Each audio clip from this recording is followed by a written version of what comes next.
Come nearer, my dusk-lit listener. Step softly into the folds of night, for the veil between waking and dream is thin and tender as the skin of fruit. The torches have long burned low. The last echo of daylight hides in the hollow of the west. You are safe here, beneath my wing. I am Nyx, the first silence before creation learned to speak, the mother of stars and shadows, the dreamer of gods. When the world was still an unbreathed thought, I was the hush that held it. I have watched galaxies hatch and decay like sparks in a hearth. I have seen kings cry out in sleep and comets break against the cold. I have counted centuries in the heartbeat of a moth. And tonight, I will tell you how even Olympus, yes, even that bright citadel of thunder and flame, bends to sleep. Lay your burdens by the doorway. Take nothing with you but your breath. The night will keep you. Breathe, my wanderer. In through your nose like the scent of rain over marble. Out through your mouth like smoke from an ancient censer. Do this again and again until the walls of the world begin to hum. The heavens listen when mortals breathe with reverence. Do you hear it? The slow pulse of starlight, the sigh of constellations rearranging themselves for the telling. The universe shifts a little closer to listen. Night did not fall upon the world. It arrived, as it always had, on the wings of silence. It slipped into the folds of the sky like ink poured into water, spreading slow and certain until every last remnant of daylight was kissed into memory. The sun, still glowing faintly along the western rim, retreated like a king satisfied with the work of his reign, and in his stead rose the eternal queen of the dark, a vast, star-strewn canopy draped tenderly over earth and ocean and mountain. Beneath that boundless cloak, the mortal world curled itself towards sleep. Smoke coiled lazily from the chimneys of shepherd huts. Waves folded against the shore in long, rhythmic sighs. Even the winds that had spent the day chasing their own laughter now rested against the slopes of hills and the limbs of cypress trees. It was an hour for stillness, for breath drawn deep and slow, the hour before dream. And far above, where mortal eyes could never reach, the peaks of Olympus pierced the skin of the heavens. The mountain rose not merely as stone and snow, but as a living thing, a spine of the world itself, forged before memory and older than the oldest song. Its crags shimmered faintly beneath the stars, silver veins of moonlight snaking across the marble palaces carved into its face. Pillars taller than any mortal tower reached upward, crowned with rooftops that seemed to drink the light of constellation. Gardens overflowed with blossoms that had never known the touch of winter. Fountains sang softly in the courtyards, their waters drawn from the pure veins of the clouds themselves. Here, on this sacred height, where thunder and eternity held their council, dwelled the gods. But Olympus, too, was quieter now. Even immortals, who have no need of sleep, felt the hush of this hour. The clang of Ares' forges was silent, cooled to embers. The echoing steps of Hermes, ever restless, had ceased their darting dance between halls. Apollo's lyre, so often a bright ribbon of song across the night, lay resting beside its master's throne. It was as if the cosmos itself had exhaled, and the gods, for once, allowed the stillness to linger.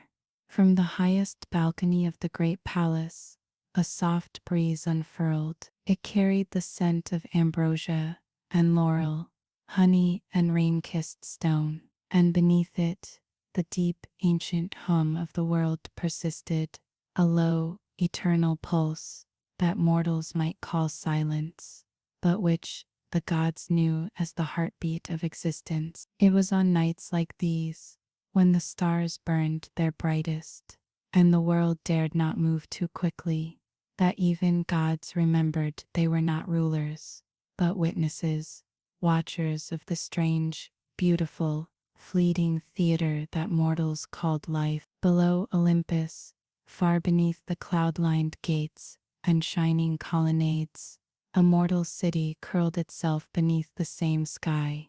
Lamps flickered in narrow streets like scattered fireflies. Dogs barked, distant and drowsy. A mother sang softly to a child whose small hand clutched at the edge of sleep. And in the quiet corners of the polis, prayers floated upward, whispers and pleas and offerings of faith, rising like smoke toward the mountain that split the stars. The gods heard them all. They always did, even when they turned away, even when they feigned disinterest in mortal affairs. The prayers clung to them. They slipped through marble walls and crept into their dreams. They weighed upon immortal hearts with a strange, unexplainable gravity. For though the gods had shaped mankind from clay and breath and stubbornness, it was humanity that gave the divine its meaning. Without them, Olympus was merely a mountain. Without them, the heavens were an empty throne. Tonight, those prayers gathered like mist around the palace gates. Some begged for rain, others for love. A few asked for vengeance, and fewer still for peace. And somewhere in that tangled chorus was a single trembling voice, the voice of a boy no older than 16, kneeling barefoot on a cold temple floor. He did not ask for gold, nor glory, nor the favor of king. He asked only that his father wake the dawn, that the fever which had burned through the man's body for 3 days spare his life.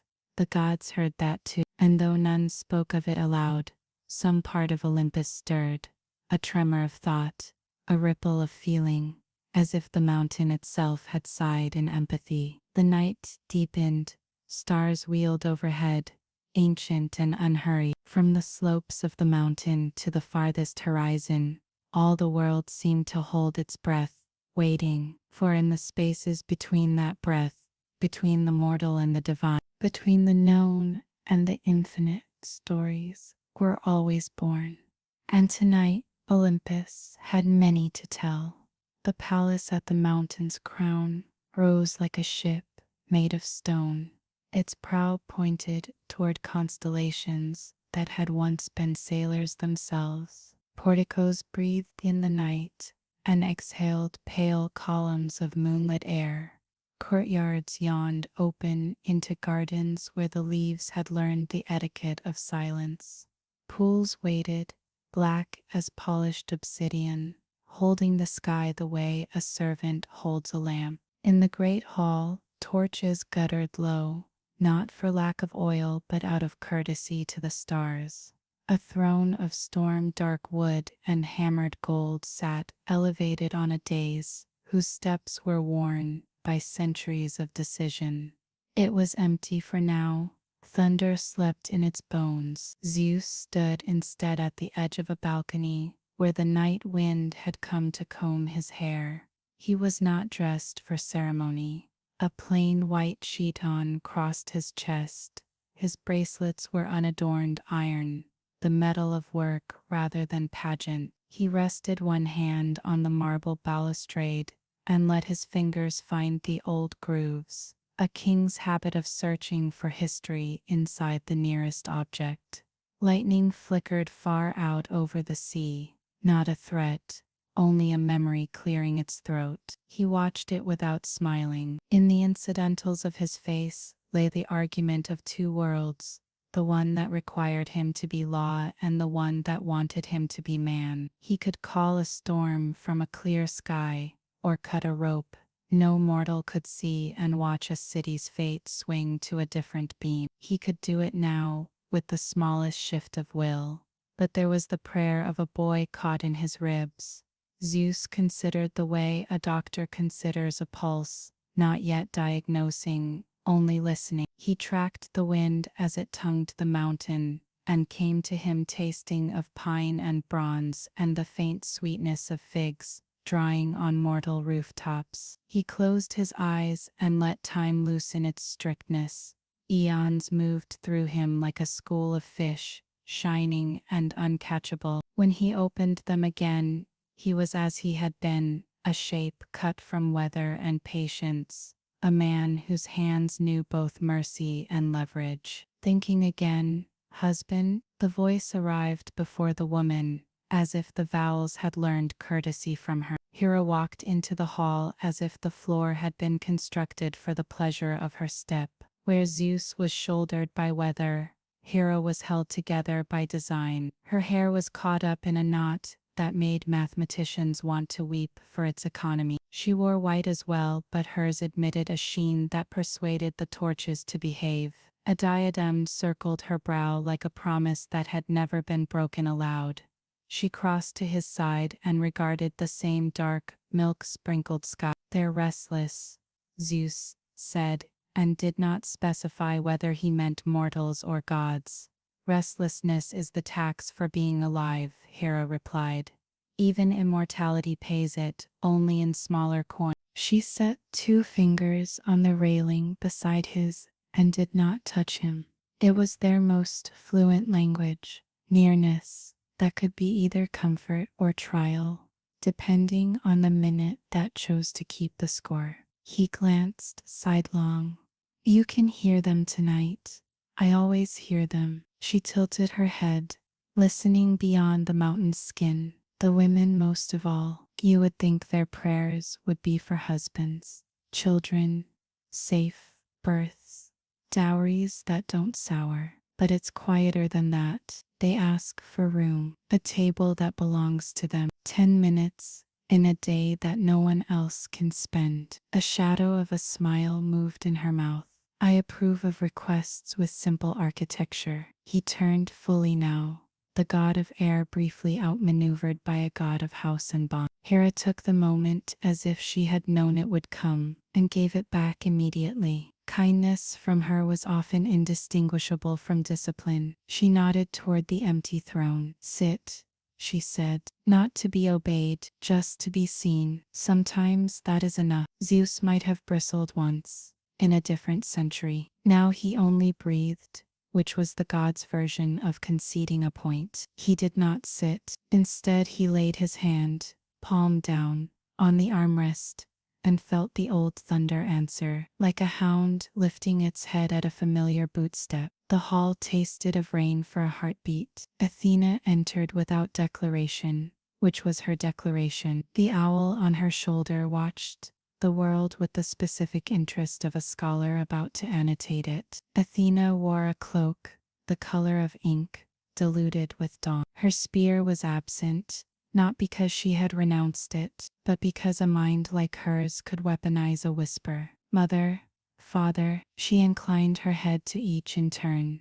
Neither daughter nor supplicant, but a colleague in the business of preventing the world from unraveling. Ship lanterns burn, late along the Ionian coast. Either there will be weather or an argument about it. "Both," Zeus said, almost smiling. "But the storm will be polite." Hera's gaze slanted to her daughter, "And in the city below, your name was spoken over a chessboard." Athena's eyes warmed by a degree. "Then a boy learned tonight that victory is not a shout, but a diagram." She moved to the pool where the sky lay cupped in stone. With a fingertip she stirred the surface. Stars stretched, and then reassembled. "There is also a prayer for a fever to break," she added, very softly, as if sharing a private note with a book she had not yet opened. Zeus's jaw tightened, an almost invisible thing, there and gone like the thought that does not want to be caught stealing. Not every petition is a referendum on us," Hera said. "Mortals suffer even when no god is looking, especially then. It might have been cruelty. It was not. No one on Olympus told truths with more fidelity." Athena looked into the water until she could see, underneath her reflection, the faint ripple of a mortal roof, a clay lamp, a woman's bent shoulder, the grammar of worry rearranging a boy's mouth into adulthood before its appointment. She added nothing to the vision and therefore made it stronger. The physician's daughter already has her hand on the compress bucket, she said. She will be useful. We are not required to claim it. Hermes slid into the hall as if he had been commissioned to blur the difference between arrival and discovery. His sandals kissed the marble with soft conspiracies. A short cloak swayed around his knees as though it still contained breezes from 3 other nights. He tipped 2 fingers from his brow. It could have been salute or theft, and no one could prove which. I was not eavesdropping, he announced, which was usually proof that he had been. But if we are discussing fever and ships and the matter of prayers that behave like arrows, I have news their fletching would envy. Zeus allowed himself the smallest humor. Tell us, messenger, what the world is doing before it does it. Merchants from Aegina will quarrel with the harbor steward by dawn, Hermes said, delighted.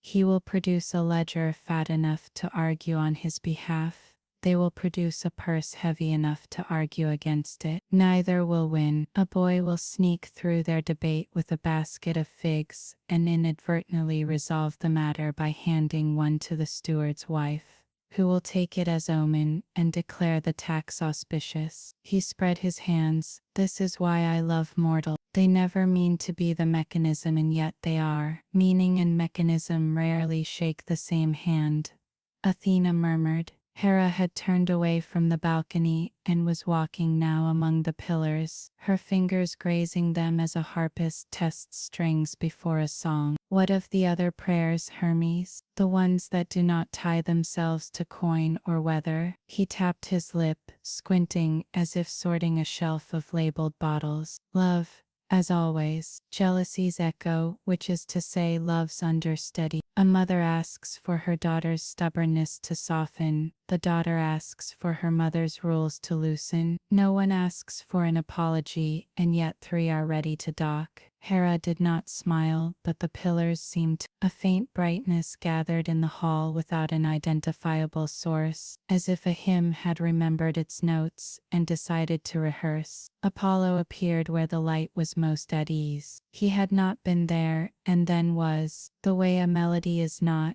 and then cannot be forgotten. His lyre rested lightly in one hand. He wore no laurel tonight, as if laurels were for competitions, and this hour preferred the absence of contest. Someone mentioned rehearsal, he said, voice already tuned to the room. He drew his thumb across the strings, not enough to call a song, only enough to perfume the air with the idea of one. Faces softened a fraction. The torches lifted themselves a little taller.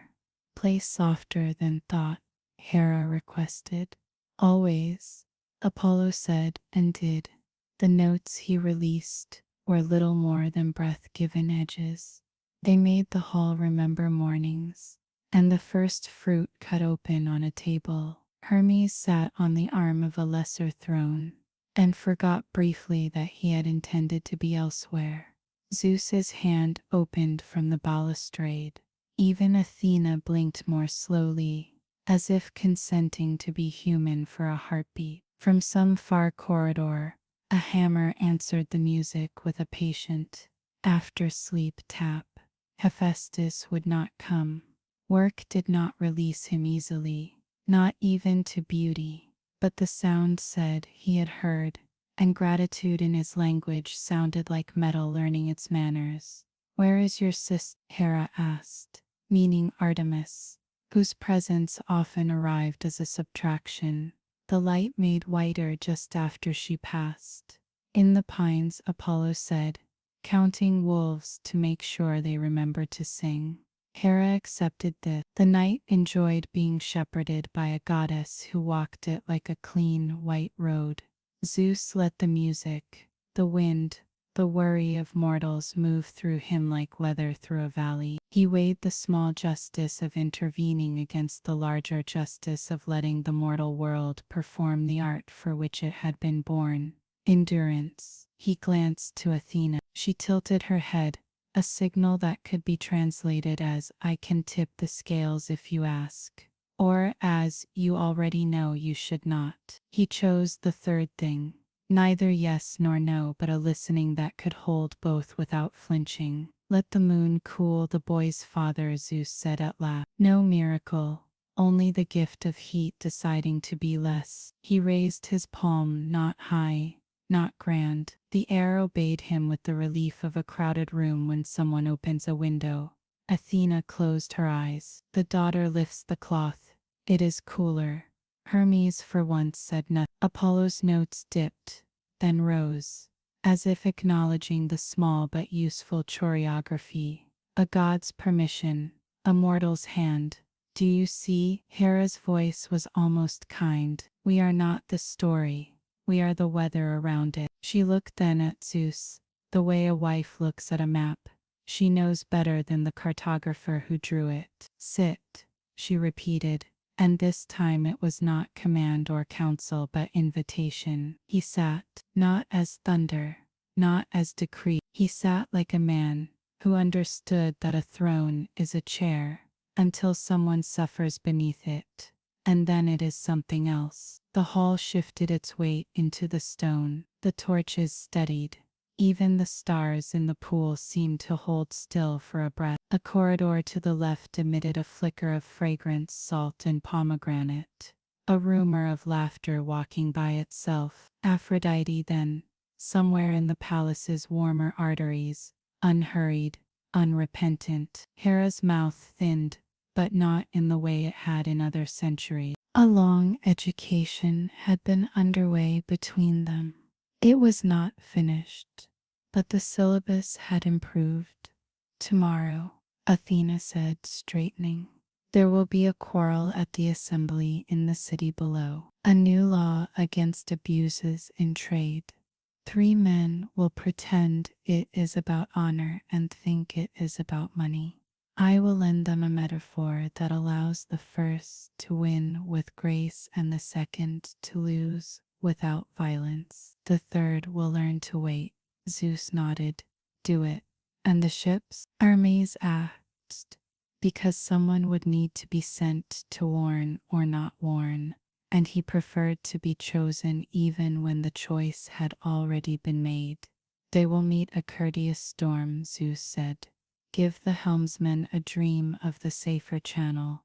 Make it feel like their idea when they wake. Hermes grinned, saluted the room with 2 fingers that apologized for nothing, and vanished, so efficiently that a curtain forgot to ripple. Apollo's music thinned further, became almost a thread you could lose if you turned too quickly. Hera stepped down from the dais and crossed to the pool. She stood with her toes at its lip and looked into the city's mirror. The moon rolled a small silver coin across the water to her feet. Keep breathing, she said to the mortals who could not hear her. Take the time that belongs to you and do not apologize for spending it. Athena adjusted her cloak. The owl shook itself once and settled.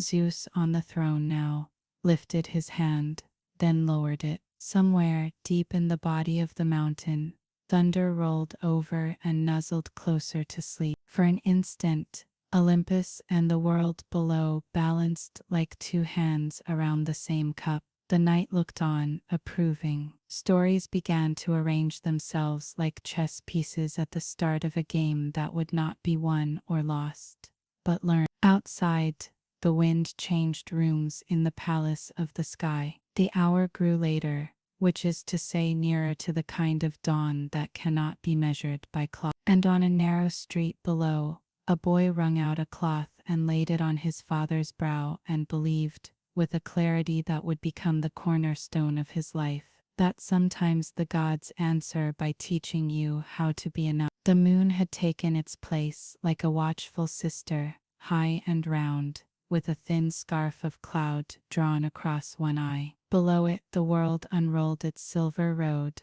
through forest, over sea, and along the quiet backs of sleeping cities. The gods, having shared the hush of the great hall, allowed themselves to move as night moves in branching paths that know how to rejoin. The forest wore moonlight like a pines stood narrow and tall, their trunks making a slow music in the wind. Low brush carried the scent of crushed mint and clean soil. Dew gathered on every blade and needle and boulder, 1,000 small mirrors agreeing on the same face of the night. Artemis passed between the trees, as if they stepped aside for her. Her feet made no sound. A white cloak fell straight from her shoulders. The bare curve of a bow rested against her back. She did not hunt this hour. The quiver slept.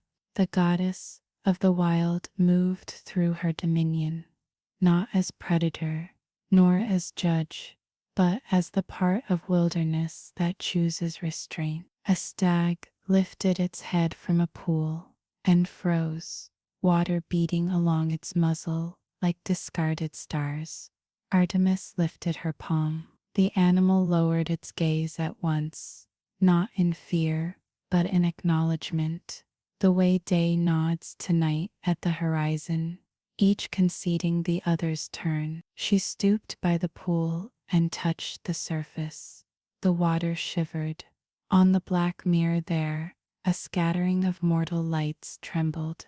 A village, a lane, the slender thread of a river that would be silver at dawn. The wolves had gathered before she called them. They came silent, gray and pale and dark, eyes like coins minted from frost. They formed a loose ring around her, breathing the same cool rhythm. Artemis spoke to them without moving her mouth. Watch the orchard, leave the lamb that cannot run. Take the old ram, whose bones ache.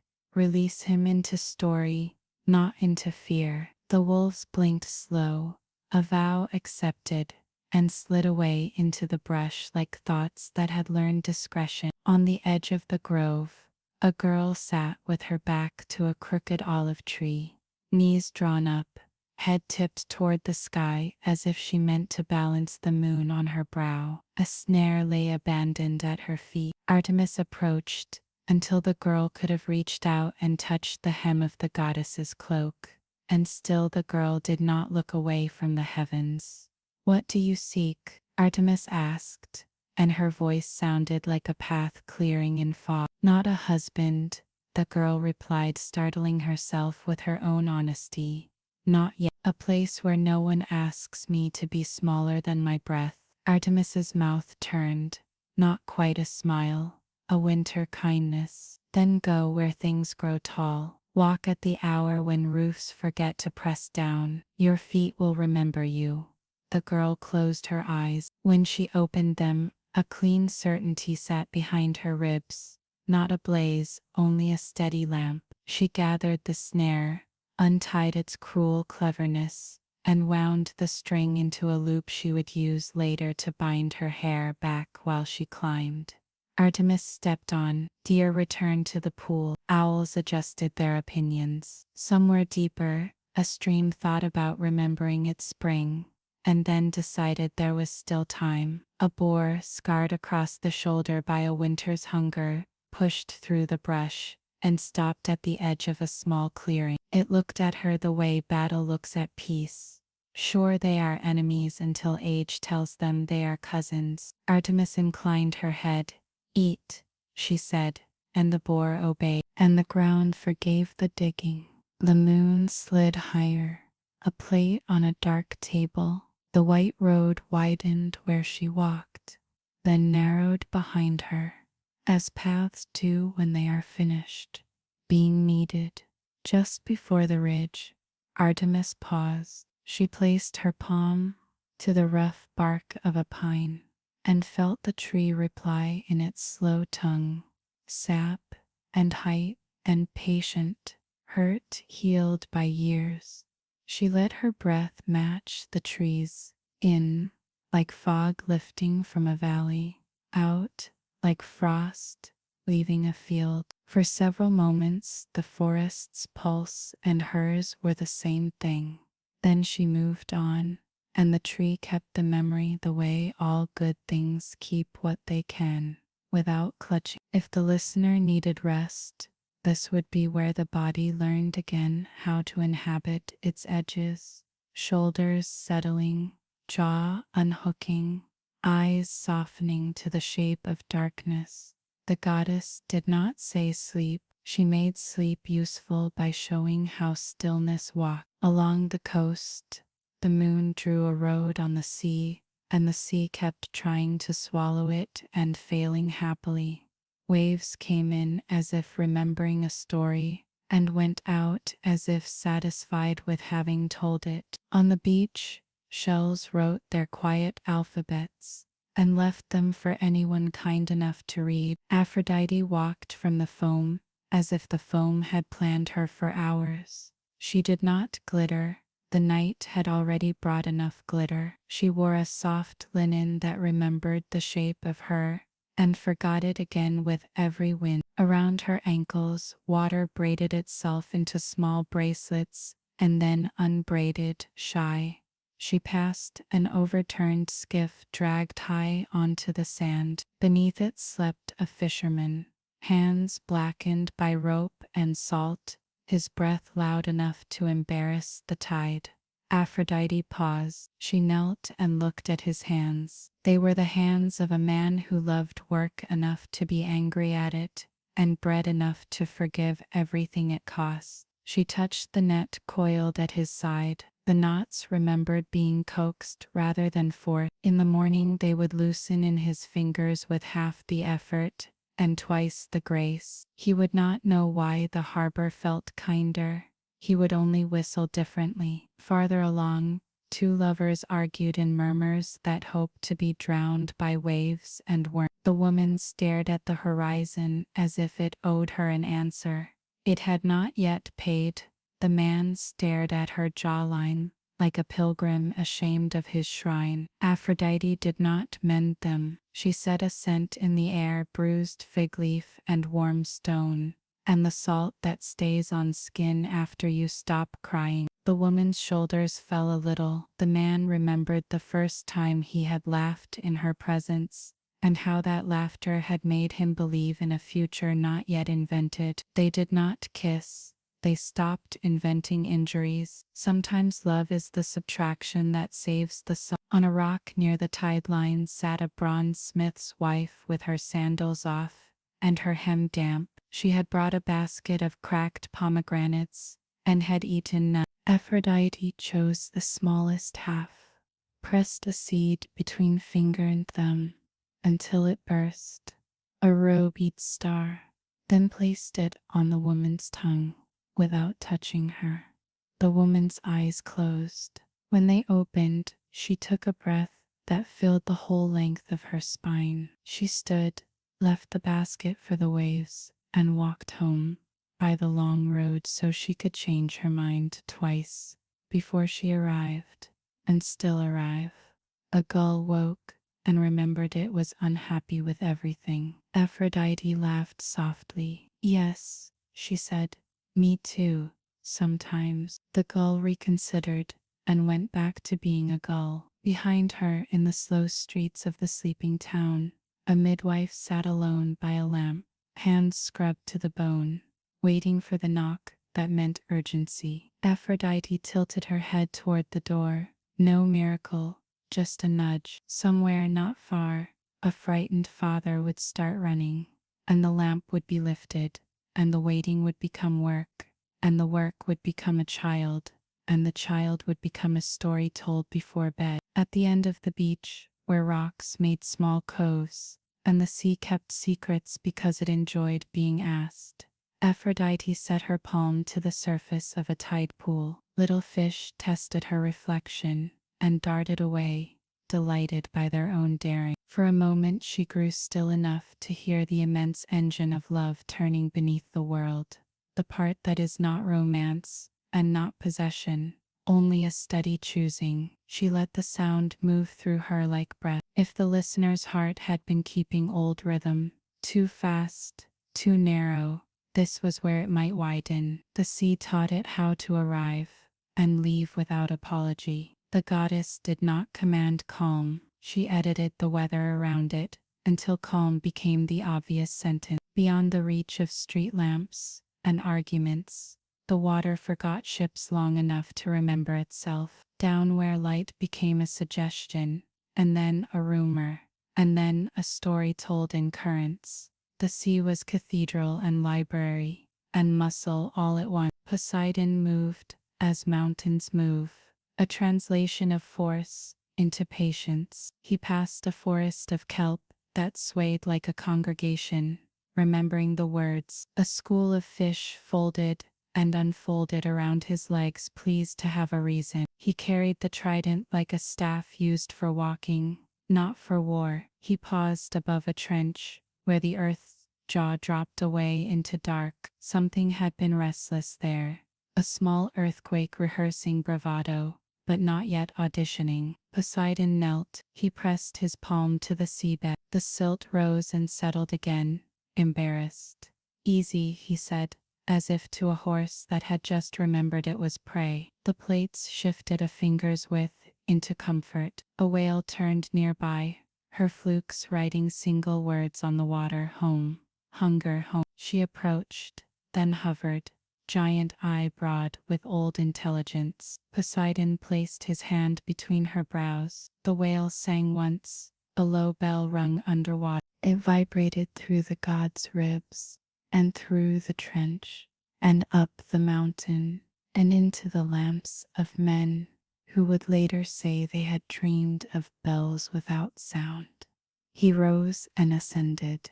Near the surface, the sea kept its face calm the way a diplomat does. Wind had started a conversation with distance.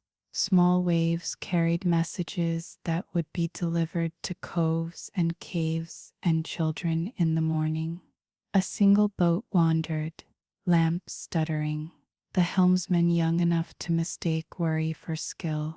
Poseidon lifted 2 fingers. The current moved as a mother moves when she decides to pick up a sleeping child rather than call him. The boat turned toward the throat of a safer channel. The helmsman narrowed his eyes, certain he had made a clever choice. He would wake tomorrow with pride that did no harm. The god permitted it. At the reef, coral lit itself with its secret colors for no audience. Crabs performed their sideways opinions. A turtle paddled past, older than certain cities, and did not acknowledge him. This pleased him. He surfaced beyond the headland. The moon laid a ribbon across his shoulders and didn't ask for it back. Far off, he could see the slow wink of a lighthouse teaching fire to be responsible. He admired men when they taught elements manners. It reminded him that divinity and discipline were not enemies. The tide turned as all things do that refuse to be only one thing. He exhaled, and the exhale traveled as a long, invisible swell that would meet a shore in an hour and make a child run from, and then into the foam and laugh because both were victory. If the listener's breath had been trapped, this was where it discovered length. In through the nose, cool as sea, out through the mouth, long as distance. The deep did not require courage. It offered it, like a chair. Paths that begin separate learn how to rhyme. Artemis crossed the ridge and looked east. The horizon had the color of clean steel about to be hammered into day. She let the girls and wolves of her wood keep the remainder of the night. Aphrodite turned from the last tide pool and left the beach without footprints, the sand too polite to hold her. Poseidon sank again, and the sea closed over him as if keeping a secret. It enjoyed repeating to itself. Above them, Olympus blinked once, the way a great house does when the servants have finished their rounds, and the master decides to rise early. In the mortal city, the boy with the feverish father wrung out a cloth, and found it cooler than before. A midwife's lamp leaned toward footsteps. On a forest path, a young woman stood and chose the long road that led upward. The gods did not say they had done it. The night did not ask for applause. Somewhere Apollo's lyre remembered it had strings and hummed under a sleeping hand. Hera in the hall watched the pool of stars and did not touch the water. Athena counted ships in her head and then forgot the number on purpose so that morning could surprise her with accuracy. The world rolled a little in its sleep. Branches traced, quiet arcs. Waves spelled the same word again because it liked the way the letters felt. The deep held and did not let go, and if the listener's eyes had grown heavy by now, it was not because the story had ended. It was because the story had learned how to breathe for them. For a while, slow, patient, tidal, until the dream doors opened and the night walked through. Night did not hurry. It held the hour open, like a palm cupped around a small flame, windless and sure. The world breathed in that shelter, and where the breath deepened, 3 quiet labors unfolded: garden, forge, and thought, each working in its own element, each stitching the same fabric from a different edge. Behind the great hall, where marble yielded to earth and ceremony softened into habit, Hera's garden waited in its neatness. Box hedges made careful corridors, olives bent into the old music of their branches, figs dozed with their sweetness locked away for morning. At the center stood a pool, edged in white stone, a circle of water that seemed to remember every face it had ever reflected, and kept the best of them near the surface. Hera walked the path without looking at her feet. She did not need to. She had worn these stones into obedience over centuries. The garden had been her school and confession both. Here she learned how jealousy grows, from love's hunger when love has not learned to name itself. Here she had pulled envy up by its roots and found it attached to fear. Here she pruned, and the tree forgave her hand by blooming better next season.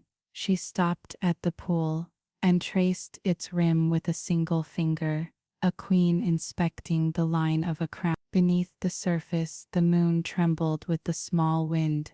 The tremble mirrored her pulse more faithfully than she liked. She lifted her hand to still the water and then didn't.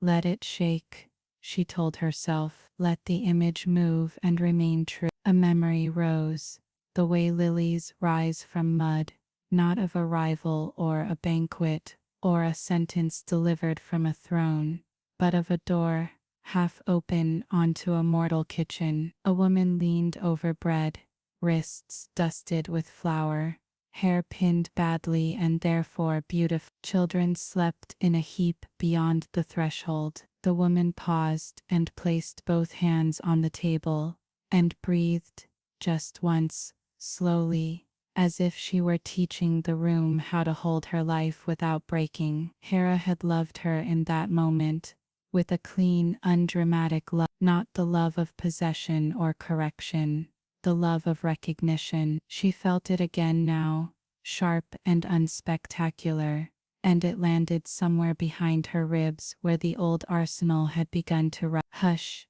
she said, not to the woman of memory, not to the moon in the pool, but to the narrow voice that sometimes narrated her power in the language of scarcity. Hush, there is enough, leaves answered, shivering their agreement. From the far bed, white lilies lifted their faces in pale appointment. Hera bent and pinched away 2 spent blooms. She did it gently, yet something inside her felt the ache of removal and did not resist it. You do not need all your petals to be beautiful, she told the plant, which was the closest she came to telling herself. Footsteps softened at the arch.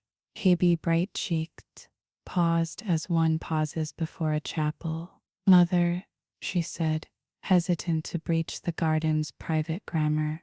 Hera turned, and the iron of the diadem became almost tender in the starlight. Yes, child. The cups are set for morning. Father has sat. Hebe's smile grew small and conspiratorial. He sat like a person, not a storm. Hera permitted the corner of her mouth to move. Then perhaps morning will learn from him. She looked back at the pool. Do you hear it, Hebe? The small prayer of the night to be enough. Hebe tilted her head, She was youth, and youth often hears only the loud songs. But she listened now because her mother had asked. I think it says, keep what is simple. Good, Hera said. Carry that to the cups. Hebe withdrew. The arch remembered her and brightened. Hera stood alone again. She reached into the water and rested her palm flat against its cool. Her reflection broke and reassembled around her wrist. She felt the urge, old, sophisticated, to command stillness. She resisted. The image shook and yet did not fall apart. She could love like this, she thought, with room for movement and truth for a mirror. In the branches above, a night bird gave a single note, like a stitch fixed. If anyone listening lay awake with a chest too tight, the garden widened for them the way a path widens. When two people walk without forcing shoulders to touch, the queen did not order rest. She removed the part of perfection that made rest impossible. Hephaestus, the hammer that remembers mercy, deep under the palace, past galleries where gods kept their excess victories, as if they were coats to be worn on an uncertain day. Hephaestus tended the forge. The room was not handsome. Its beauty was the beauty of use. Charcoal, bellows, clinker scraped and swept, a table where metal cooled and discovered what it had become. Hephaestus's limp spoke the same language as his hands, stubbornness refined by time. Fire recognized him the way a dog recognizes the man who feeds it, and does not demand tricks. He wore a leather apron slick with the memory of hundreds of projects, some noble, some merely necessary. His hair had the black red of coals at their most disciplined. He lifted the hammer. Those who had never forged believed the hammer to be the heart of the work. Hephaestus knew better. The work was listening to the metal's mood, to its fatigue, to its ambition. Copper dreamed of singing. Iron dreamed of holding. Bronze dreamed of being immortal and had to be corrected. He struck, then waited. The ring his strike released told him whether he had persuaded or bullied. He preferred persuasion. On the anvil lay something simple, a hinge. No myth would remember it. No bard would call for its tune. It would hold a gate, that would hold a street, that would hold a city, that would hold a boy who would one day lean his back against that gate and cry until he didn't. Hephaestus smiled. The hinge brightened, as if pleased to be implicated in a life without applause. He quenched the metal and steam leapt up, smelling of water set free. Pain moved through his hip, the old lightning through a scar. He rested the hammer's head against the anvil and breathed out. The exhale had weight. If he had been a different god, he might have asked to trade. He might have laid his limp at someone else's feet and asked for speed.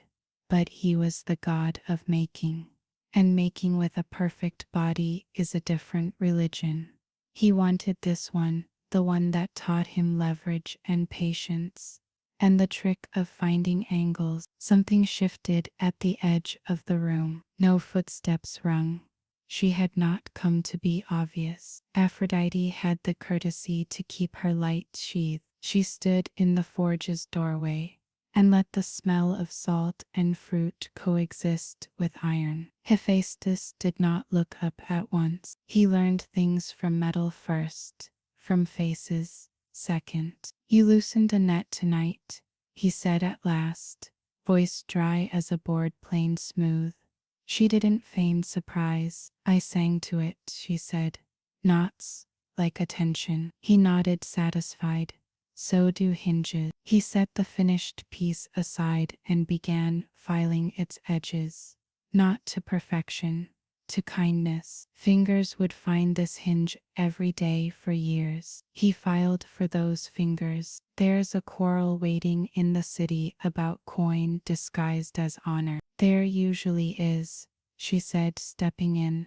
The hem of her garment finding a clean strip of floor as if it had negotiated the path. Will you make something for it? Hephaestus blew filings from the metal. No, Athena will make a metaphor. People are metal that respond to heat. She is better with their temper. Silence unspooled. It was not an awkward thread. They had learned, over long seasons, to leave certain questions unmade. Their marriage lived here in the forge, more honestly than in the halls that remembered oaths too loudly. She watched his hands, recognizing the grace in them without wanting to own it. He watched the hinge, recognizing the grace in her without letting it unmake him. Your pain, she asked quietly at last. A weather, he said. Tonight the front passes through. She stepped close enough that the warmth of her met the warmth of the forge, without argument. I once thought I was only summer, she said. It turns out I have winters. I am learning to like them. Hephaestus allowed himself the smallest smile. Fires enjoy winter. They feel useful. You are useful in every season, she said, and left before he had to answer. He bent to the hinge again and drilled the clean hole through which a pin would pass. The circle pleased him. Promise of motion, controlled. He set the piece aside on a rack with others like it, a quiet choir of unremarkable salvations. Anyone listening who knew the ache that returns on its own schedule might have felt a hand, heavy and kind, placed on their shoulder. The hammer did not cure pain. It gave it company and a task. In the mortal city below, outside a colonnade where oil lamps opened, one by one like patient flowers, Athena walked in the shape of a human woman. The disguise required no glamour. She braided her hair back, smudged her fingers with ink, and wore a dark cloak that made her the color of background. The owl followed on a roofline. A punctuation marked the sentence of night would be poorer without. She entered a portico where students leaned against pillars and argued in the soft, deadly way of people who love ideas more than they love victory. Chalk dust lived in the air. A slate stood at the front, covered in figures whose intention could be either geometry or poetry. Athena watched a young man draw a circle and then lose courage at its edge. His line wavered and left a gap as wide as a doubt. May I? She asked. He yielded the chalk, cheeks warming, eyes suspicious. Men often suspect permission when it arrives from a woman's mouth. Athena drew the smallest line, no more than a breath's worth of curve, and the circle closed. She handed the chalk back. There, she said, every argument deserves a place to return. The young man blinked, then laughed, and the others laughed too, not at him but with relief, because someone had put a lid on the pot before it boiled over. A woman at the edge, serious and thin, and dangerous in the way clarity is dangerous, lifted her notebook. And what of the parallel? She asked, pointing to two lines that pretended not to meet. They meet, Athena said, in the place your mind will be in the morning. She wrote 2 sentences, one in numbers and one in words. The owl clicked its beak once, approving the translation. A boy from the back stepped forward, clutching a small clay jar. My father is sick, he blurted, and then looked ashamed of having brought a private weather into a public room. Athena turned her palm upward. What do you know? That cool cloth helps. He looked at the jar as if it might refuse to hold what it had been made to hold. That steam eases his chest, that when I speak he sleeps. Then you are already a physician, she said, and pressed her fingers briefly around his wrist. Not magic, not even blessing, only pressure precise enough to teach the pulse it had company. Keep the room dark, keep your fear out of his sight. Bring the jar to the midwife on the street of Laurel. She will mix willow for the pain. Do not argue with your aunt. She is terrified in a loud voice. He nodded, stunned by the way knowledge can be simple after it has been hard. Who are you? He whispered, not meaning the name, but the category. A woman who remembers, she said, and left before he turned gratitude into worship. She moved through the stoa, past herms that had seen better hands, past a vendor repairing sandal straps, with a tenderness that made leather proud, past two men arguing whether truth is a thing the world has or a thing the mind makes. She wanted to stop and say both, and they take turns. Instead, she stood at the corner and looked up where the mountain cut the dark. Olympus was only an outline from here, a rumor of weight. The owl came down to her shoulder. She scratched its neck, smiling despite herself. Tomorrow, she told the city, I will give you an argument that lets you lose with dignity. She meant the assembly and the law about trade and the man who would think honor owed him coin. A woman sweeping her threshold glanced at Athena and did not see a goddess. She saw a stranger with kind eyes and lifted chin. She felt better, the way you feel better when a thought you have been nursing finally walks in wearing boots. If anyone listening lay awake with the mind too busy, the portico's chalk and low voices made a space for thinking that was not sharp but soft. Ideas that arranged themselves then lay down like dogs learning the afternoon. On Olympus, the garden held its pulse steady, and the queen did not require the pool to be still to be true. Under the palace, the god of making set one more hinge on the rack and hung up his hammer with the care of a priest laying down a relic. In the city, a disguised goddess taught a circle to close and a boy to believe in his hands. The three labors pulled on the same thread. Above them, dawn tested its color on the farthest edge of sea and decided to commit. Night, patient and pleased with itself, began to fold its cloak without haste. Somewhere between the last star and the first bird, Zeus stood from the throne like a man rising from a metaphor. Hera rejoined him, smelling of leaves and clean water. Athena came up from the thinking city with chalk on her finger and did not wipe it away. Hephaestus' breath smoothed. The forge settled. Aphrodite, returning by a back stair, found in herself an affection for winter that had not existed yesterday. Artemis counted wolves and discovered the number did not matter.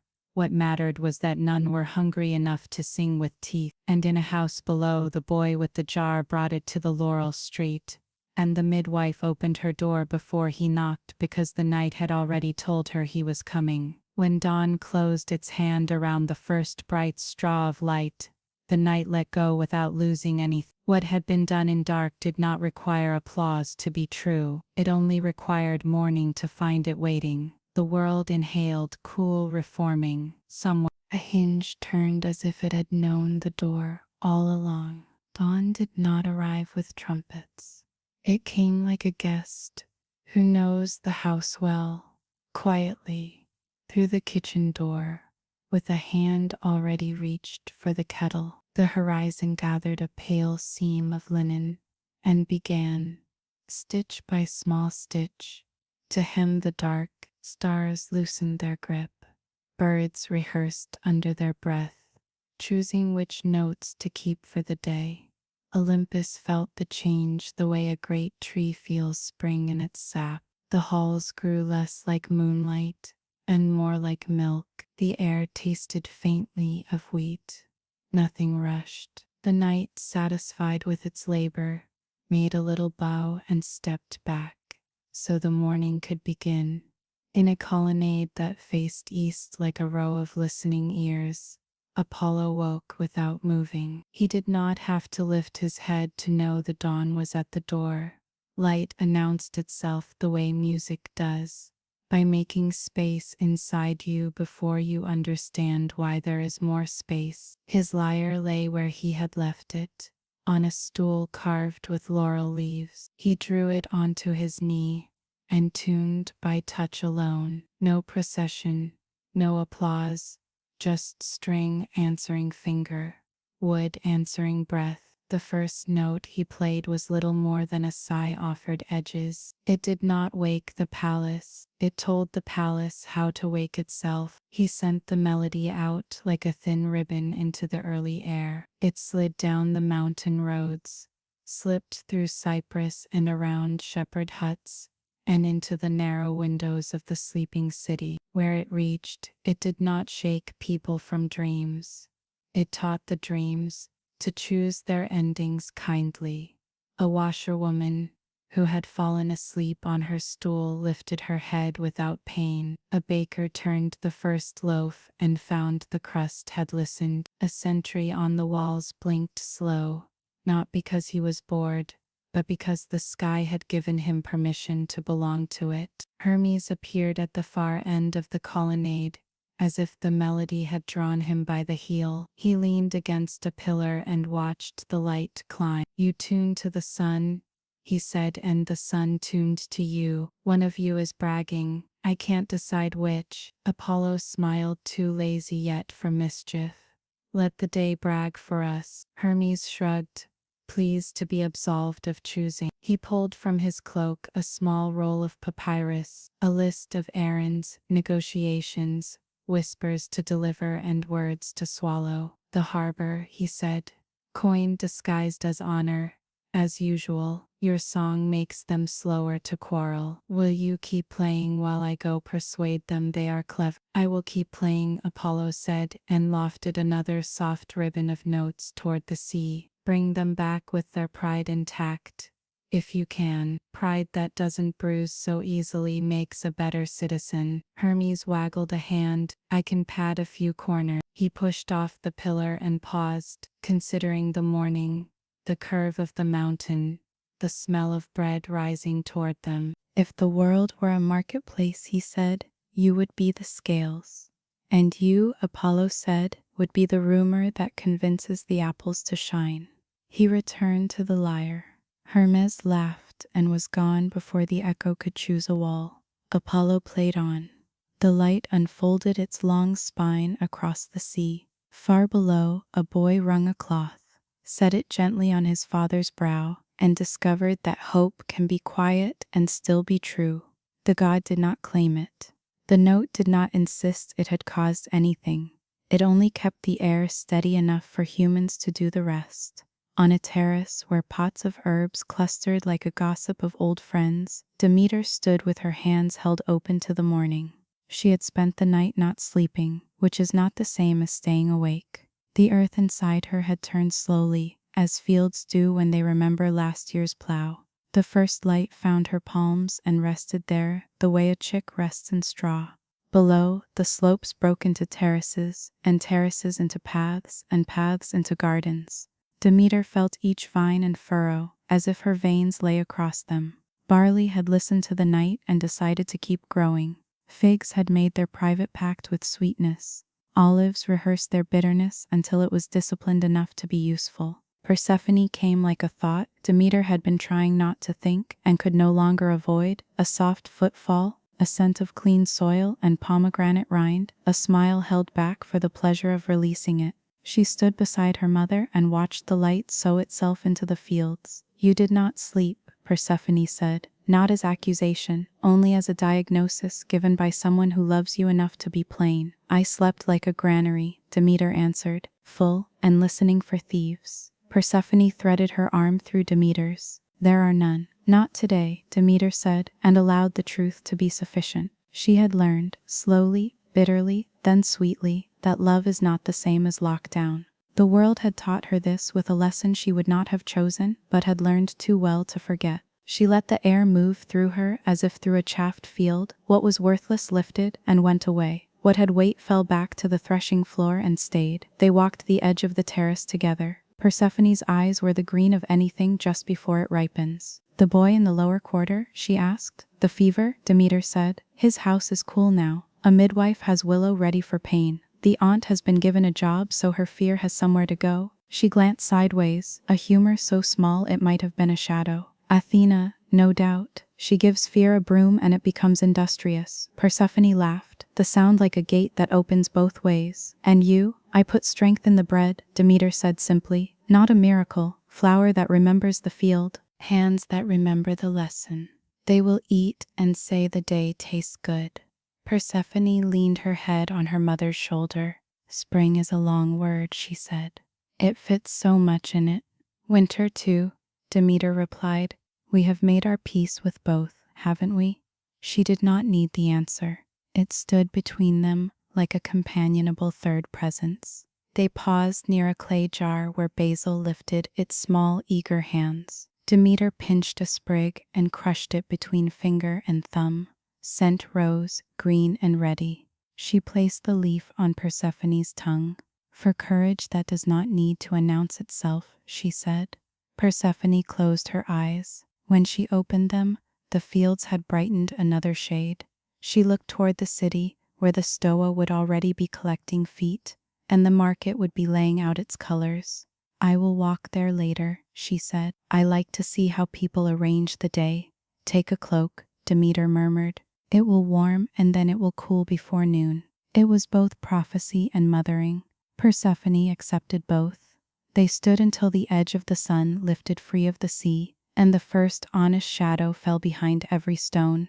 In the house below, a woman sliced the heel from a new loaf, ate it standing up, and did not apologize to anyone for being hungry. The harbor yawned into light, hoisting its smells, tar, salt, fish, ambition like flags. Ropes creaked grateful syllables. Men in short cloaks and quick opinions arranged themselves into small arguments that felt safer than silence. Hermes flowed through them as water finds the easiest grade downhill. The steward had his ledger open like a priest at a serious book. The merchants had their purses forward, heavy with intention. Hermes arrived between them with a grin that apologized for everything and nothing. Friends, he said as if the word had been invented for this exact morning. You are both right, which is why you're so unhappy. The steward narrowed his eyes. The merchants puffed. Hermes lifted a hand, palm amiable. The ledger is wise, he told the steward, and tapped the page where rules sat like respectable ancestors. The purse is generous, he told the merchants, and tipped the strings with 2 fingers so the coins chimed like polite bells. But the tide, he pointed at the harbor mouth where Apollo's soft song still leaned a shoulder. The tide is wiser. It says, do not argue so long that you miss me. They looked.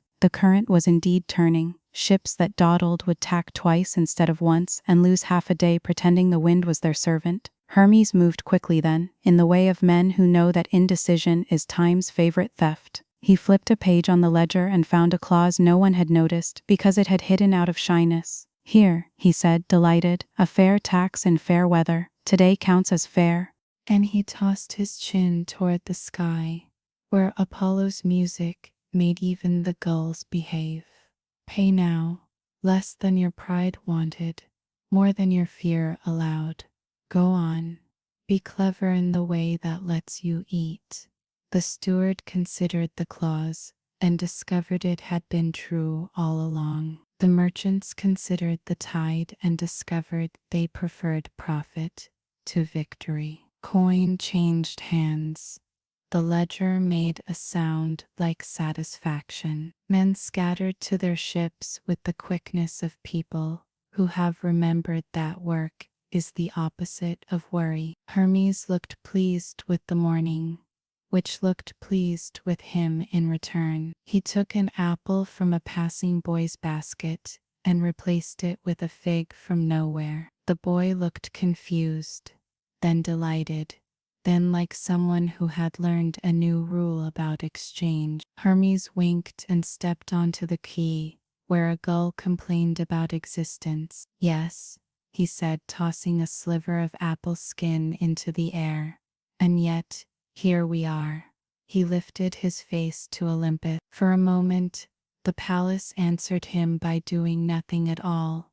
The highest compliment a mountain can pay a messenger who has handled an errand without requiring further gods. On Olympus, Hera left the garden by the long path, not to test herself, but to admire the distance. She carried on her fingers the cold of the pool, and did not shake it off. Hephaestus hung his apron and felt, just behind the ache, the satisfaction of an honest hinge. Athena returned from the city with chalk under a nail, and let it remain like a ribbon, someone had tied there. Apollo's music thinned until it became simply what the air was doing. He stood, stretched the length of a man satisfied to be a god, and watched the sunlight take up its responsibilities on rooftops and waves and shoulders. Zeus, who had sat like weather choosing to be furniture, he was not a proclamation now.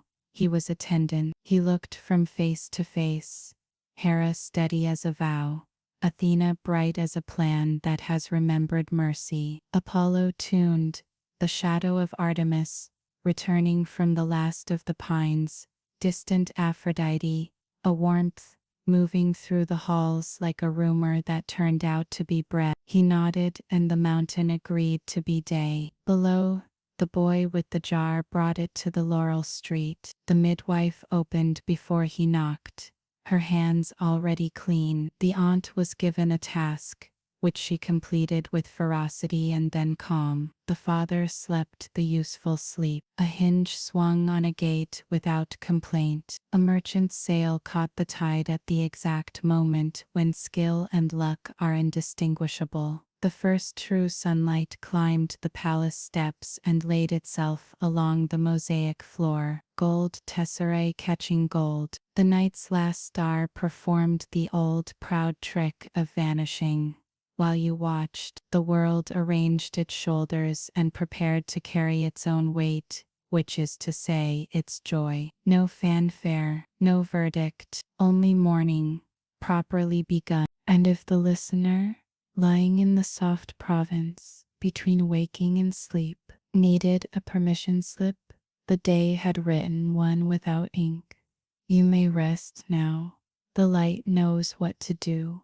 Morning settled into itself like a cloak, arranged over familiar shoulders. The light that had begun shyly at the horizon now filled streets and fields with confidence, gilding rooftops, winking in the copper bowls of market stalls, finding its way into corners that had slept through the night. Where shadows had stretched long and patient, they now shortened into the quickness of tasks and plans. The world had woken, not with a start, but with the certainty of a heart that knows its own rhythm. Far below Olympus, the city gathered its thoughts in the place it always did, the assembly. The agora was a living thing by the time the sun lifted above the rooftops, its stones warm already beneath the sandals of those who came to speak and those who came to listen. Merchants shouted prices over one another, children darted like minnows through the crowd, and pigeons staged their own solemn council on the edge of the fountain. But the assembly hall rose above this daily noise, its colonnade solemn, its open court ready to host the debates that shaped a city's soul. Athena watched from the shade of a portico, the mortal disguise still draped over her like a well-used cloak. Today, the law under question was one of trade, a new decree that promised fairness but threatened old privileges. 3 men would speak against it, 2 would speak for it.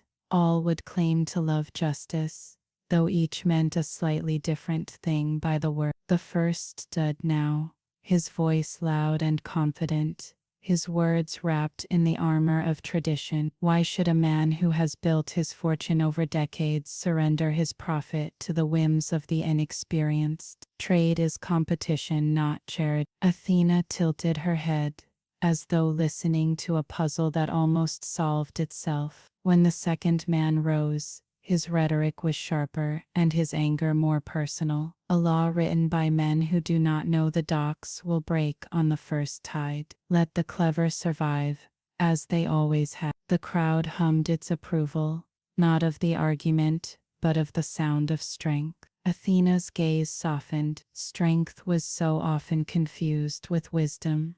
It was the third man, younger, uncertain, his cloak too plain, who spoke in favor. His words stumbled, but his conviction did not. A marketplace that devours its weakest will devour itself. A city is not a beast. It is a garden, and every garden requires tending. The The crowd shifted. Some murmured agreement, others scoffed, but the metaphor had been planted, and even those who disagreed felt the soil of their certainty shift beneath their feet. Athena stepped forward. She did not reveal herself. She did not conjure thunder or summon an owl from the sky. She simply placed a folded piece of parchment into the hand of a scribe, who would deliver it to the speaker moments later.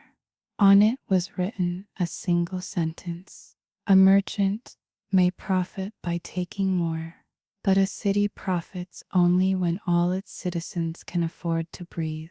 The young man read it aloud at the end of his speech, voice trembling. It was not his sentence, but it became his message.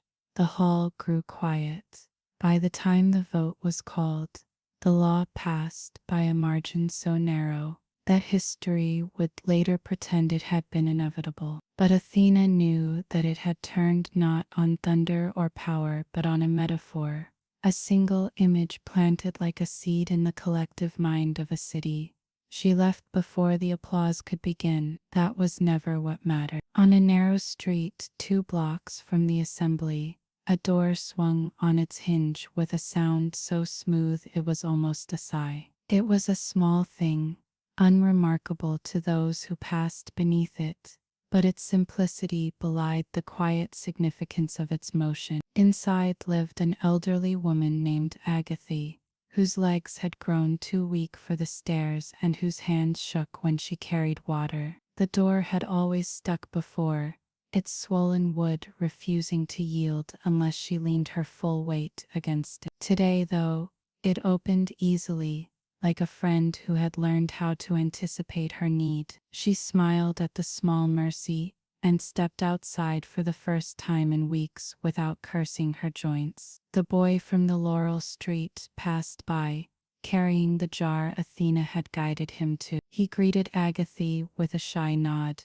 and she smiled back, a moment of connection that neither of them would remember for more than a few days, but which, in its smallness, made the world fractionally softer. The hinge swung again as a midwife entered to deliver bread. It swung again when the boy returned to tell his aunt the fever had broken. It swung for neighbors and friends, for kindnesses and errands, for moments too ordinary to become stories. But each motion was the visible echo of Hephaestus's work, a god's labor hidden in the hinge of a mortal life. Below the forge, the god himself wiped soot from his hands and examined a new project, a small clasp that would secure a widow's roof before winter storms. He smiled faintly. The hinge had done its work. It did not need to be remembered. Creation was not about monument. It was about motion and the lives that motion allowed. The gardens of Olympus were alive with the hum of bees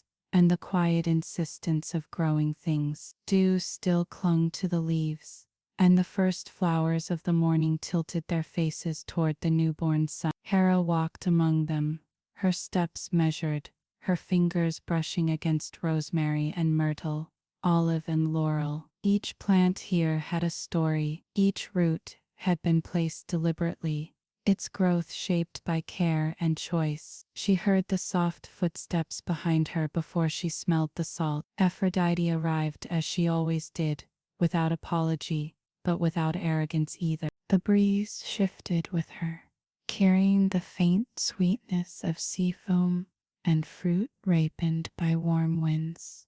"Your garden is beautiful," Aphrodite said. Hera did not look at her. "It is orderly." "That too," Aphrodite replied, and for a moment they walked in silence, the space between them filled with the sound of bees. They stopped by the pool where Hera had stilled her thoughts the night before. The water reflected them both, one in white, one in soft rose, their faces close enough to blur into one another.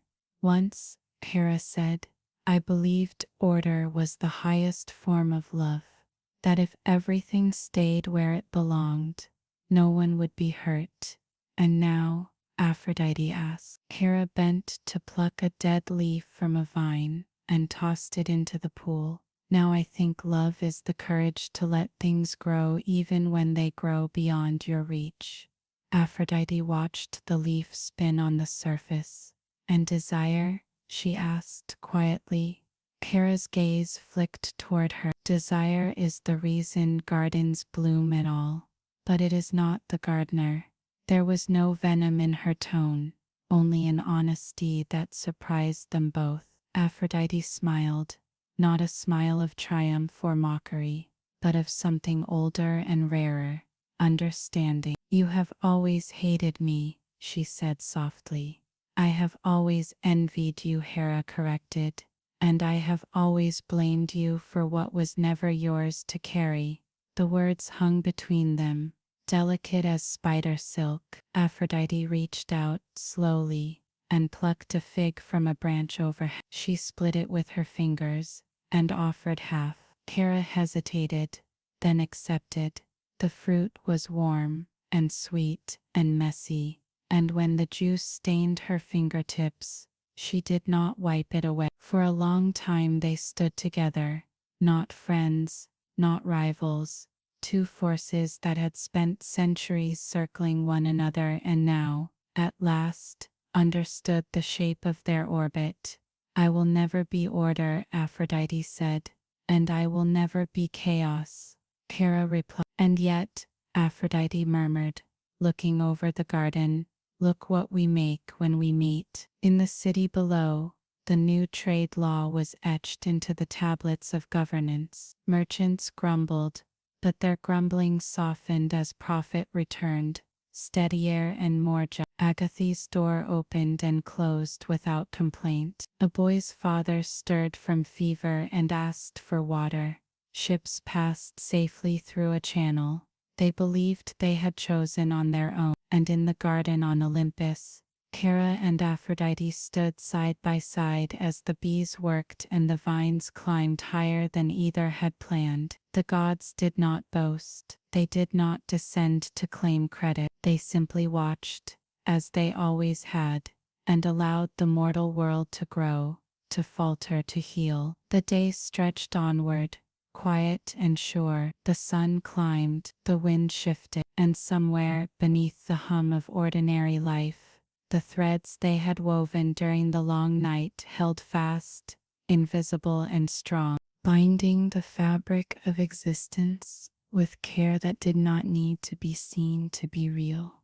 The day held itself the way a sail holds wind, firm but forgiving. Nothing rushed. Work found its rightful weight.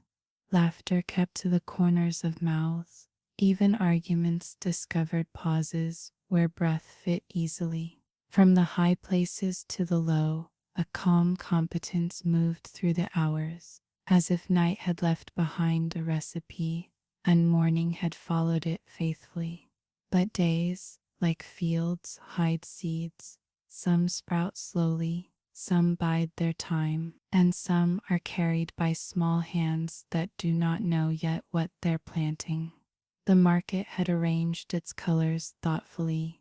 Indigo dyed cloth hung beside copper bowls that caught the sun. Figs lay heavy on reed mats. Olives glinted like patient eyes. Persephone walked among the stalls with the unhurried attention of someone who loves to see how people make a day. She carried no basket, she bought nothing. She collected ways of being, tucked them into her quiet, and let them soften there like fruit set to ripen on a sill. A child tugged her sleeve and offered her a posy tied with string. It was nothing more than time and a single wild flower, but it smelled like kitchens and hills and the space between the two. Persephone knelt to meet the child's eyes. You chose well, she said, and tucked the sprig into her hair, as if it had been destined for that crown. The child ran off lighter than before, having traded a plant for a blessing she could not name. Persephone paused at the stall of a potter whose hands lived in two worlds at once, clay and air. Bowls with honest rims lined the board. One had a small flaw, a crescent thin slip at the lip. She reached for it, and felt the potter's embarrassment flare. "I keep meaning to grind it down," he said, apologizing for the bowl the way a man apologizes for his own heart. "Leave it," she answered. "It will teach the hand to be careful." She paid with a coin that had warmed in her palm, and carried the bowl a few paces before handing it to a woman with a tired mouth. "For soup," Persephone said. "It will make whatever you put in it taste like a decision." At the end of the market street, where stone met the first thread of hill, a narrow path rose. It was not grand. It did not boast. Goats had improved it over time with their blunt insistence. Persephone stood at its foot. The air changed there, the way it changes at doorways between rooms that keep different weather. A cool drift came down, carrying the scent of damp stone, crushed bay and something older, the hush that deep places keep for themselves. She put her hand on the first rock. It was warm from sun, but the warmth thinned a finger's breadth under the skin. She climbed. The path wound between low pines and laurel, across a trickle of spring that had no patience for grandeur, past a lip of earth where lizards performed the same startle, again and again, because it pleased them. Persephone did not hurry. Her sandals learned the rhythm of this particular piece of world. At a bend, she stopped. Before her lay a meadow set like a green coin in a ring of darker trees. Wild flowers made their gentle arguments to bees. At its center, a shallow hollow held shadow where the sun seemed content to let night keep a small respectful outpost. The ground there felt thin, like vellum stretched over a secret. When Persephone stood above it, the hairs on her arms lifted as if listening. She knelt, pressed her palm to the soil, and found a second pulse below the first, the slow engine of down below places, clean as iron, old as thirst. She knew this feeling. She had known it since before her mother taught her the names of wheat. She could not have defined it without breaking it. It was gravity, yes, and invitation, and the tender ache a door feels just before it's opened. A carrion crow hopped to the edge of the hollow and tilted its head, considering her with the unembarrassed frankness of things that have never pretended to be pretty. Persephone met its eye. "Not today," she told it, smiling. "I am only visiting the thought of down." The crow approved by doing nothing. Persephone stood. She took a breath that belonged equally to sun and shade, to bloom and root. "Two names," she whispered to herself. One the world used when she was in it, one it kept for when she wasn't. She did not feel torn. She felt braided. On her way back through the meadow, she gathered a small fist of grasses gone to seed, and let them drift from her hand in a glitter of future. A goat watched her with the solemnity of a judge. She bowed to it, because some courts are ancient and deserve respect. By the time she came again to the market, the light had shifted to the fat, forgiving angle of late morning. Demeter would be on the terrace now, pinching basil, checking the sky for unkindness. Persephone smoothed her skirt, touched the thyme in her hair, and walked toward the part of day that belongs to daughters. The meadow remained, a green coin in a dark ring, the hollow cool as a closed mouth. Inside the ground the second pulse kept time, not impatient, only short. On the eastern steps of the temple where light liked to begin, Apollo sat with his lyre across his knees and let silence become music's nearest relative. Children chased their own shadows in the courtyard. A priest swept without urgency. The god watched the broom's arc and felt a private pleasure. Men kept temples clean for reasons that made sense even if the gods did not ask it. A man approached with the careful walk of those who do not want to interrupt but will. He wore a physician's habit, linen sleeves rolled, a cord at his waist weighted with small jars. Sweat darkened his collar. Apollo knew him, one of Asclepio's thoughtful mortal kin, the sort who listened to symptoms as if they were confessions. Lord, the man said, not quite meeting Apollo's eyes. We had a fever last night that chose to live. I am grateful. Apollo plucked one string, a note scarcely there. The night made space. He answered, you filled it. The physician nodded, relieved to be told he had done a thing. There are others, he went on, frowning a little. Children with throats that shut like fearful hands. Women whose bones ache with weather. Old men whose hearts stumble when they climb stairs. I do what I can, but the herbs are few this season. He stopped, embarrassed by the poverty of supply in the face of demand. I did not come to ask for miracle, he added quickly, as if apologizing to the sun for being cold. Apollo leaned the lyre against the step. He reached into his own shadow and drew out a handful of seeds the color of fatigue rescued. Plant these on the far side of the laurel street, he said.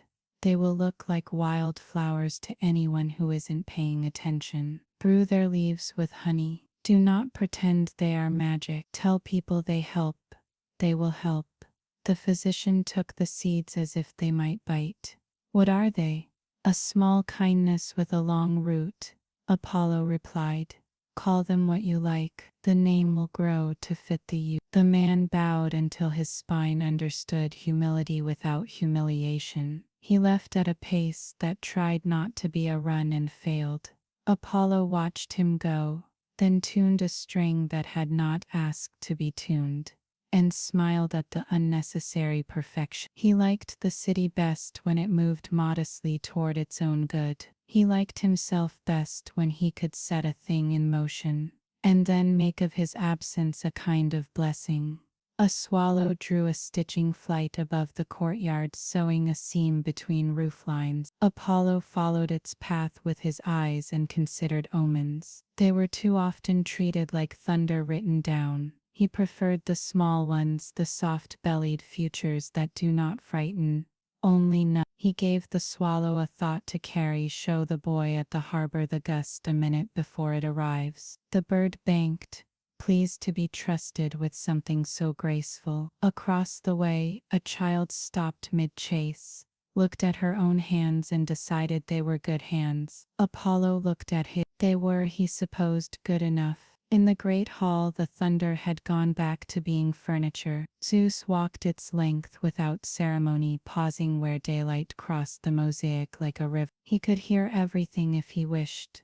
The merchant's arithmetic, the goat's logic, the hinge's friendliness, the ocean's slow approval of whatever men had done to deserve seeing it today. He had learned not to listen to all of it at once. Power, like wine, is better for being poured into a cup instead of a throat. He stopped by the pool that showed the city diluted and steady. The boy with the jar crossed it, grainy as a memory. The midwife's fingers moved with the authority of practice. Zeus watched and felt the ache that leadership never quite digests, the desire to spare, the knowledge that sparing too often makes people small. Hera entered without announcement. The room accepted her as if it had been waiting to exhale. She stood at his side and did not ask what he was thinking, which was one of the oldest gifts she had learned to give him. Persephone walked the goat path, Zeus said at last. Hera did not startle. Of course she did. Paths are for walking. She stood where the ground thins. She did. Hera's voice carried neither worry nor relief. She is a woman who can carry two skies. Zeus nodded. He felt the old pull, the one that wanted to cushion every crossroad. But he had been taught by years and mistakes that sovereignty is not a blanket to tuck around every beloved head. Sometimes it is only a door held open, with a hand steady enough not to shake. The ships, he asked, changing the angle of the day. In the safer channel, Hera said. Hermes used a clause that hid because it was shy. He coaxed it into public. He is good with shy things, Zeus murmured, half smiling. Hera's gaze fell to the pool. The young man at the assembly lifted his face to air that felt bearable. A potter left a flawed bowl on a table. A woman tasted soup, made from humility and onions, and felt rich. Let it spend itself slowly, Hera said,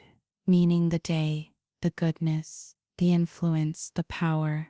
All of it. We do not need to finish anything today. Zeus placed his palm on the stone. Just that. Thunder did not answer. The hall did not darken. The gesture spent nothing, and somehow returned something to the room. Permission not to be grand. He left the hall then and walked the balcony where night had combed his hair. The wind had put on the noon it intended to wear. He breathed.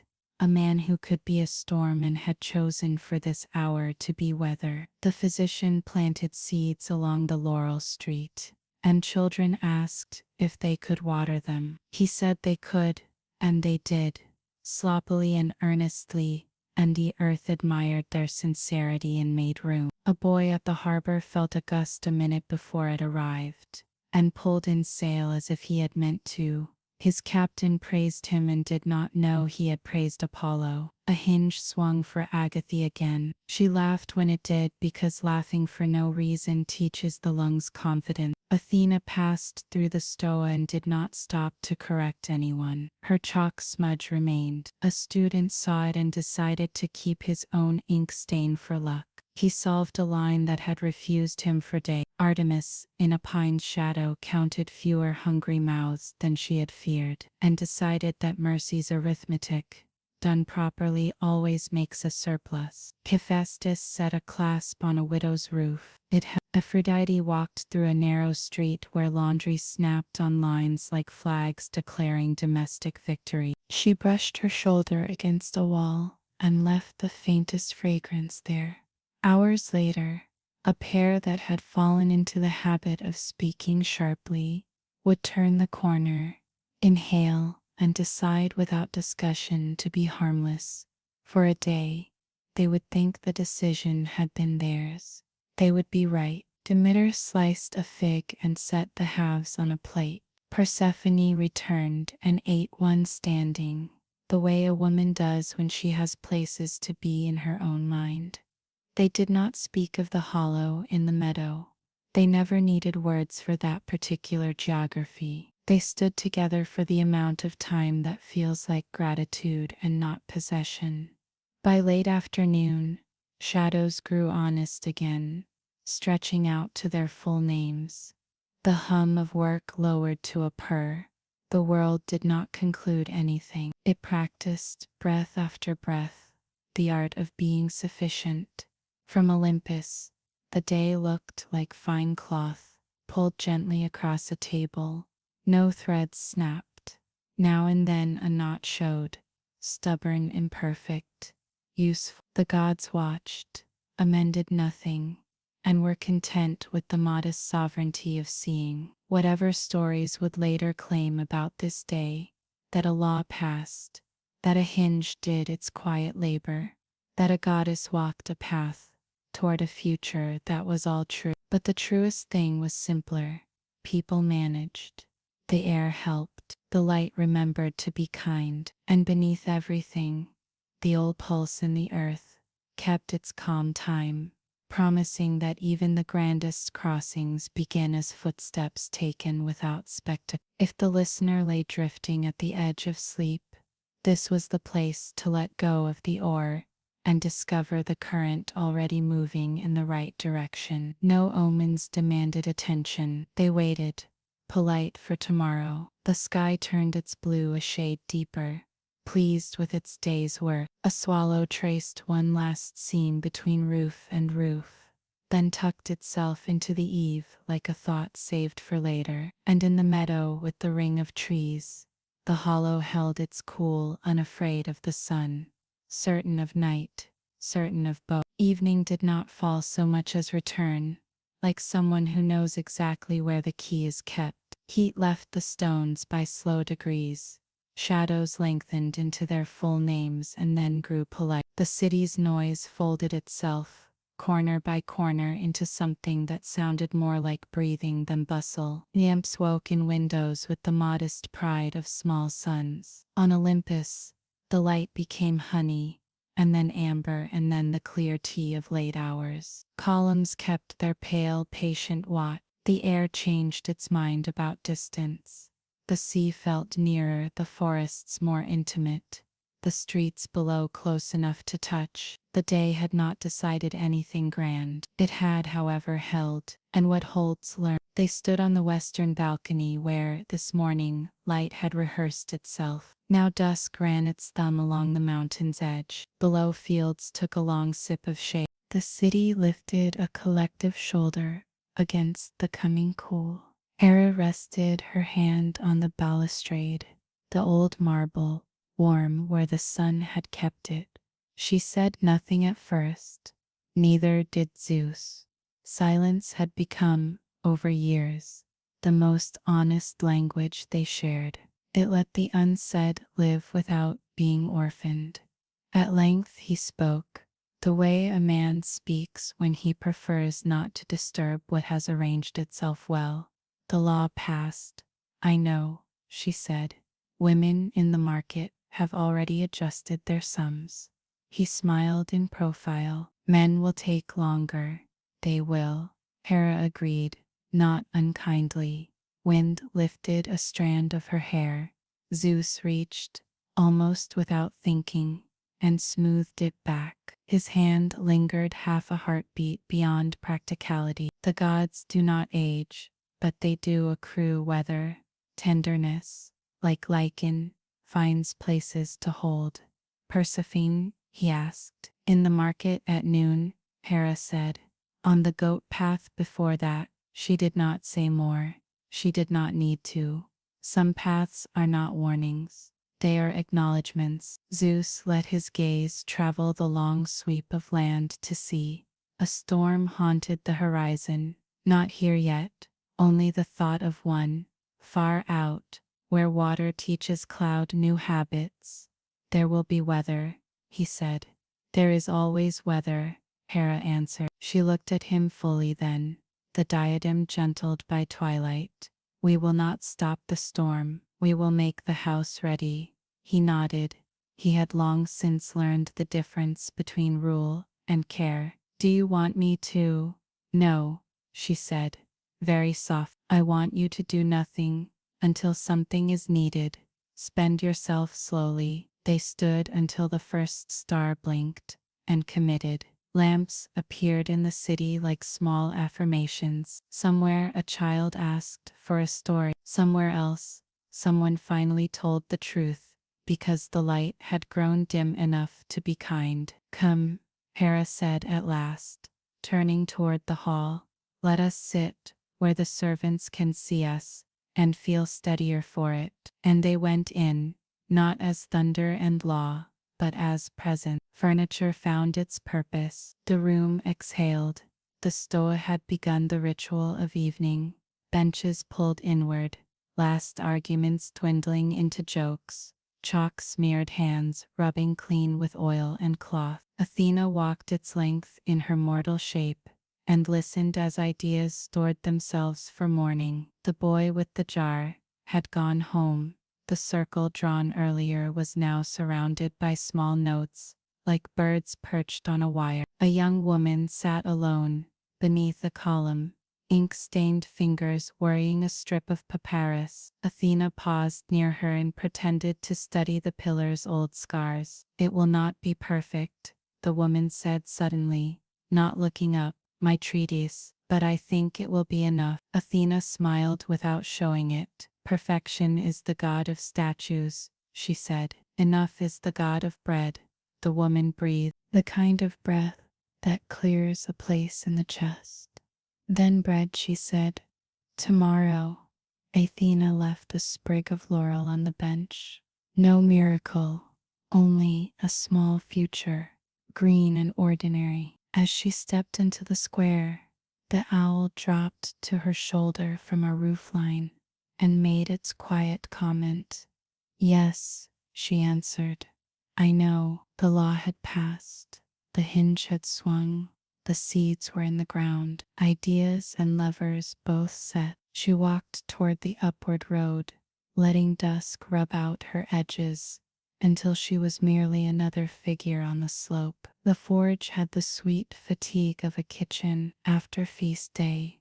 Tools laid aside, surfaces damp, a warmth that belonged to work rather than to spectacle. Hephaestus raked coals into a careful red hill and drew the hood. Sparks rose, considered the air, and declined. He unstrapped his apron and hung it by habit on the same peg that had learned his reach. His hip spoke in its old dialect, nothing dramatic, just weather reporting. He answered with a hand pressed briefly to the bone and the ghost of a stretch. On the bench lay tomorrow's first task, an iron clasp, shaped to the patience of a widow's roof beam. Next to it, a piece he had made without commission or plan, a small lamp stand, balanced to be difficult to tip. It would end up in a midwife's room, though he did not yet know this. The world did. A shadow filled the doorway, salt-scented. Still, Aphrodite said. Banked, he corrected. There's a difference. I am learning to like differences, she said, and stepped in. She gave the room her softness without scattering it. The forge remained itself. She touched the lampstand with one finger and left nothing on it but the idea that hands would find it useful. You and Hera, he said, not a question. We shared a fig. Aphrodite answered.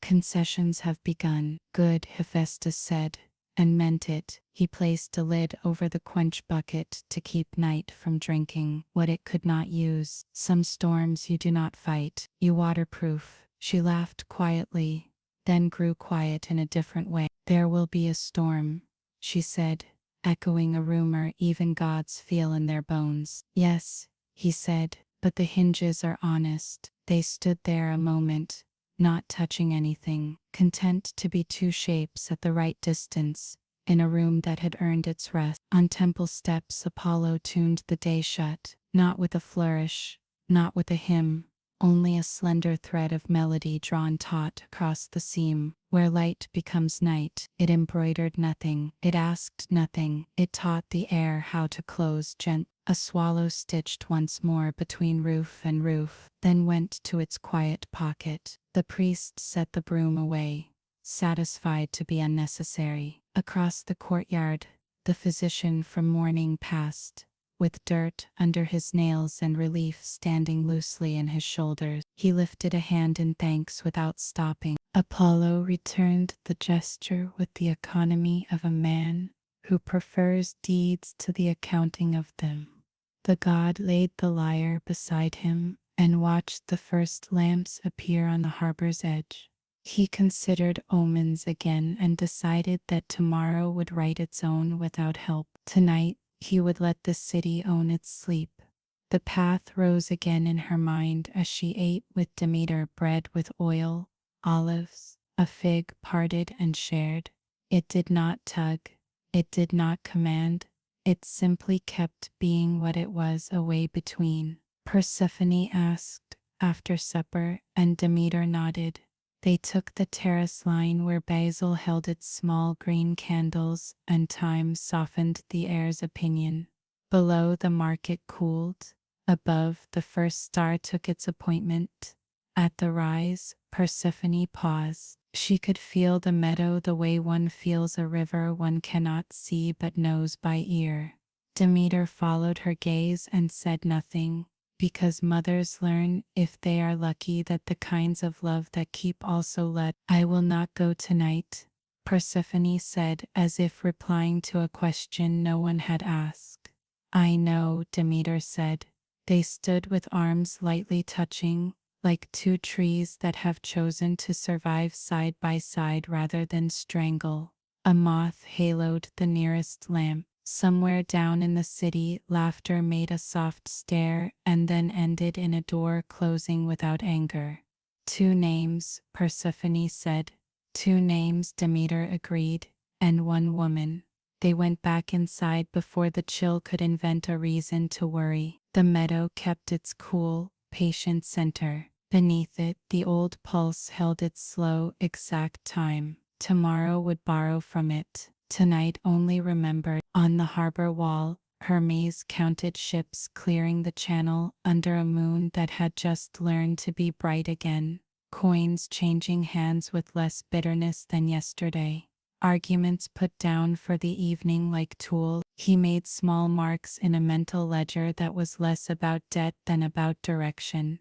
He swapped a child's dropped olive for a sweeter one, and let the child think he'd found luck. He straightened a signboard without the shopkeeper noticing, and therefore improved a day that didn't yet exist. He pressed his fingers to the stone, feeling the heat leave, and thought with an affection he would never admit that days like this were the real work. Setting the room, tying the knot, threading the needle. Tomorrow can have its drama. When he looked up to Olympus, nothing flashed. He preferred it that way. Out beyond the breakwater, the sea prepared the night with the dignity of something that has done this forever. The tide turned its heavy body with grace. Waves rehearsed the lullaby they knew by heart. In the deep, where no lamplight could perform, currents consulted and agreed. Poseidon listened to the long conversation that only water and silence can have. He touched the trench with the same palm as before and felt it content for now. He eyed the far weather, a bruise along the rim of the world, and elected to let it learn manners. From distance, he sent one long even swell toward shore. Nothing dramatic, just a guarantee. The harbor will sleep in its own bed. On Olympus, servants laid lamps in niches and stepped back to admire how light holds a room without boasting. In the hall, Zeus and Hera took their seats, not to judge, not to be adored, only to be seen. Athena returned with chalk smudge and laurel scent. The owl tucked itself heavier on her shoulder. Hephaestus's forge sighed into ember. Aphrodite passed through a corridor and left behind her a kindness that would later make a quarrel impossible to begin. Below, Agatha's hinge swung for the last guest of the day, a neighbor bringing soup in a flawed bowl that made her handle it carefully and therefore with love. The physician set the new seeds in a shallow dish and smiled without reason. The boy with the jar slept with his head on his forearms, the midwife letting him because some postures deserve to end a day. The meadow waited. The city dimmed. The sea kept time. The mountain kept watch. And if the listener had not yet drifted, this was the place where the story did the drifting for them, where breath and world matched lengths, where the mind loosened its grip on its own handle and discovered the door opens more easily that way. Night arrived, the way it had left, familiar, practiced, welcome. Stars took their places like musicians who need no conductor. The first cricket risked a note, the others grateful joined. Somewhere in the middle distance, a hinge turned once more and closed without complaint. Olympus exhaled, the world answered. Tomorrow would come with its weather and its work, its paths and its two names. For now, the evening remembered it, gently, and let the remembering be enough. Night returned like a keeper of keys, weighing each door in the city with a practiced hand, turning what needed turning, leaving what should remain ajar. The mountain put its shadow back on like a cloak. Lamps dwindled one by one to small embers of company. Voices tucked themselves into houses and ceased their insistence on being heard. Far off, the sea exchanged nods with the sky and promised not to wake the harbor. On Olympus, the air cooled to the wisdom of marble. Columns held the dark as gently as they had held the day. The floor in the great hall remembered footsteps and let memory be enough. Somewhere in the gardens, a night flower opened, late, certain, unhurried, and made a clean argument for patience. The world had practiced being sufficient, now it rehearsed being still. Hera walked the long gallery where mosaics told old victories in colors tamed by centuries. She did not count them, she let them count her, weighing out a different arithmetic than pride. At the end of the corridor, the garden was already breathing in its evening grammar, the bees asleep, the leaves repeating a soft lesson about staying. She paused by the pool. The moon's reflection shook on the water, then steadied. She did not try to fix it. Some truths improve by being allowed to tremble. Zeus joined her without ceremony. In the tilt of his shoulders lived the weather that had chosen not to be summoned. They stood a span apart, two pillars the room had learned to trust. When he spoke, it was not to command anything to be.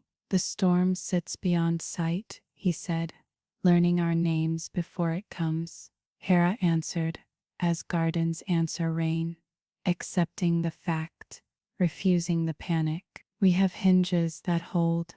We have bread that remembers fields. We have a law that teaches merchants the weight of breath. She turned a dead leaf between finger and thumb and set it free on the surface of the pool. When it comes, the house will know what to do. He nodded, a quiet treaty. Between them the night placed its hand and smoothed their differences until they shone like grain rubbed with oil. Elsewhere in the palace, Athena laid a sliver of laurel between the pages of a book whose spine had begun to loosen from being loved. The owl shifted weight on her shoulder. Patient punctuation. She pictured the assembly stones, cooling under their own certainty, and the chalk-dusted bench, where a young woman had decided enough was a sacred word. Tomorrow would want metaphors.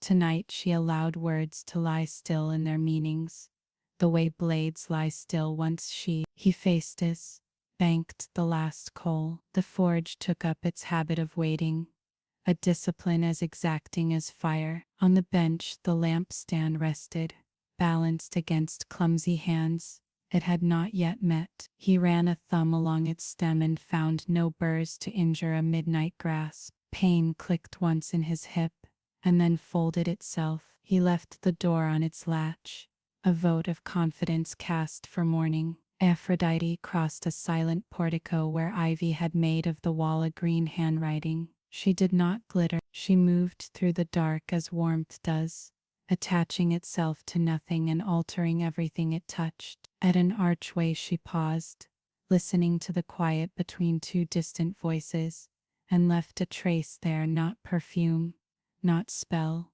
only the memory of kindness worn thin and therefore soft. Two people on opposite ends of the palace exhaled at the same time, and did not know why. On the eastern steps Apollo laid his lyre into its case, as if setting a sleeping child into a bed that had learned the contour of that small body. The tune he had used to close the day went on by itself, not as sound but as proportion. Shadows and angles took it up and practiced. Across the city a physician sorted seeds on a cloth with careful fingers, unaware that the measure of his motion matched the measure of the god's last phrase. Artemis stood at the forest's lip where the white road narrowed into deer track. Wolves convened, counted, and dismissed hunger to tomorrow with the bored dignity of animals who have survived longer than men think possible. She touched a pine and felt, beneath sap and bark, the long, slow story trees tell to themselves. The moon lifted beyond the ridge, and for a moment made of her shadow a clean, spare signature. Poseidon cupped a trench with an open palm, and felt the seabed relax into him like a jaw that had accepted sleep. Currents arranged their chairs for the vigil, and whispered to one another the names of ships that could be trusted. A single swell went ashore to promise permanence to a child who would dream of boats. The child would wake with a fondness for balance, and never know why he preferred bridges to towers. Hermes, already where the next hinge of need would be, wrote nothing down, and remembered everything. He swapped a sharp coin in a boy's pocket for a duller one that would not cut his thigh, and in so doing, prevented a small pain the world had no room to hold tomorrow. He tilted a sign again, the same one, because certain lessons refused to be learned the first time, and he adored them for it. Demeter and Persephone ate late. That is, they ate at the hour when bread tastes most of its origin, and figs surrender to the idea of sweetness without argument. After they stepped out under a sky that had set its lamps to tend, the path to the meadow held steady in Persephone's mind. Not a summons, not a threat, simply a truth that had decided not to compete with other truths. 2 names, she said. Demeter answered, and 1 table, which was the kind of answer love learns after it has been broken and repaired and found stronger in the mending. In the mortal city, the hinge swung last, for Agatha, the neighbor's bowl flawed, careful left warmth on her palms. She set it down beside a cup of water, and for a moment, her small room contained all the necessary categories: mercy, hunger, proof. On the Laurel Street, a child asked to keep one of the new seeds, and promised not to eat it. The physician said yes. Promises spoken to plants are a kind of prayer that never offends the gods. The boy with the jar slept without having meant to. The midwife covered him with a shawl that had been folded 1,000 times, and was an expert at its profession. In his father's breath, heat surrendered to rhythm and decided to keep the bargain. At the harbor, ropes sighed against wood. Men tied off the day as sailors tie off anything, twice for the world's patience, once for their own. Pigeons chose eaves. Cats negotiated treaties with dark. Far beyond, at the rim of things, the storm rehearsed its manners in silence. It learned slowly how not to break what it was not asked to touch. Back on Olympus, the hall kept its simple liturgy. Lamps in niches understood their task and performed it without pride. The throne held the weight placed on it, and did not mistake weight for worth. Zeus and Hera took their seats, just far enough apart to make room for the ring. When servants passed through, their shoulders settled. To be seen is sometimes to be spared. A breeze found the balcony and cooled itself on stone. The pool in the garden chambered the moon in a new facet, as if to say, even constancy can be interesting if you look long enough. Somewhere a cricket tuned itself to the pitch of mercy and joined others who had been waiting for consent. They made a thin music that mended the edges of things too small to name. If there was prophecy in this night, it was courteous.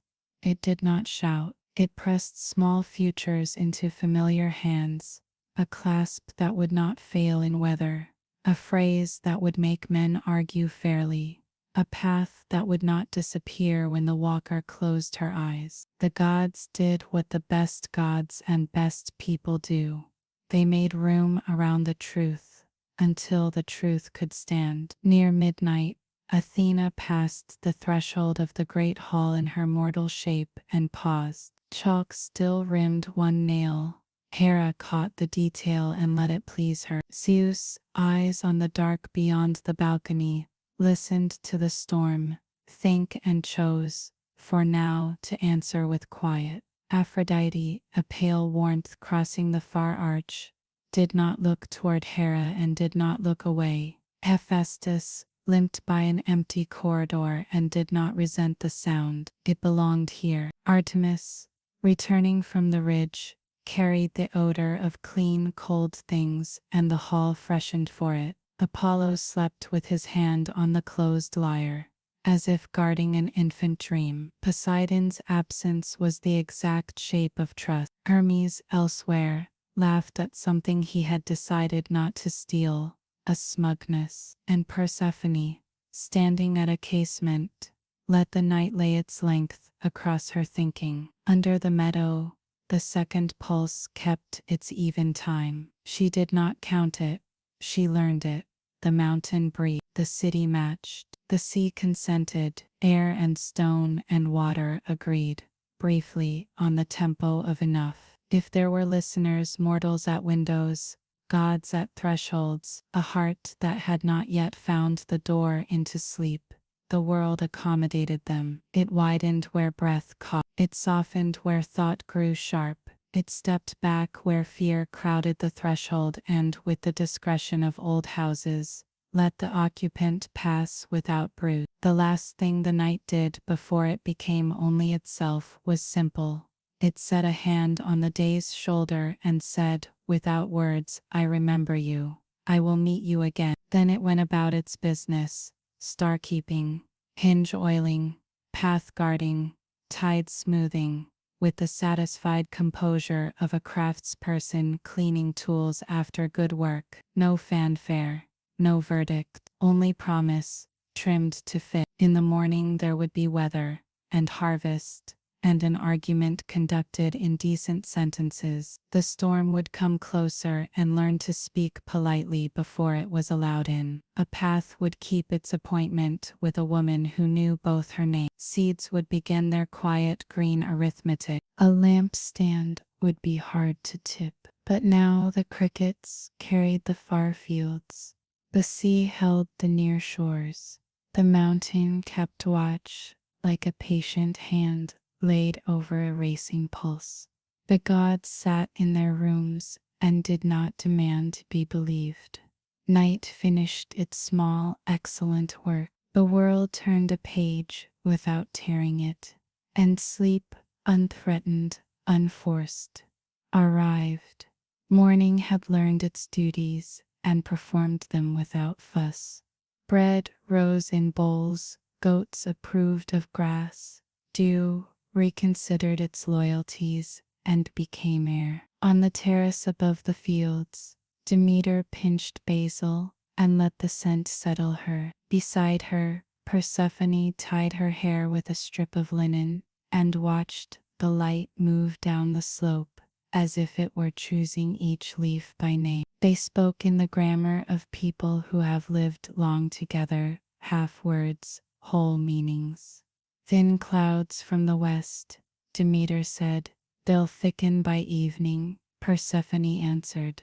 Demeter nodded, pleased by the simple, domestic prophecy. We'll bring the figs in earlier. Persephone smiled and did not say that she had dreamed of a place where figs do not ripen, and clouds are only a rumor. The ground tells itself. She did not say it, because saying it would make it closer. There was work, olives to turn, jars to check, the coolers to sweep for stone dust. A pot cracked at the rim. Persephone ran her thumb along the fault and felt how kindness could still hold water. Leave it, she said to the servant who wanted to throw it away. We will use it for flowers. Even broken things deserve duty. By late morning, the market sang its familiar chorus. Persephone passed through like the memory of shade, collecting nothing but ideas. A woman stitched at her stall with clean, ferocious competence. Persephone watched her knot the thread and felt a tug somewhere below her ribs. The exact, satisfied tug of something tied properly. At the edge of the street, the path began. It did not call aloud. It merely continued to be what it was, the way a river continues to be river, whether or not anyone drinks. Persephone rested her hand on the first rock. Heat pooled there from the sun. Beneath the warmth, something else, cool, precise, patient. The second pulse. She climbed. The land practiced softness on purpose, pines giving shade without argument, laurel brushing sleeves. A spring insisting that the day could be kinder if it wanted. On a ledge, she paused to watch a shepherd cut an apple in 8 pieces for 6 children, and somehow make everyone feel they had received more than their share. She admired that arithmetic. The meadow appeared as it always did, a green coin in a ring of older trees. Bees held their parliament, daisies lifted small faces, The air forgot to be busy. Persephone walked to the center where the ground thins and knelt. She pressed her palm to the soil. The first pulse, the one all living things carry, met her. Beneath it, the second, deep and even. Neither threat nor seduction. A door, not yet opened. Not today, she whispered. The earth made no protest. Doors worth entering do not cajole. A crow landed on a low branch and performed the customary inquiry, head tilt, one bright eye, the comedy of skepticism. I know, Persephone said. You prefer honest endings. The bird approved by being bored. She stood and turned, and found Hermes leaning on a pine, as if the tree enjoyed his company. You walk as if you're listening to a music nobody else hears, he said, conversational as weather. Persephone laughed a little. You're the last person qualified to accuse others of secret music. He bowed acknowledgement. The winged sandals were asleep, but mischief clung to him like a second cloak. I came for figs, he said, which could have been true by his standards, and to see whether the meadow looks the same from your eyes as from mine. Does any place look the same from two people? She asked. Temples, he said, and tax ledgers. He let that satisfy him for a breath, then sobered. There are rumors of balance moving. Rumors always exist, Persephone said, gentle. It gives men something to handle when they do not wish to carry their own hearts. True, he kicked a pine cone, not far, just enough to prove gravity still works. If a door opens, and I am not asking whether it will be better if it opens with you holding the handle, not with the handle finding you. She felt the sentence seat itself in her like a tool set back into the right slot. You came to warn me. I came to remind you you're not a passenger, Hermes replied, and to steal a fig if one offers. She smiled despite the weight in her chest. There's a basket on the terrace. Tell my mother I sent you. I will tell your mother what will make her strongest, he said, and there was no joke in it, which might be the same thing. He inclined his head toward the ring of trees. Be where you choose to be, not where the day chooses to put you. When he went, the air stitched itself after him, seamless. Persephone stood alone again, with the meadows green, and the door's patient quiet. She did not step forward. She did not step back. She let both pulses, hers and the deep one, find the same length of breath. In, like moss, lifting dew. Out, like shadow learning shape. She stayed until the sun moved a handwidth toward afternoon, then took the downward path. Stones remembered her feet.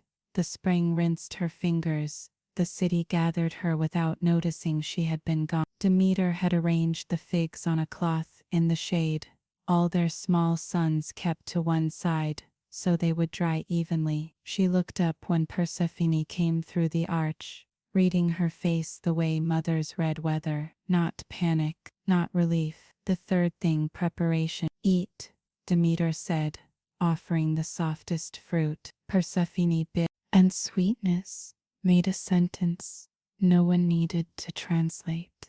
The lower terraces will need water by evening. Demeter added, we can carry unless you have the market. I have the market, Persephone said, and the laurel street.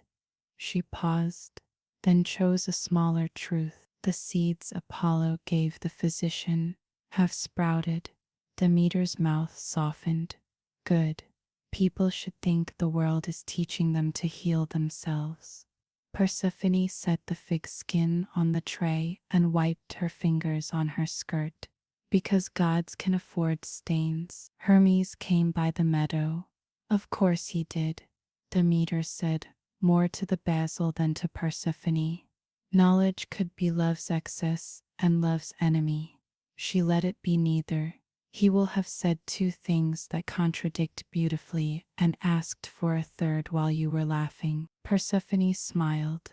He asked for a fig. I sent him to you. He stole 2. Demeter said dryly, and thanked me for the one. She looked at her daughter fully now. You are not a candle to be snuffed or guarded. You are your own fire. Walk where your light belongs. The blessing landed without ringing. Persephone breathed it in and did not mistake it for permission. From the high hall, Athena watched the market's geometry, how people made lanes out of air and agreement. She had noticed Persephone on the slope and had not followed. Wisdom knows when to be present and when to be furniture. Apollo sat on the eastern steps with his lyre closed, listening to the city tune itself. He could feel the second pulse through the soles of his feet, the way a stage feels the dancer before the dancer moves. He did not play. He let silence be the scale on which the day weighed itself. In the forge, Hephaestus trimmed a small burr from the lampstand's base, until a careless hand could not find it even by accident. Pain tapped once and then minded its own business. He set aside the file with the satisfaction of making a thing safe for someone he would never meet. Aphrodite crossed a shaded court where ivy kept its promises. She thought, not unkindly, of Hera and the fig, of differences that had learned their border. The air brought her a rumor, gentle as a forgotten scarf, a door under a meadow, a girl who was no longer a girl, a love that would not be improved by ownership. She did not flinch. Love that survives winter does not startle at map. Zeus stood at the balcony where night and morning keep their treaty. He could feel the far storm tighten its thought. He did not summon, forbid, or decree. He remembered Hera's instruction, spend yourself slowly, and found that for the first time in a long time, he had coins he wished not to spend at all. Poseidon felt the same weather as a change in the ocean's handwriting. He corrected the flourish on a distant current and adjusted a sandbar by the width of a promise. Learn manners first, he told the storm. Then we will discuss arrival. Hermes delivered nothing in particular, and everything in general. Jokes to the harbor, a clause to a scribe, a fig to a child who would remember the kindness more than the fruit. On the upward path, he paused, turned, and sent a thought toward the meadow. May the handle be in the hand that deserves it. At dusk, the meadow gathered its own dusk shadow, collecting in the hollow like a kept secret, the ring of trees darkening into a chorus without words. Persephone returned, because she had planned to, not because a summons had grown too loud. She wore a cloak, not for chill but because departures should be made with attention. She stood at the center and pressed her palm to the soil. The second pulse rose to meet her. She did not mistake its evenness for indifference. Calm is a way of loving. Mother will feel this, she said aloud, not because she doubted it, but because speaking turns a fact into a companion. The ground lifted breath toward her hand. She answered with her own. In her mind she saw Demeter on the terrace, olives darkening at the lip of jars, basil held upright like tiny torches. She saw a boy on the laurel street holding a seed in his palm and promising not to eat it. She saw Agatha's hinge swing without complaint. She saw a lamp stand in a room where women's hands would need it. 2 names, she whispered. 1 woman. She sank to her knees. The hollow's coolness touched the bones of her shin. She closed her eyes and let the forest's noises arrange themselves. Crickets, establishing jurisdiction. A fox revising a plan. The wind writing an old letter and deciding not to send it. When she opened her eyes, Hermes stood across from her on the far rim. Not intrusive, not necessary, present the way a road is present, even when you've chosen your direction. He raised a hand. It meant what it always meant. If you go, I can guide. If you stay, I can leave. If you waver, I can wait. She smiled, and the smile was not apology. Not tonight, she said. Tonight I learn the handle, not the door. He bowed, the precise depth that honors decisions. Tomorrow remembers this, he said, and vanished in the manner of messengers. Responsible, Persephone lay back and let the earth hold the weight she usually kept for herself. Above, the first star made its plain, proud announcement. Beneath, the second pulse kept its measured invitation. She matched both, breath by breath, until the body understood that belonging can have two addresses without being divided. She did not sleep. She practiced stillness until stillness felt like motion withheld rather than life denied. In that practice, choices grew their roots. When she rose, night had fully taken the meadow. She brushed seed from the hem of her gown, gathered a handful and set them in a line on the rock. Small promises to be kept by someone else. She took the downward path, as one takes ownership, step by step, without flourish. The city received her. The terrace offered fig and water, and a mother's shoulder at the exact distance that keeps both alive. Tomorrow? Demeter asked. Simple. Tomorrow, Persephone said. They ate in the clean, quiet family's urn. Somewhere, a hinge turned. Somewhere, a lamp found the hand that would need it. Somewhere, a storm rehearsed kindness. And under the meadow, the door did not open. It learned her name. Morning left the meadow with a thin shawl of mist, as if it had paused to bless the grass, and then remembered it had further to go. By noon, the shawl was gone. By late afternoon, the green coin lay bright in its ring of older trees, bees officiating over small weddings of pollen and wind. Toward evening, the light tilted, and shadows learned the slope they would wear into night. Persephone returned the way water returns to a well, without haste, with certainty. She carried nothing in her hands. On her wrist, a smear of fig where Demeter had pressed sweetness and blessing in the same gesture. Hermes was not yet there. She was glad. Some doors are better learned in solitude. At the hollow's center she knelt, the way one kneels to drink. The ground was cool through the thin linen of her dress. She pressed her palm to the soil, and the second pulse lifted to meet her.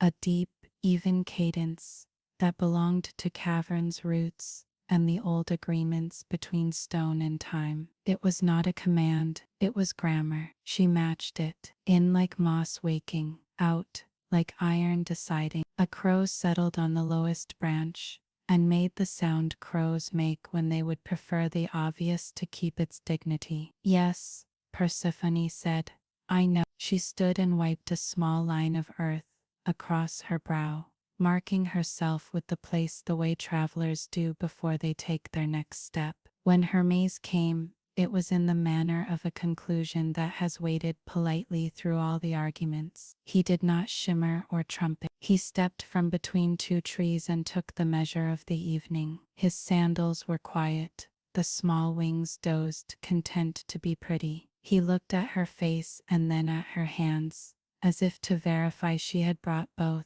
Is it today? He asked, not testing, only aligning facts. It is. She did not lower her eyes. Walk with me until the road knows my name.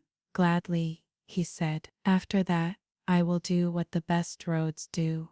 Be available. They did not immediately press the ground. They breathed. Two lengths made one. Then Persephone lifted her heel, and the meadow, which had been waiting without impatience, changed its mind about what it was. Where her foot fell, grass remembered river. Where her other foot fell, shadow remembered. The circular hollow widened by a breath, then by two, then by three. No crack, no drama, just a soft rearranging of what belonged higher and what belonged lower. The opening was a mouth content to be closed or open depending on need. Hermes touched the edge, as a carpenter touches a beam, and nodded, satisfied. Sound. Persephone stepped across the threshold, and the air altered itself around her. Heat thinned to gentleness. Sound folded and kept only what would not startle sleep. The world narrowed into a corridor, not of stone, but of quiet. Breathe here as if you were walking through your own childhood. Hermes said, his voice miles closer than distance. Memory is the rope, she breathed. The corridor accepted the payment and widened a hand's breadth. They walked, and the above world unspooled behind them like a thread carefully wound onto a spool for later use. The scent changed. Bay leaves pressed between books, clean iron, cold fig, rain that has not yet fallen. The floor sloped by degrees. Persephone did not stumble. Her feet learned the angle the way the ear learns a new instrument in an orchestra, and decides to love it. After a time that refused numbers, a wind with no origin passed them going the other way. It carried the sound of wheat moving without scythe. It carried the hush of empty cradles. It carried the small, proud laughter of people who have put rooms back together after grief. Persephone lifted her chin to let it touch her throat. "You are not death," she said to the corridor. "No," said a voice from the soft dark ahead. "I am his cousin." Hypnos, sleep, stood where the passage widened. He wore no crown and needed none. The hem of his garment held the color of curtains just before dawn. His eyes were the middle of closed eyes. Around his shoulders a flock of small moths beat out the quietest of hymns. "You are early," he said kindly, as one might say to a guest who has arrived just before the table is set. "I am on time," Persephone replied, and felt her spine lengthen inside the answer. Hypnos smiled the way a pillow smiles when it has learned the weight of the head it serves. "The road likes certainty. Keep it." Another figure waited at his shoulder, austere as a winter horizon. Thanatos Death did not glow, did not grimace. He bowed with an economy that suggested a long education in discretion. "We meet only where we must," he said. "Even queens go by other doors when they can." "I am not here to be taken," Persephone answered, "but to take up. My mother taught me the difference." "The difference makes the world," Thanatos said and stepped aside. Hermes inclined his head to both, as one favorite nephew to two uncles who guard the family's serious work. "I'll see her to the river," he said, and Hypnos waved them on with a hand that carried the softness of innumerable beds. They walked again. The air cooled without becoming unkind. High above, 1,000 fathoms of earth above, twilight began its careful appointment with lamps and birds. Far below, faintly ahead, a sound accrued. Not water in a hurry, not water bothered by stones, water with intention. "The river," Hermes said, unnecessarily. "Which?" Persephone asked. "Styx. Today," he replied. "Oaths prefer her. She tells the truth so well that even lies sit up straighter." They came out into a chamber whose walls refused to be walls, distances that behaved like thoughts. The river used the room for its conversation. It looked black as polished onyx, until you realized no light required its opinion. Then it looked like movement. Think. A fairy waited at the shore, and Charon, bent, capable, ageless, rested both hands on a pole like a man leaning on his past and not resenting it. "Have you coin?" Charon asked, then caught himself. He was an institution, not a cashier. He peered at Persephone's face and bowed so slightly it barely bent the air. No fare for you, lady. Names pay differently." "I will pay anyway," she said, and sat on the ferry's rim, the only currency that matters here. A breath drawn, held, released, without fear. The boat shifted, content. They crossed. Hermes kept his silence, like a musician who knows when not to play. Once, at the middle, Persephone looked down and saw not faces, not grasping hands, not dramatics, but vows. The river carried them more carefully than any priest. There were the promises people had kept against odds. There were the promises people had broken and mended later, with humility. There were the promises made to one's own soul to wake gentler tomorrow. She reached toward them and felt Styx reach back, not to drag her under, but to let her know she had been seen by what remembers. She withdrew her hand and placed it over her hurt. The river approved, with a small dark gleam. They came to the farther bank. Ground rose in a gracious slope. Asphodel lifted their pale, patient torches. The air smelled of linen chests, iron keys, and something green, insisting under stone. Souls walked there, neither joyous nor tormented, but engaged in the steady work of learning how to bear what they had been. Some greeted one another with surprise that never grew old. Some sat and looked at their hands until their hands forgave them. A woman taught a child a song that had never been written down while she was alive. The child learned it as if born, knowing, "Is this sorrow?" Persephone asked, not because she feared the answer, but because naming frees the mind to do its labor. "It is rest," Hermes said. "Sorrow is a weather that passes through. This is the house." They moved on, and the asphodel field thinned into halls that had no corners, and yet contained. The roof, if it was a roof, held constellations. The upper world had forgotten for lack of looking. Their light was not the light of day, and refused to compete. In niches, small lamps burned with a flame that made no shadows. The stone underfoot did not echo. It remembered footsteps without repeating them. At the center of this calm geometry, a throne waited. It was not high. It did not require stairs. It had the proportion of a chair, meant for conversation that sometimes becomes law.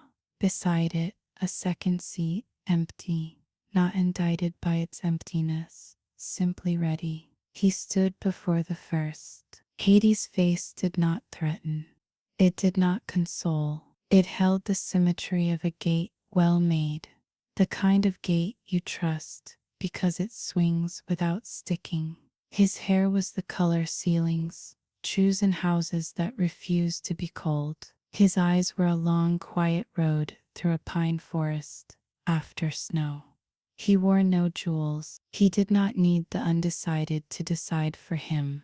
The only adornment was a ring, whose metal looked made from the word endure. "Lord," Hermes said, with a respect that belonged to function as much as to person. "Persephone, daughter of Demeter." Hades inclined his head, and the room balanced a fraction more.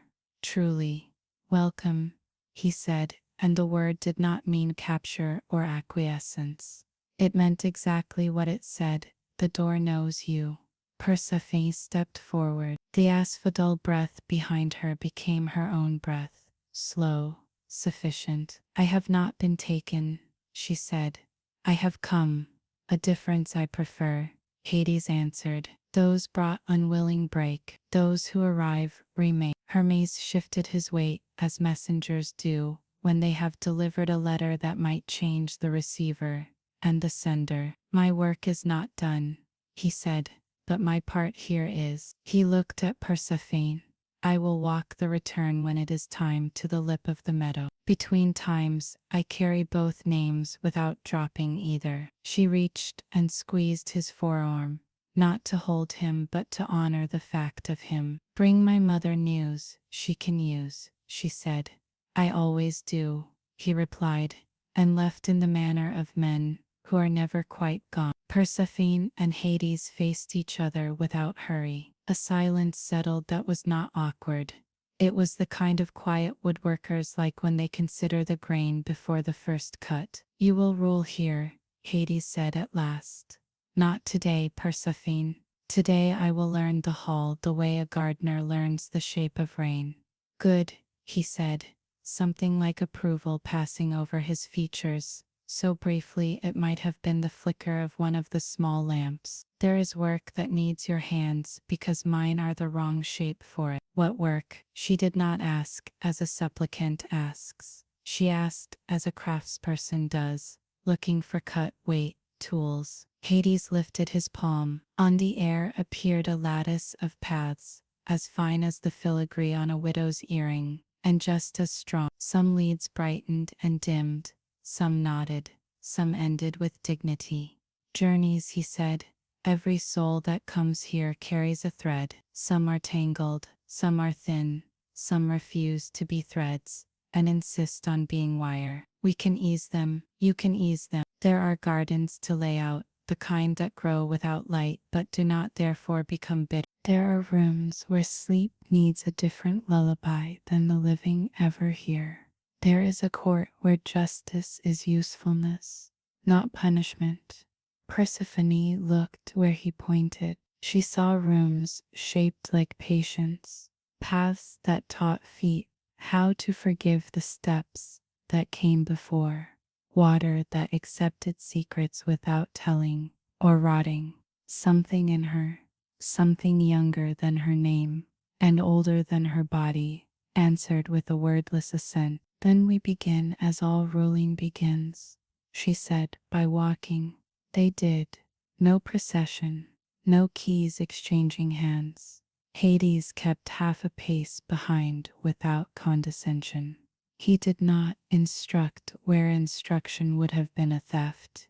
He indicated here and there with a brief turn of his head. Persephone listened to the stone. In a chamber of still water, she knelt and set her fingers to the surface until ripples taught the shape of the room to the room. In a corridor where the souls who had loved too fiercely paced their old circles, she took the smallest stool from a niche and placed it against the wall. One sat, then another. Sitting is a kind of mercy. In the court where names are measured against deeds, not to condemn, but to size the garment of rest, she moved 2 lamps. Their light no longer made a glare on the tablets. People stopped squinting. A scribe exhaled and began to write with fewer mistakes. They came, finally, to a garden that did not yet know it was one. Bare beds, soil like velvet in shadow, a fountain with a voice that had not chosen its timbre. Persephone stepped into it and the earth recognized her. In the way dogs know the family even when the hair is cut and the coat changed. This is yours, Hades said. It is ours, she replied, and took off her sandals to feel the dirt with the full truth of her feet. She pressed her heel into the first bed and the soil agreed. She drew a line with one toe and the bed discovered a border it liked. What grows here? She asked. Memory, Hades said. And forgetting that has learned to be a tonic. And what do they need?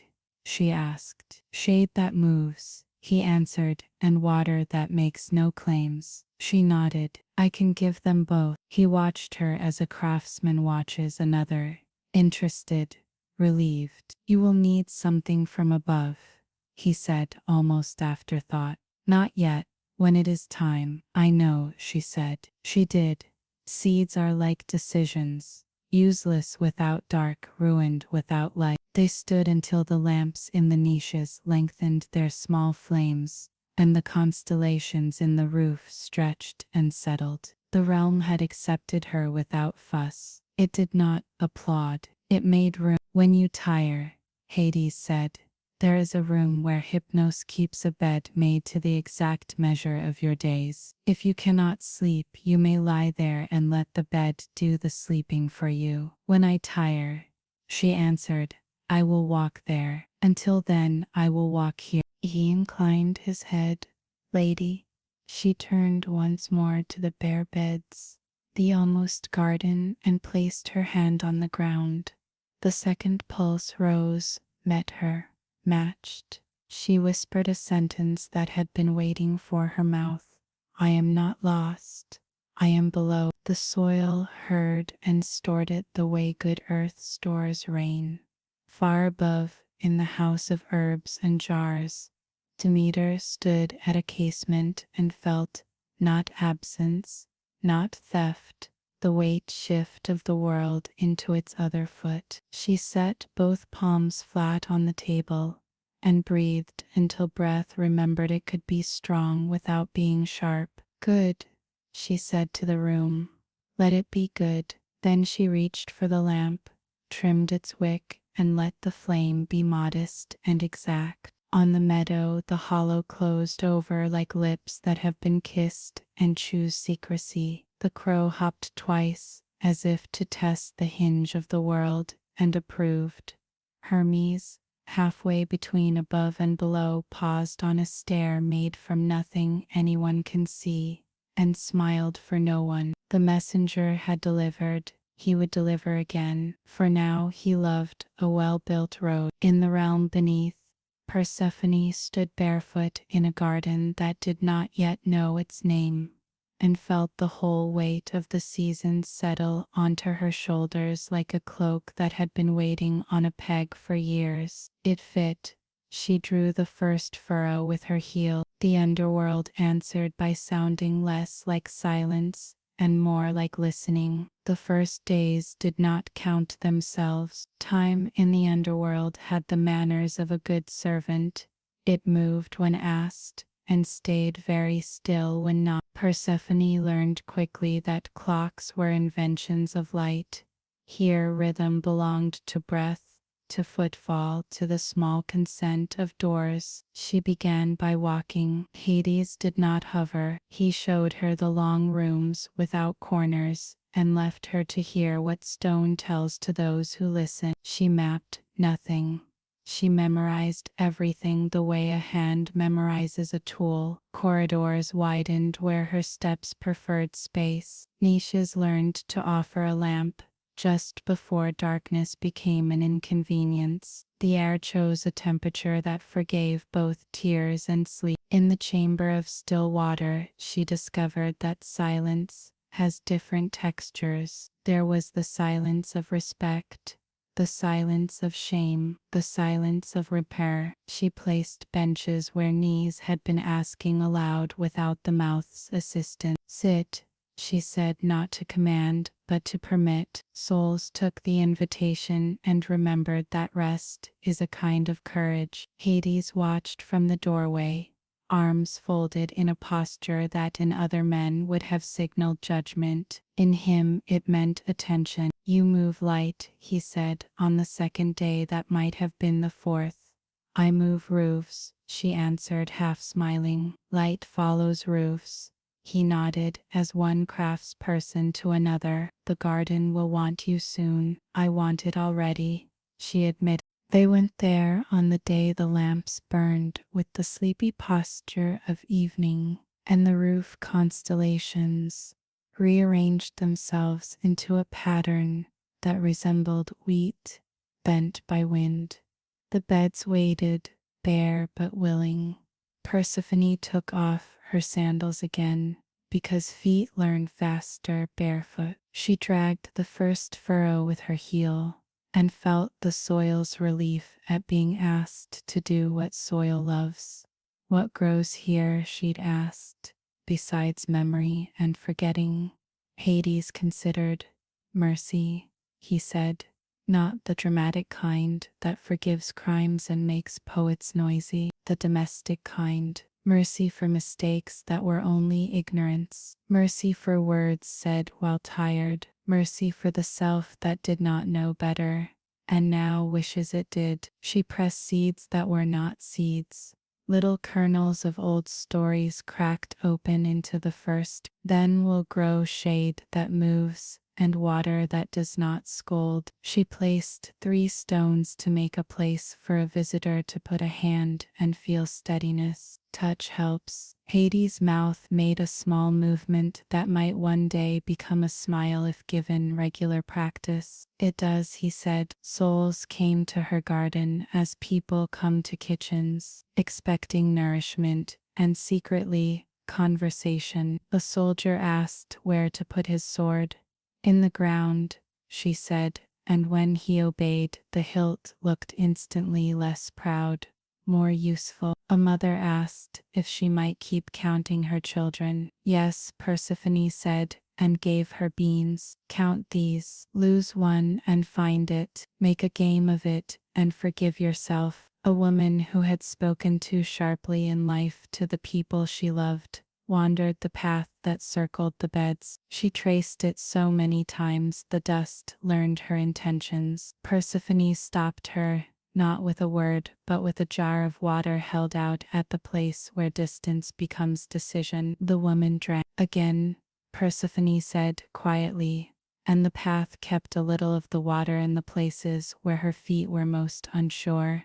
This is not punishment, the woman asked. After the third cup, it is practice, Persephone said. Practice is kinder. She learned the hours by the way shadows pooled at the base of lamps and lengthened inside the grooves her toes had drawn. When souls were restless, she made work. When souls were heavy, she made chairs low enough that standing again felt like accomplishment instead of defeat. She watered the beds with a cup whose rim had been worn smooth by the mouths of people who had needed gentleness. The cup was not magic, it was good at its job.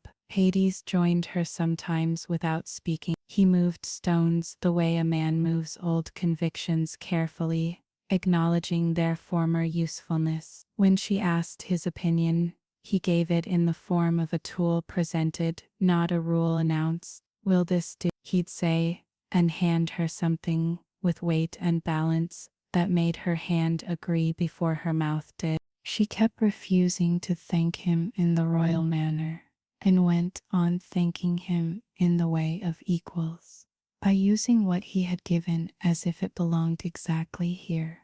They ate in a small room that pretended not to be a throne room, and succeeded. His bread was thick and honest. Her olives tasted of afternoons, spent watching the sky decide. They broke both with their hands.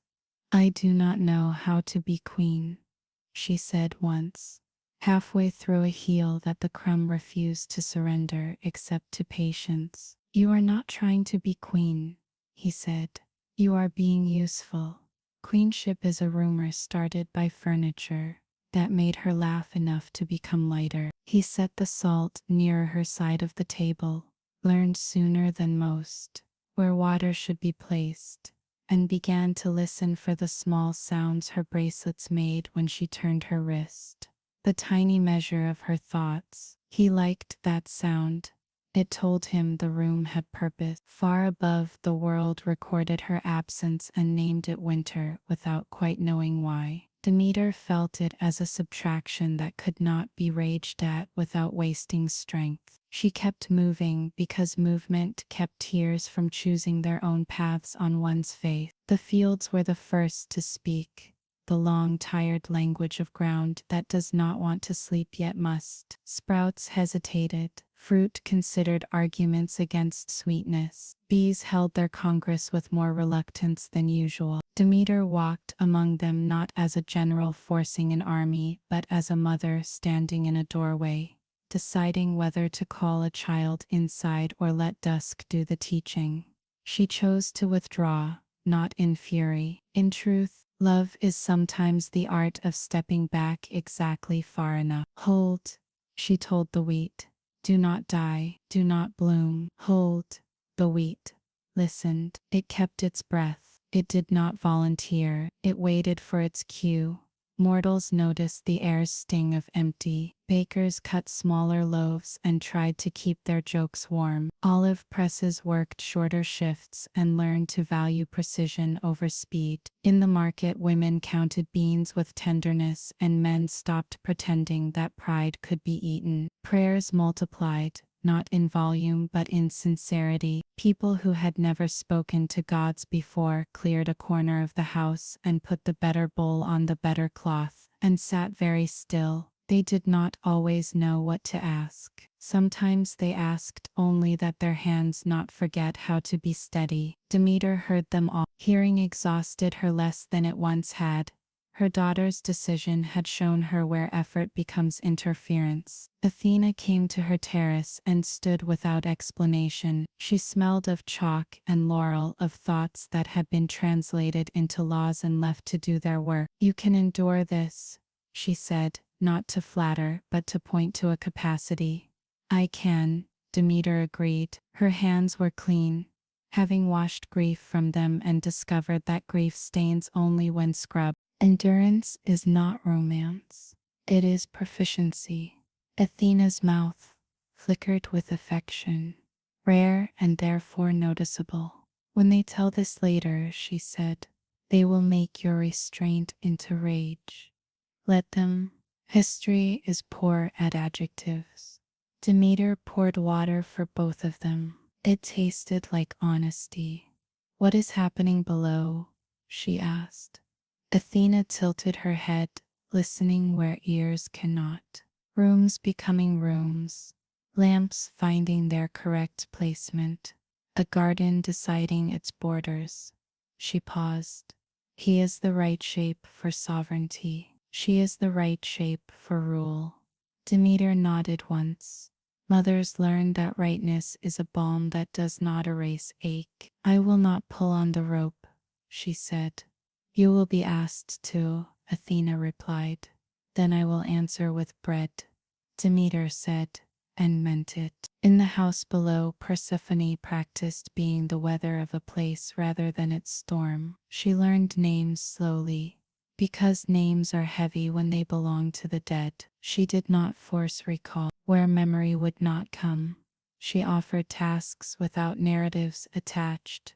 Carry this, place that, water here. People remembered themselves faster when not interrogated. She invited Thanatos to walk with her among the beds. He moved like a shoreline, clean, inevitable, not unkind. How do people meet you best? She asked. Standing, he said. Even if they must be held up. She put a rail along a stretch of path that had been fooling the weak. The next day 3 souls leaned there while they told him what needed telling. None of them fell. Hypnos brought her a pillow that smelled faintly, the linen closet in Demeter's house. It is not theft, he said. It is reference. She set it on a bench where eyes had been too bright. 2 women slept there for an hour and woke with fewer edges. Hades took her to the court where justice happens without the appetite for punishment. A young man stood before a tablet where his deeds tried to arrange themselves into a comfortable order and failed. He flushed with the heat of having been smaller than he should have been. What did you keep? Persephone asked him. My excuses, he said. Shame doing its clumsy dance. They were easier to hold than the truth. What can you keep now that weighs the same? She asked. He thought, amazed that thinking had not been outlawed here. The promise to choose the larger word when I am tempted by the smaller.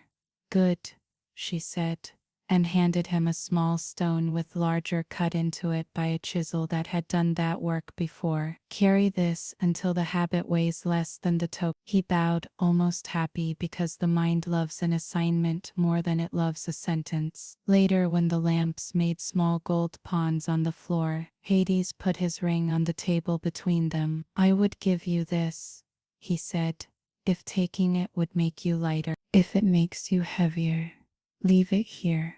She looked at the ring. It was a circle like any, but the metal had learned patience in its smelting. She touched it with one finger and felt nothing demand or plead. I will wear it when I am below, she said, and lay it down when I go above. Not as chains, not as escape, as weather. Hades nodded, relieved of a fear he would not have admitted to himself. Fear that his realm would make a claim it had not earned. Agreed, he said simply. They ate in quiet, towels over forearms, hands honest with olive oil, the bread respectful of their teeth. When they spoke, it was to solve the placing of a lamp or the angle of a stair. Once she asked him, what do you love? And he answered, after a pause, long enough to be the truth, balance. And mercy? She asked. It lives in balance, he said, though I suspect it keeps a house in your garden as well. She reached across to salt his bread and did not apologize for the familiarity. He accepted the gesture as if salt had always belonged to both. Above, the city's voices thinned. Markets still opened, but with a humility that looked good on them. The assembly met and discovered that speeches are easier when bellies are not full enough for swagger. The law Athena had helped pass bore real fruit, less cheating, fewer knives sharpened by jealousy. Misfortune, evenly shared, does not multiply violence the way unjust fortune does. The boy who had once carried a jar learned to brew leaves from the new plants Apollo had provided and became, without calling it such, a healer. He slept in a chair many nights with his head bent over a pallet, and woke with the uncomplaining neck pain of useful people. Agatha's hinge did its work in winter as in summer. It no longer remembered the times it had stuck. The midwife's lampstand refused to tip, no matter who bumped it in a hurry. Demeter's terrace bore the clean scarcity of a room that knows exactly what it can afford. She watered the basil with measured hand, and did not cry into the pot. When Hera came, she did not offer advice. She pinched a fig's neck, gauged its courage, and said, "Soon." Then she sat, palms on her knees, queen beside goddess, women in a place men often think they design. "You are strong," Hera said. "I am precise," Demeter answered. "Precision is a strength with better manners," Hera replied, and stayed until the light changed into the hour when conversation would become repetition, and then stopped before it did. Zeus pretended not to watch strength and precision at work, because pretending was his way of giving privacy. He measured storms by the courtesy of their beginnings. This one, still far off, had the politeness to announce itself without drama. He decided to trust it until it gave him a reason not to. Apollo walked through streets quieter than he preferred, and tuned his fingers to the pitch of restraint. He did not He placed his hand briefly on a baker's shoulder and left the exact weight a man needs to keep kneading when he would rather go home. Hermes traded rumors for bread and ensured the baker believed it had been his own will to keep the ovens lit. Athena stood at a threshold where a young woman wrote by lamplight, making philosophy out of hunger without sentimentalizing it. "Finish," Athena said, not in command, in encouragement. The scholar did. Below, the garden woke to itself, not with blossoms mortals would recognize, but with green in the shade and dark leaves that made the air think of forgiveness. A fountain learned a voice that neither scolded nor begged. Persephone planted 3 small trees that bore fruit of memory. One for the thing you wish you could forget but shouldn't. One for the thing you must forgive yourself for. One for the part of your story you did not understand until now. The fruit ripened only when touched. Souls learned patience by learning to wait for themselves. Hades brought stones from a chamber the river had made smooth and piled them at the garden's rim. "Borders," he said. "Pathways," she corrected, arranging the stones so they guided without denying. He watched her hands and learned them the way one learns an alphabet that will be needed daily. Once, as they crossed the asphodel field, a soul stopped and bowed so low his forehead kissed the ground. Persephone reached and lifted him by the chin. "No," she said, not harsh, not soft. "Leave the floor for the work of feet. Your respect will be better used in how you sit, how you rise, how you speak." He stood, unused to being taught after death and liking it more than he expected. Thanatos visited the garden edge and stood with arms folded, like winter, not threatening, merely present. "I have carried many here," he said. "You will carry many back," Persephone answered. He turned his head, interested. "Back? Into stories," she said. "Into the mouths of those who need to say their names. Into the hands of those who work the same clay with fewer mistakes, because they remember the last potter kindly." He did not smile. He permitted the idea to exist in his jurisdiction. Hypnos, arriving like a shadow laid carefully upon another shadow, approved immediately. Memory sleeps and wakes better in gardens, he observed, and set a second pillow on the bench without asking permission.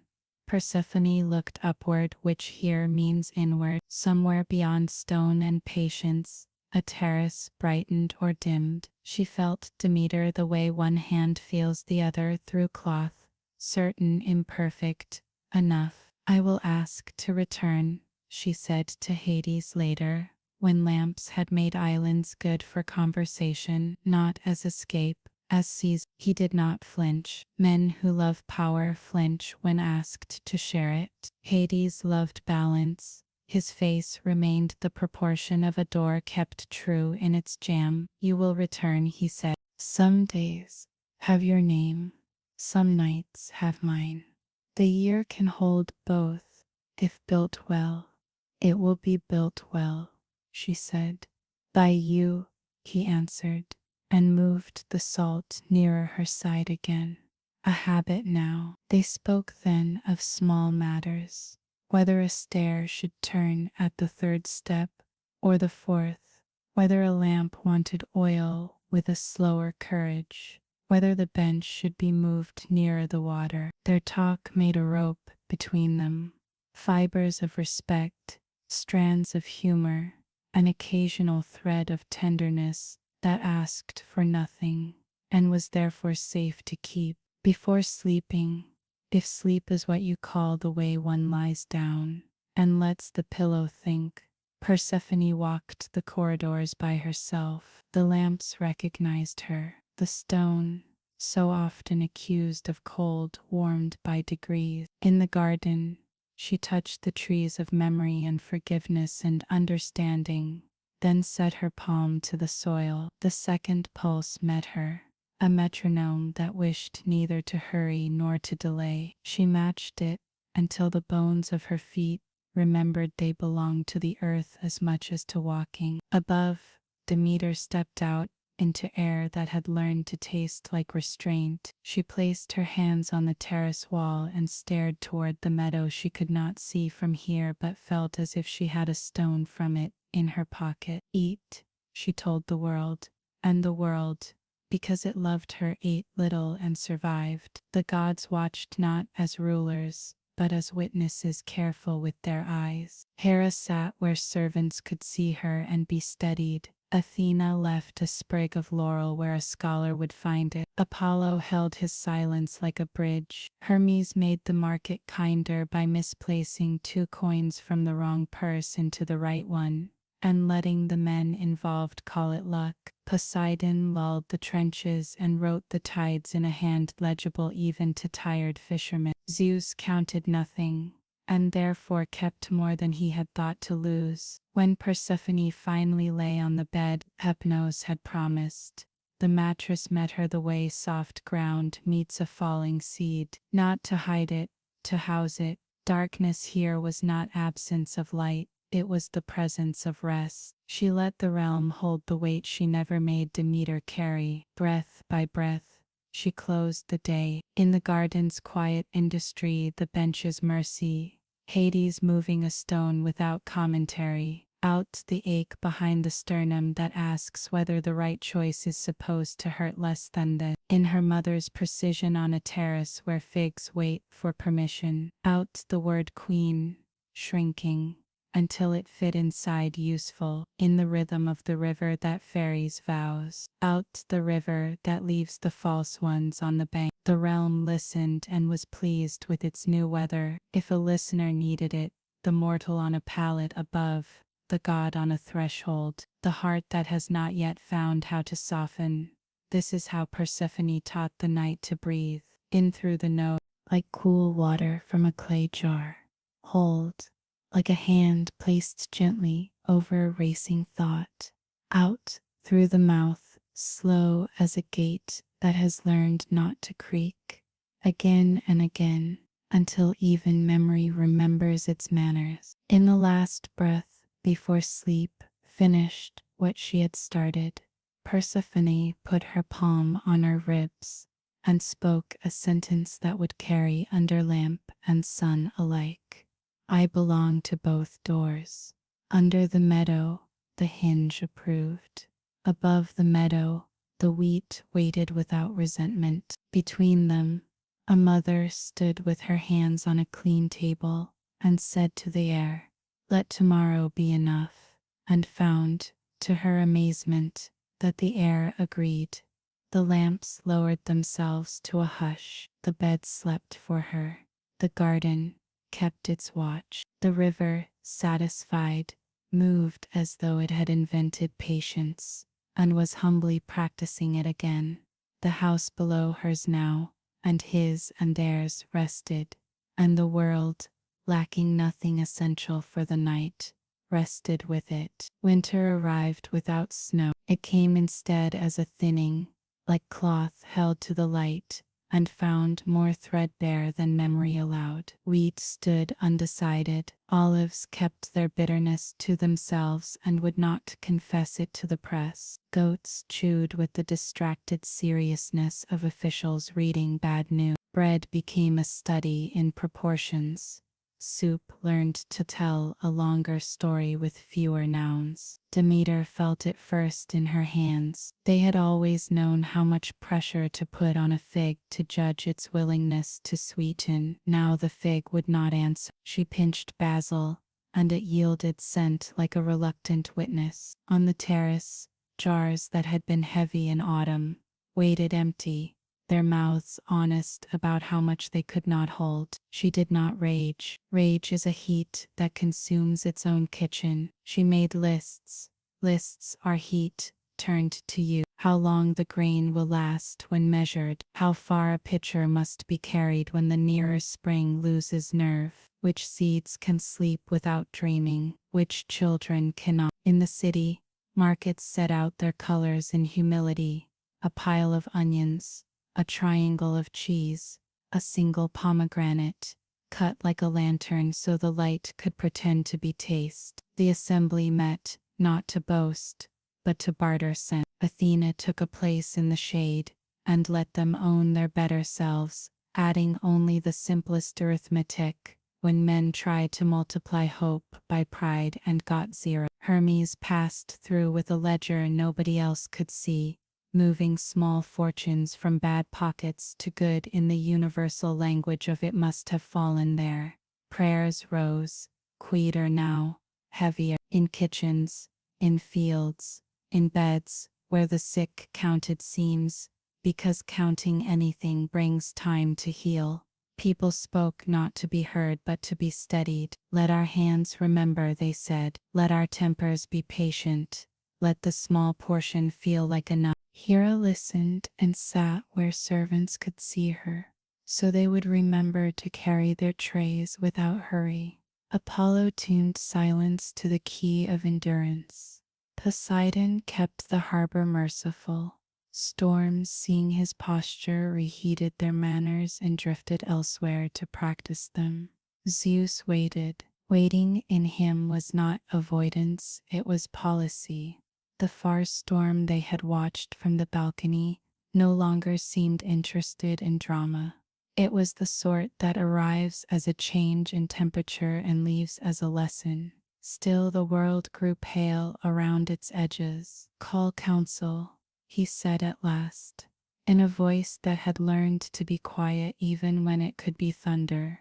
They came, not in a rush, but with the gravity of carpenters arriving to inspect a house that has begun to settle. Athena with chalk under her nail, Apollo with his music, sleeping in its case. Artemis smelling of cold and pines, Aphrodite like warmth that remembered restraint, Hephaestus with the posture of a man who can make hinges hold a little longer, but not keep doors from wanting to sag. Hermes already knowing the shape of the debate because he had delivered arguments to all of them, in other lives under other names. "It is famine," said a minor god with a major voice. "It is precision," Demeter answered from the doorway none of them had noticed until she filled it. The room breathed differently. Men, mortals, and gods alike, forget that grief makes its own presence. I have withdrawn my hand, not to punish, to insist the earth not be asked to lie about what it needs. Mortals are suffering, the minor god tried again, soft. They are learning, Demeter said, and her eyes were not cruel. But the lesson has a length. If it continues past that length, it ceases to be instruction and becomes harm. Athena inclined her head, seeing the measure in Demeter's thought. Where is the measure's end? Near, Demeter said. The word carried no drama and all the weight in the room. Then the matter is not whether to intervene, Hera said, but how to do it without insulting the truth. Zeus looked to Athena, who had already begun to sort the strand. The balance is between the world's need for bread and the underworld's need for a queen who can teach rest, she said. Remove either, the loom snarled. Hermes, Zeus said, and the messenger was already halfway to the threshold, because instruction is faster when one has been meaning to obey it. Find their agreement, not a return stolen, a return chosen.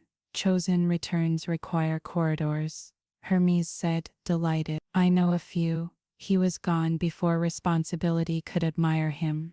Below, Persephone walked the garden made of memory and forgetting, and the fountain learned a voice that could speak to thirst without making it ashamed. Souls sat on the low bench and practiced the dangerous art of forgiving themselves. She moved among them, not as a healer. Healing presumes sickness that must be cured, but as a gardener, shaping conditions under which the living part of a thing can do what it already means to do. But the air changed. It did not grow colder. It grew attentive. The second pulse rock's old metronome kept time as always. Yet, underneath and above it, she felt the first pulse falter in places, like a drummer who has been asked to play for hours and now needs water more than applause. She placed her palm on the soil. The underworld welcomed her touch and gave her the truth. The above world was stiffening into stillness that was not rest. She went to the chamber of still water. The surface offered her a diluted reflection of the threshing floors and jars and lamps of the world above. The way water gives you a story told backward. Men argued more quietly. Women rationed without making children afraid of tomorrow. Bakers learned to make hunger taste like dignity. Yet corners of the image blurred, where grief had begun to gnaw its own name into the walls. Hades came and stood beside her. You feel it, he said. I do. The realm below can hold its own rhythm, he said. The realm above can't hold hers without you and your mother in conversation. Persephone looked at his hand where the ring rested like a small moon. He did not hide it. Will you ask me to stay? I will ask you to rule, he said, which includes leaving when leaving preserves the rule. Something softened between them that had not been stiffness. Exactly. More like caution, finally sure of the floor underfoot. You love balance, she said. I do. And he considered, because men who answer too quickly with beautiful words often answer themselves rather than the question. I love what you do to this house, he said at last. And I love the way naming it your house does not make me smaller. That was as clear a vow as any in the river. She accepted it as such, not with a kiss. There are gestures better than kisses in certain geographies, but with a touch to his wrist that taught the room her decision had weight and would not be reevaluated hourly. Then we must speak with my mother, she said. Not I, Hades answered without pride. He meant Hermes. And you. Hermes reached Demeter's terrace as if he had been born on it. He bowed to the basil, to the empty jars, to the woman whose restraint had kept the world from shattering into tantrum. She is well, he said before asked. I know, Demeter replied, because she did. Is the realm well? As houses go, Hermes said, rubbing his chin with exaggerated thoughtfulness. It is less haunted than most, and more honest, than any. Demeter allowed herself the corner of a smile she would not show to anyone who might think it victory. Then we are ready to bargain. Hades has already agreed to the shape of fairness, Hermes said. He will not pretend to be generous. He will be exact. Exactness is my native language, Demeter said. Hermes nodded toward the path beyond the terrace that led, by patient rotes, to the meadow. Walk with me. I will walk to the threshold, she said. Then my daughter will do the walking that belongs to her. They went together. The city bowed to Demeter without spectacle. A woman sweeping her threshold swept with more care. A child holding half a pear decided not to complain about halves. A baker, seeing Demeter pass, knocked flour from his hands and remembered to look at the sky before judging his day. Hermes pocketed 2 coins from a bad purse, which is a kind of liturgy when done correctly. At the meadow, the hollow kept its cool, lawful secret. Demeter stopped at the ring of trees and placed both palms on a trunk, the way one places hands on the shoulders of an old friend who refuses to lie. I do not pull, she said. Pull doors break, Hermes replied. Handles exist. In the soil beneath them, the second pulse heard and held. Persephone stood in the hall with the roof of constellations that looked like memories waiting their turn to be told. She had laid out the day's work for the garden. Hypnos had arranged the bench and pillow with a competence that required no supervision. Thanatos, having finished with a procession that needed more kindness than usual, stood in the doorway to say without saying that the hour had come. Are you ready? He asked. I am, she said, and took up nothing in her hands because bringing nothing is sometimes the most respectful luggage when 2 worlds have to make room. Hades walked with her to the river. Charon bowed lower than he bowed to kings. Boatmen know who makes passage worth making. At midstream, the water presented her again with the vows men had made and kept and broken and mended. A woman's promise to be gentle with herself in the morning shone brightest. Persephone touched it without touching the river and set it higher in the current's esteem. Carry this one quickly, she told Styx. The river liked instructions of that sort and went about obeying them with the pride of useful things. At the far bank, Hermes waited with the courtesy of someone who knows when not to speak. He offered his arm. She did not take it. He did not mind. They walked side by side through the cooling corridors. The opening widened with the confidence of doorways that have been properly used. Your mother is at the trees, Hermes said. Of course she is, Persephone answered, and felt gratitude for the precision of that love the way one feels for bread set down on the table in the right place. They emerged into the ring of older trees. Evening had placed its hand gently on the field. Demeter stood with her fingers resting on bark as if taking the tree's pulse. She turned when the air changed. A daughter's first signal.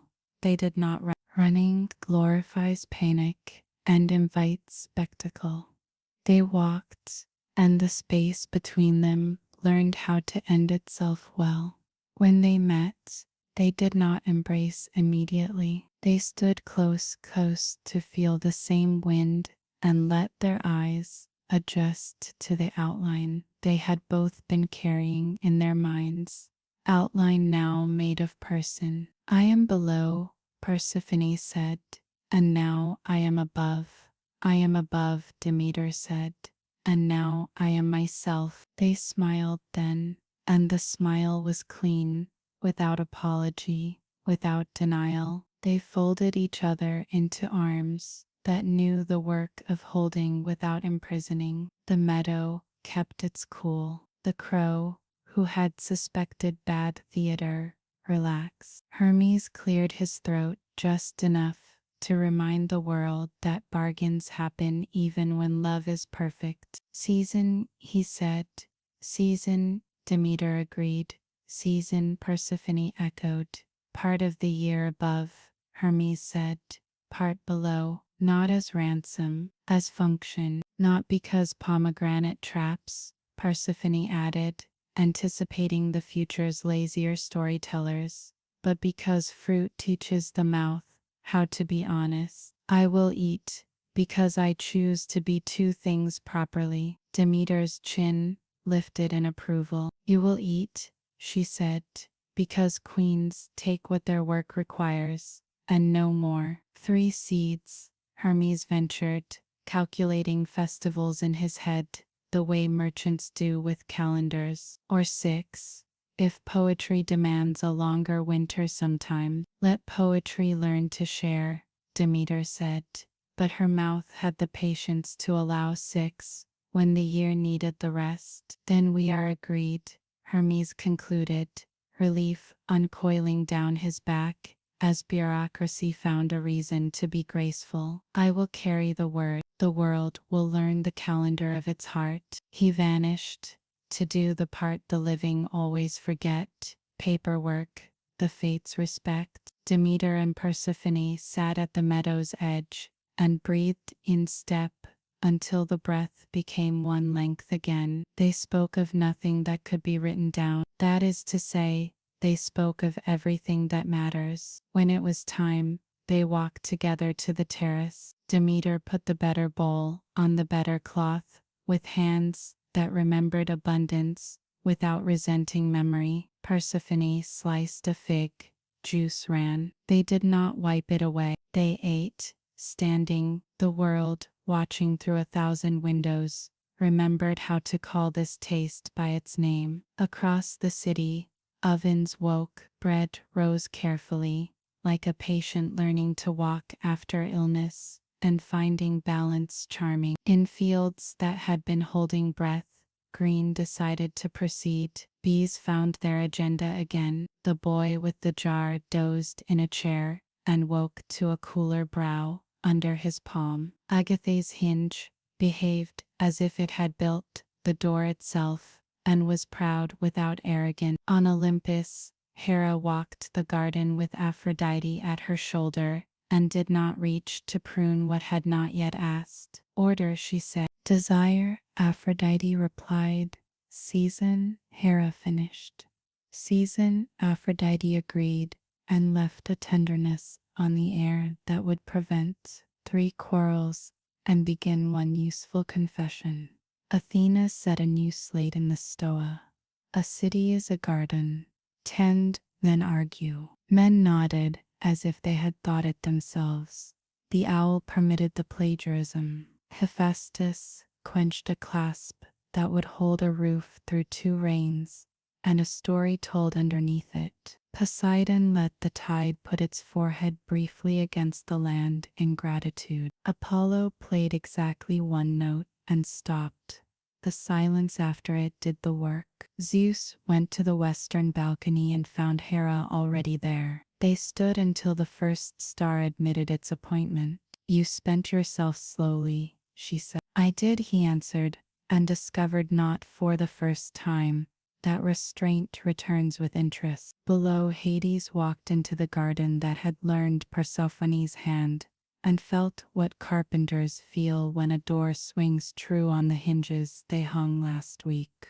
Relief, satisfaction, and the quiet desire to make another door just as good. He touched the ring, then the empty chair. Soon, he said to both, without impatience.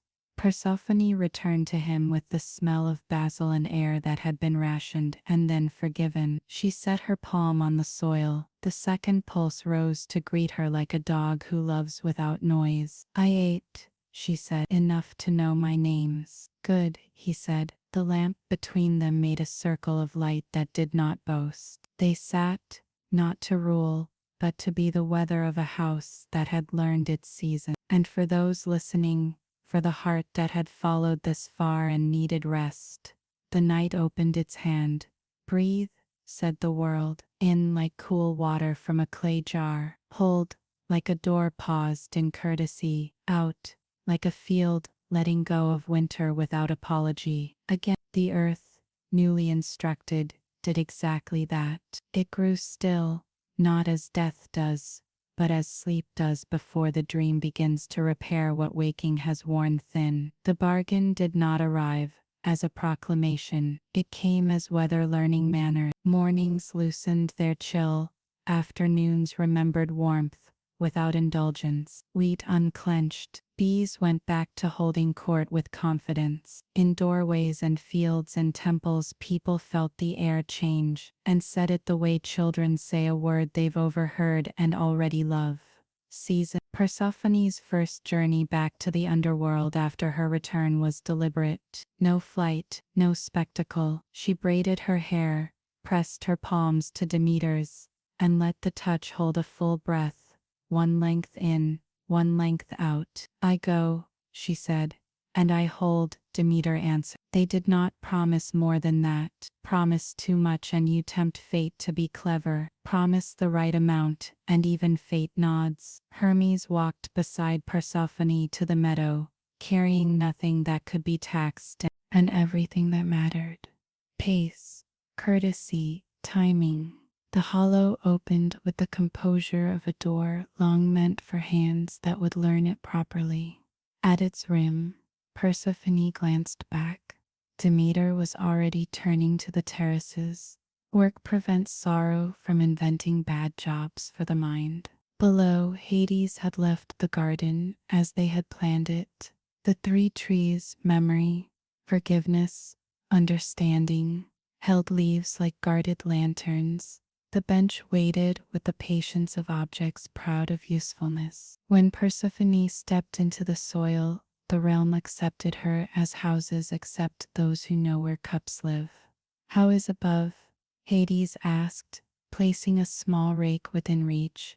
Hungry and hopeful, which is an honest pair, she said, taking it. They've learned that gratitude is a practical art.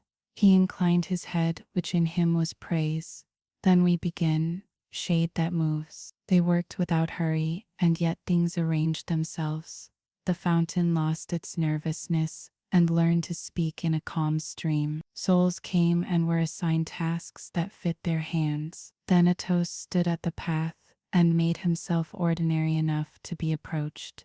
Hypnos folded the pillowcase in a way that somehow ironed it. Later, when Persephone ate in the small room that refuses to be a throne room, Hades moved the salt toward her, and she did not thank him aloud, because habit too is a vow. Above, days lengthened. Demeter let the fields breathe again and did not apologize for the weeks she had taken from them. She walked the rows with a jar on one hip, watering seedlings with attention rather than sentiment. Grow, she told them, and they obeyed as if she had reminded them of something they'd meant to do anyway. Athena wrote the new understanding on a slate, where everyone could pretend they had known it all along. The year is a house with two doors. Both must open, both must close. Men repeated it at the assembly with the dignity of those who pass wisdom off as their own. The owl did not object. Apollo marked the turning not with a hymn but with a single phrase laid on the morning, like a line of gold leaf. The silence afterward kept the shape. Poseidon, far off, taught the tide a softer bow, an equinox courtesy. Hera walked with Aphrodite through a corridor of ivy and said nothing censorious about longing. Aphrodite in return walked at Hera's measured pace. Hephaestus hung a bell in a midwife's room that only rang when truly needed. Hermes added a clause to a ledger that made tax more honest in years when grain failed and less indulgent when it did not. Zeus stood on the balcony and practiced the discipline that had lately become a pleasure, restraint. Mortals learned their part. Bakers kept a hunger loaf, an old recipe written once on a wall and now remembered in hands, barley stretched with patience, crusts that broke forgivingly. Children were told stories at night that ended not always in triumph but in balance. They slept with a more realistic happiness. A bronze smith's wife, who had once left pomegranates by the sea and never eaten them, now shared one with a neighbor, because sweetness hoarded becomes bitter in the throat. When Persephone ascended for the first time after her appointed months, she did not burst from earth, like a lesson with its voice raised. She walked up as one returns from a long shift, a good shift, the kind that makes sleep a just reward. Demeter met her at the ring of trees. There was a moment, there would always be, that weighed more than language could carry. They let it be heavy without breaking it. Work? Demeter asked. Done for now, Persephone said. And yours? Waiting for you, Demeter answered, and they smiled at the economy. They went to the terrace. Basil had kept its small green promises. The figs were ready again, exactly as if obeying a sign that hung in a place only trees can read. They ate, standing up, daughter, mother, fingers sticky, laughter brief and clean. Later at the market, women showed Persephone what they had fashioned during the lean weeks. A shawl woven from discipline, a stew that made onions and patience taste like feast. She praised without flattery, which is to say, she praised truly. The cycle held, once more below. Persephone returned when the sun trimmed it short. The garden welcomed her with the sound of water making good on its word. Souls new to rest fumbled their stories less. Hades showed her a corridor where echoes had been rude. Together they hung cloth to teach the sound how to behave. You make rooms kinder, he said. You make kings braver, she answered. And the exchange was not flirtation so much as carpentry. Dovetail fitted to dovetail. Once more above, Demeter released the green again. When winter came now, it came with blankets already mended. Men cut wood early. Women stored jars with labels written not in ink, but in memory. This one for lean weeks, this one for neighbors. Children traced the calendar with fingers and knew when to be loud and when to protect silence. Priests stopped promising weather and started teaching gratitude. The midwife's bell rang for births that arrived into rooms already knowing where the lampstand was. On Olympus, the gods named what mortals had already guessed, not with fanfare, but in the minutes before the first symposium cup, in the way names are agreed among people who will have to use them every day. Spring and autumn belong to her, Hera said, eyes on the garden where potted laurel approved. And winter is not theft, Athena added, but a ledger balanced. Summer then to Demeter, Zeus finished, not as decree, as acknowledgement. To both, Aphrodite said, because love prefers plurals when truth allows. To both, they agreed, which is rare enough among gods to be worth noting.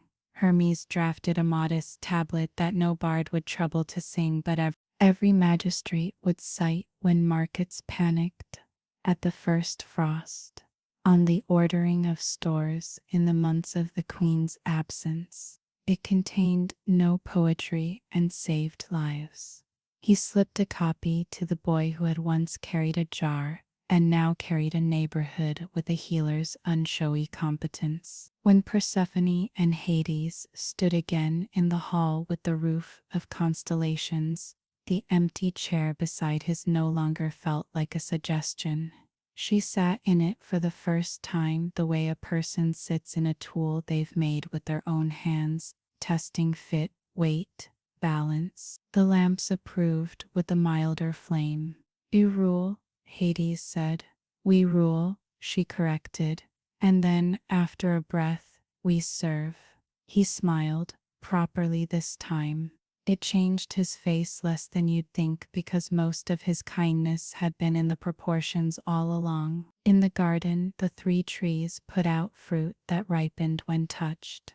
Persephone watched a young man take from the tree of memory the exact recollection he had been avoiding. His father's silence on a night he had needed words, and hold it without venom. She watched a woman pluck from forgiveness a small bright fruit, and eat it like medicine, grimacing, then breathing easier. Understanding gave a fruit to an old soldier who finally learned his bravery had not erased his cruelty, and could not, but that decency could still be practiced daily, like sweeping. At dusk, above and below, Persephone stood where thresholds are happiest. In the meadow she placed her hand on the earth. In the hall she placed her hand on the stone. Both pulses met her, 2 doors, she said, not to be clever, merely to be exact. And 1 house. Demeter on the terrace felt the sentence pass through the world like a well-thrown shuttle. She tied off the day and did not tie it too tight. The first full year completed itself with the calm of a task done in the right order. There were mistakes, of course there were. A merchant hoarded grain and learned generosity the embarrassing way. A priest claimed credit for rain and then learned to praise instead. A harbor misread a tide and was forgiven with rope and labor. But the hinge swung, the lamp stood, the law held, the garden below grew. Balance proved itself not a theory but a habit. The first spring came softly, no trumpet of color, no sudden shout of green, only the hesitant unfurling of stems that remembered winter too well to rush. The people of the valley watched in reverence. They had seen the famine of Demeter's grief. They had heard the silence of ground refusing seed. Now each blade of grass felt like a word returned to a language thought forgotten. Demeter moved through the fields with her sleeves rolled, not as goddess but as worker. She bent, touched the soil and listened. It breathes, she said, surprised that her own voice trembled. The earth had never needed her tears. It had only waited for her calm. She whispered a blessing that did not command but invited. Grow if you wish. Rest if you must. Around her wheat bowed as if agreeing. In the underworld, the same light in another form seeped through stone. Persephone felt it against her palms as she tended her garden of memory. The trees there of remembrance, of forgiveness, of understanding, had grown thicker. Souls sat beneath them in clusters, whispering their stories like evening prayer. When one leaf fell, another budded. When one voice quieted, another began. Death had learned to imitate breath. Hades came to her side, carrying 2 cups of water drawn from the river Lethe, clear now instead of shadowed. For once, he said, the river forgets nothing harmful. She smiled, took the cup, and sipped. The taste was simple. Earth, stone, a hint of olive root. It remembers enough, she said. He set the cups aside and watched her work, the same quiet reverence with which he once watched storms, not for power but for pattern. Above, people began to give thanks without kneeling. They left bowls of milk on their doorsteps for unseen guests, scattered seeds for birds, drew water for travelers without asking names. They did not know whether they prayed to Demeter or to Persephone, and the gods watching decided it was best that way. The difference between harvest and underworld, they learned, was a question of perspective. On the first night of mid-spring, the villagers lit fires, not for warmth, but to mark gratitude. Flames dotted the valley like stars mirrored on earth. They sang a song that had no verses, only a melody that climbed and fell, echoing the rhythm of planting and reaping. Children danced around the embers until the smoke smelled sweet. When they slept, they dreamed of gardens that never died, gardens with roots that reached down to kiss stone. Hera watched from Olympus and said to Zeus, "They remember us kindly." He answered, "They remember each other kindly. That is better." The gods had changed with the bargain too. Athena found herself spending more time among mortals, listening to their debates in the Stoa where chalk dust floated like pollen. Apollo no longer demanded hymns.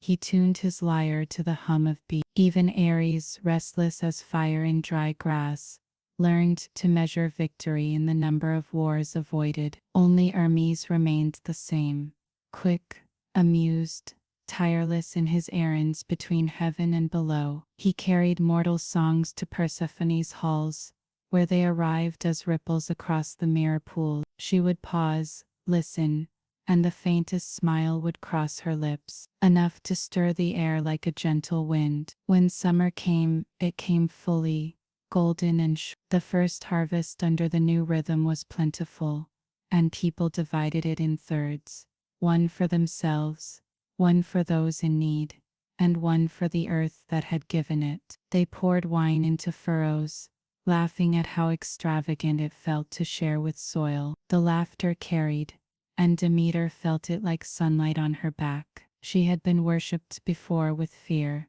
with pleading. This was different. This was trust. Then came the first autumn since the world learned to rest. Leaves browned without bitterness. People spoke of endings as though they were part of the bargain too. When the air turned sharp, they built small altars of stone and laid on them the fruits that would not keep: figs, pomegranates, late grapes. Each household chose one item to bury. So it will remember us, they said, and somehow it did.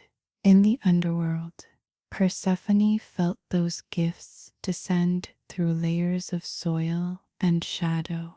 She collected them in baskets, woven from vine and silver thread. Each fruit glowed faintly, holding the warmth of the hands that had given it. When she placed them in her garden, the air shimmered, and Hades watched as blossoms of color bloomed briefly, vanishing only when they had been admired enough. They offer you beauty, he said. They offer me memory, she answered, and memory is another kind of seed. Winter arrived gently, as if afraid to intrude. Demeter rested for the first time in centuries. In her sleep, she dreamed of her daughter sitting beside Hades, their hands folded like closed petals. She dreamed of balance, a word she had never prayed to before, and woke with gratitude she did not name. The fields outside were silent, but not empty. She could feel the promise of spring coiled in every root. She smiled and whispered, "She'll return." Persephone did as promised. When she stepped once more into sunlight, she found the world older but not diminished. Mortals bowed without fear, offering bread baked with seeds saved from the last harvest. She broke the loaf in half and gave it back. "Eat," she said. "You've earned it." The people laughed, unsure whether they had been blessed or teased, and she laughed with them. The sound rippled across the fields like a wind that remembered warmth. From that day, laughter became part of the liturgy. Every year when the queen returned, villages held feasts where stories replaced prayers. They told tales of her descent and ascent, adding details she had never lived: a cloak of moonlight, a crown of frost, a chariot of smoke. She didn't mind. Myths, she knew, were the earth's way of keeping its diary. Time folded quietly. Decades passed, then centuries, and what began as gratitude became custom. Children born after the famine learned about it as history, not warning. They played games in which one child was the seed and the others the seasons, circling until the seed chose to rise. In these small rehearsals of eternity, the gods saw themselves mirrored and were pleased. One evening, while Persephone walked the border of her two realms,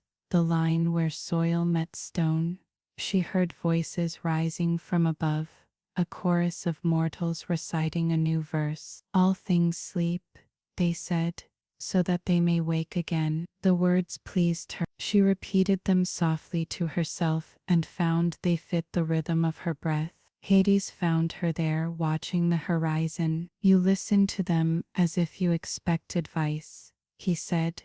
"Sometimes I do," she answered. "They remind me what change sounds like." "And what does it sound like tonight?" "Like water finding its own level." He nodded, understanding. The sound of rivers was the one thing both their worlds shared. Above, the stars blinked in new patterns, as if rearranging themselves to keep pace with mortal calendars. The world did not need guidance. It had rhythm now. Day leaned into night, spring into fall, living into dying. The cycle was complete enough to continue. When morning came, Demeter walked her fields and found frost along the furrows. She traced it with one finger and smiled. She's gone below again, she murmured. Good. Let the earth rest. Behind her, the wind agreed by not answering. Rest had finally become part of the conversation. In the city near the sea, a group of women gathered each year at the mouth of the same cave where Persephone once descended. They brought baskets of grain, small lamps, and olive oil. There was no priest, no order, no scripture, only repetition. They entered at dusk and emerged at dawn, eyes red from weeping, but faces serene. When asked what they had done, they said, "We practiced remembering." Some said that the gods still walked among them in disguise. A stranger buying figs, a quiet woman helping a child tie his sandal, a man at the market who always had exact change. Mortals learned not to stare too long. Divinity preferred subtlety now. The world was at peace with not knowing. In the underworld, Persephone's garden had grown vast enough to need paths. Souls wandered freely, tending flowers that shimmered with color unseen by the living. Hades built benches along the streams, and the sound of flowing water replaced lamentation. He found joy in small labors, replacing a cracked tile, oiling a hinge, adjusting the balance of light and shade in the great hall. When Persephone returned from the surface, each autumn, she would find the realm subtly improved, like a home loved by two caretakers who understand each other's habits. One night, she came upon him sitting beneath the tree of understanding, a book open on his knees. "You?" she asked, surprised. "I listen," he said, closing it. "The dead tell better stories than the living write." "And what do they say?" "They say they are not afraid anymore." She looked at him with something between pride and tenderness. "Then we've done well." He reached for her hand. "We've done something," he said. "Whether it's well, time will tell." "Time always tells," she said. "That's its only job." Their fingers intertwined, and the garden brightened slightly, as if acknowledging their agreement. By the second turning of the year, people no longer waited for proof that the world would return. They believed it would. Faith had become a rhythm more than a rule, an instinct buried in bone. Morning began with gratitude, evening ended with remembrance. Between them lay the ordinary holiness of work. In the mountain towns, women kept jars of the last year's grain and called them sleeping seeds. They spoke to them the way one speaks to a child, softly, as if waking something fragile. Men built terraces on the slopes where nothing had grown before, and said the stones themselves would teach patience. Every gesture, no matter how small, carried a sense of participation, as if the divine were watching not from above, but from within the act. The first temples were accidental. A shepherd built a shelter for his flock, lined the walls with dried leaves, and when the lambing season ended, left the hut untouched. The wind filled it with the scent of earth, and travelers began to leave offerings there. A cup of milk, a strip of linen, a quiet moment. Another man copied the idea on a riverbank. A woman built one near the shore. Soon there were hundreds, humble, unguarded, more home than shrine. Persephone felt their presence the way one feels warmth behind a closed door. She saw them in her dreams, small roofs shining faintly, smoke twisting upward like threads seeking their loom. "Mortals are weaving," she said to Hades one evening, and he replied, "They have found what connects." Above, Demeter walked through fields that now grew without her constant care. At first she feared that ease, then she realized it was the truest praise. She learned to stand still and watch wind move through barley, how it bowed and rose again, never tiring of its own humility. The gods watched the change with curiosity that was half pride, half unease. Apollo remarked that the songs mortals sang had grown slower. They have discovered echoes, he said, and his sister Artemis nodded. Echoes last longer than applause. Athena listened from her marble seat and smiled. Even wisdom enjoyed being surprised. In the underworld, the new hymns arrived like rainfall, gentle, persistent, feeding roots unseen. Persephone would pause her work and listen. The words were simple: you leave, you return, and the world is made whole. She whispered them to the blossoms in her garden, and they opened as if understanding. The dead, too, began to hum. Somewhere in that music, the boundary between worship and conversation dissolved. As the years turned, mortals began to gather to share these songs. They met in circles, sometimes at dusk, sometimes at dawn, their lamps flickering against cave walls. They spoke of descent as learning, of darkness as rest. An old woman once said, "The gods have taught us not to ask for more days, but to use the ones we have twice." No one corrected her. Wisdom had ceased needing pedigree. One night, when the moon hung low over the sea, a fisherman's daughter dreamed of a woman in a cloak of seeds. The woman touched her brow and said, "Build no temple for me. Build a place for silence." The girl woke, gathered her neighbors, and hollowed out a chamber in the cliff. There they sat without speaking until dawn, letting the sound of waves finish their prayer. When they emerged, their faces were wet but calm. They called themselves keepers of stillness. Their practice spread along the coasts like rumor, then like peace. Hades heard of them through Hermes, who never tired of mortal innovation. "They sit in darkness and think of you," he said. "Of us," Persephone corrected. "Darkness has room for two." The gods of Olympus met to discuss this new devotion. Zeus feared it would make men forget thunder. Hera observed that thunder was not easily forgotten. Athena suggested they let the mortals continue. Understanding had never diminished reverence. Ares, perhaps out of boredom, agreed. Thus the meeting ended with nothing broken. A small miracle by divine standards. Seasons cycled and faith refined itself. The festivals grew quieter, the offerings simpler. A child's laugh became as sacred as a psalm. In one valley, farmers planted 2 seeds in every hole, one for life, one for memory. They said that when both sprouted, the earth smiled, and perhaps it did, for their harvest never failed. Persephone watched all this from her border place, where her realm touched sunlight. She saw mortals learning grace the way rivers learn curves through repetition. She turned to Hades and said, "They are beginning to understand what we guard." "And what is that?" "The space between."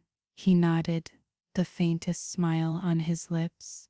"Then our work is safer than I thought." Autumn returned again, not as loss but as renewal in disguise. Leaves fell and children caught them, laughing, calling them letters from below. Demeter heard and did not weep. She had finally learned that letting go could also be motherhood. By winter's edge, even the gods seemed quieter. Apollo's temples closed at nightfall. Athena's halls filled with students rather than supplicants. The heavens themselves began to echo the earth's humility. When Persephone rose in spring, she found no petitions waiting, only welcome. That was when she realized the truth. Belief was no longer a demand for miracles but a mirror for meaning. And in that understanding, the age of temples ended and the age of belonging began. By the time the 3rd century of seasons had turned, faith had reshaped the heavens. Olympus, once a citadel of command, began to resemble a quiet garden where ideas bloomed instead of decrees. Thunder still rolled, but mostly out of habit. Lightning struck only where balance required punctuation. Mortals had stopped building altars taller than themselves. Their offerings had become gestures, a hand opened, a kindness done without witness. The gods, who had been used to temples echoing their names, discovered an unfamiliar silence, not absence, but contentment, settling in like dew. Zeus walked the colonnades alone and listened to the hush between winds. He realized it was the sound of the world governing itself. Perhaps, he murmured, immortality is learning when not to interfere. Hera joined him, her eyes softened by centuries. Then we are finally becoming wise. And for the first time, the word wise did not sound like pride. Down in the underworld, Persephone felt this same quiet arriving through the roots of things. The songs of mortals no longer pleaded, they conversed. They spoke to her as to a friend, sometimes even with laughter. She liked that. Divinity, she decided, should not make people whisper. Hades noticed the difference too. They call your name more than mine, he said without jealousy. And yet, the gates stay full. She smiled. That is the truth of it. They come, they go. You keep them, I remind them they can be kept gently. He looked at her a little in awe. Then we have turned death itself polite. On Olympus, the shift in mortal devotion began to ripple through every god. Apollo found his temples half empty, but his music alive in market squares. He no longer demanded chorus, he joined it. Athena's wisdom left scrolls and took residence in ordinary minds, in potters who learned symmetry from patience, in sailors who read constellations as companions rather than master. Even Ares, whose shrines grew moss, discovered quiet pride in seeing spears rest and fields remain green. One dusk, they gathered to speak, not in thunder but in conversation. Mortals remember us differently, Athena said. They say we were teachers, not tyrants. Do we object? Asked Hermes, balancing on a marble step. Not if it keeps them kind, Hera answered. Zeus smiled faintly. Then let the stories change. A myth that cannot bend breaks. In that agreement, Olympus softened. The marble warmed. The air smelled of olive and rain. Faith, instead of binding gods to power, began binding them to meaning. Meanwhile, the underworld thrived as never before. Souls arrived prepared. Many came humming the songs they had sung above. They knew the journey was not punishment. Some brought tokens, a pebble, a scrap of cloth, a child's laugh carried in memory. And Persephone welcomed each as a gardener welcomes seed. Lay it down, she would say, and see what grows. Soon meadows of remembrance stretched across the asphodel plains, bright with colors that existed nowhere else. Hades walked among them and felt, perhaps for the first time, content. I used to count them, he told her. Now I simply listen. And what do you hear? Continuing. Above, mortals built a festival that mirrored this peace. Every spring they marked the return, not with sacrifices, but with balance. One day of work, one day of rest, one day of song, one day of silence. They called it the Week of Two Hands, and each hand learned to honor the other. Travelers carried the custom across kingdoms, until even distant shores celebrated without remembering why. Hermes, ever the messenger, brought the news to Olympus. They have learned to worship without expecting reward, he said. And yet they are happier. Zeus laughed softly. Perhaps reward was the problem. Or expectation, Athena added. Expectation is the root of all impatience, even divine. In time, some gods ventured down to the mortal world in disguise to see for themselves. Artemis walked among shepherds who guarded their flocks under her moon and found they no longer feared darkness. Poseidon listened to sailors who offered prayers, not for calm seas, but for courage. And he was pleased. Even Dionysus, attending a village feast, marveled that drunken joy had grown wise. The revelers laughed, but did not destroy. They have learned the measure of pleasure, he told Persephone later. She answered, they have learned the rhythm of return. The heavens and the underworld were no longer opposites, but reflections. When Persephone ascended, Olympus brightened. When she descended, the stars seemed nearer, as if following her. Demeter, watching from her golden fields, whispered gratitude each time, and finally let her hands grow idle for a while. She spent long evenings with the mortals, teaching them how to rest after labor, how to store grain without hoarding fear. It was during one such evening that a child asked her, "Lady, will the gods ever die?" Demeter considered the question carefully. "Only if they are forgotten," she said. "And will you be forgotten?" She smiled. "Not while you remember to plant." That simple exchange spread as story, then parable, then philosophy. Mortals began to see the divine not as eternal beings above them, but as truths within them: strength, patience, mercy, rhythm. The temples became schools, the schools became gardens, and gardens became sanctuaries of both silence and laughter. Persephone watched this evolution and felt something like pride. "They are learning immortality," she told Hades. "The mortal kind, the kind that passes itself forward. And when they no longer need us," he asked, "then we will have succeeded." One twilight, Zeus descended quietly to the threshold between worlds. He found Persephone standing amid her glowing tree. "Daughter of the living and the dead," he said, "you have taught them balance better than my storms ever did." She bowed slightly. "You gave them fear. It kept them alive. I gave them rhythm. It keeps them whole." He looked at her, and for a heartbeat the sky itself seemed to pause in respect. "Then perhaps the throne of thunder has a successor," he said. "I need no throne," she replied, "only seasons." When he returned to Olympus, he did not bring thunder with him. He brought quiet. The other gods understood without asking. From that day, the heavens learned humility, and the sound of it was beautiful.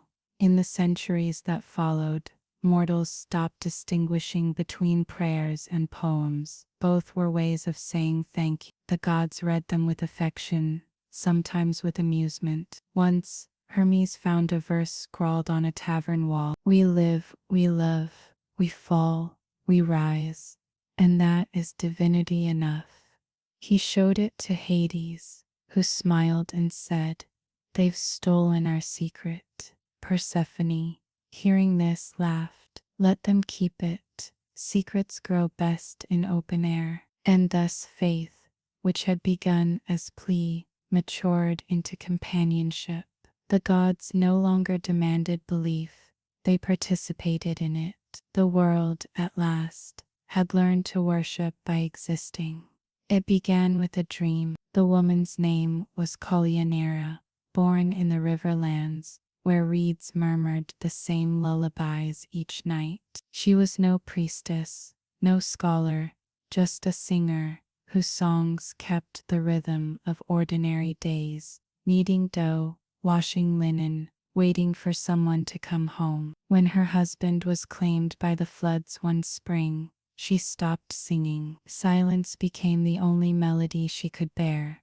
That first night of widowhood, she dreamed of footsteps descending through roots that glowed faintly like embers buried in snow. A voice, neither kind nor cruel, said, "If you would find him, walk without clinging." She woke with river mud on her palms, and the scent of pomegranate in the room. For 7 nights the same vision returned. On the 8th, she rose before dawn, wrapped herself in a gray shawl, and went to the cave, where people still left a few grains each year for the queen below. The entrance breathed cool air, steady as heartbeat. She stepped inside. Hermes met her halfway, smiling the way crossroads do, with too many possibilities at once. "You're early," he said. "For what?" "For the understanding you came to earn." He led her downward. The path wound through stone that hummed with memory. Each echo carried the weight of something already forgiven. When they reached the river, Charon lifted his lamp. "She has no coin," he said. "She pays with intention," Hermes replied, and the ferryman, wise enough to respect currencies he did not invent, nodded her aboard. The crossing felt endless and brief all at once. Water reflected faces she half recognized.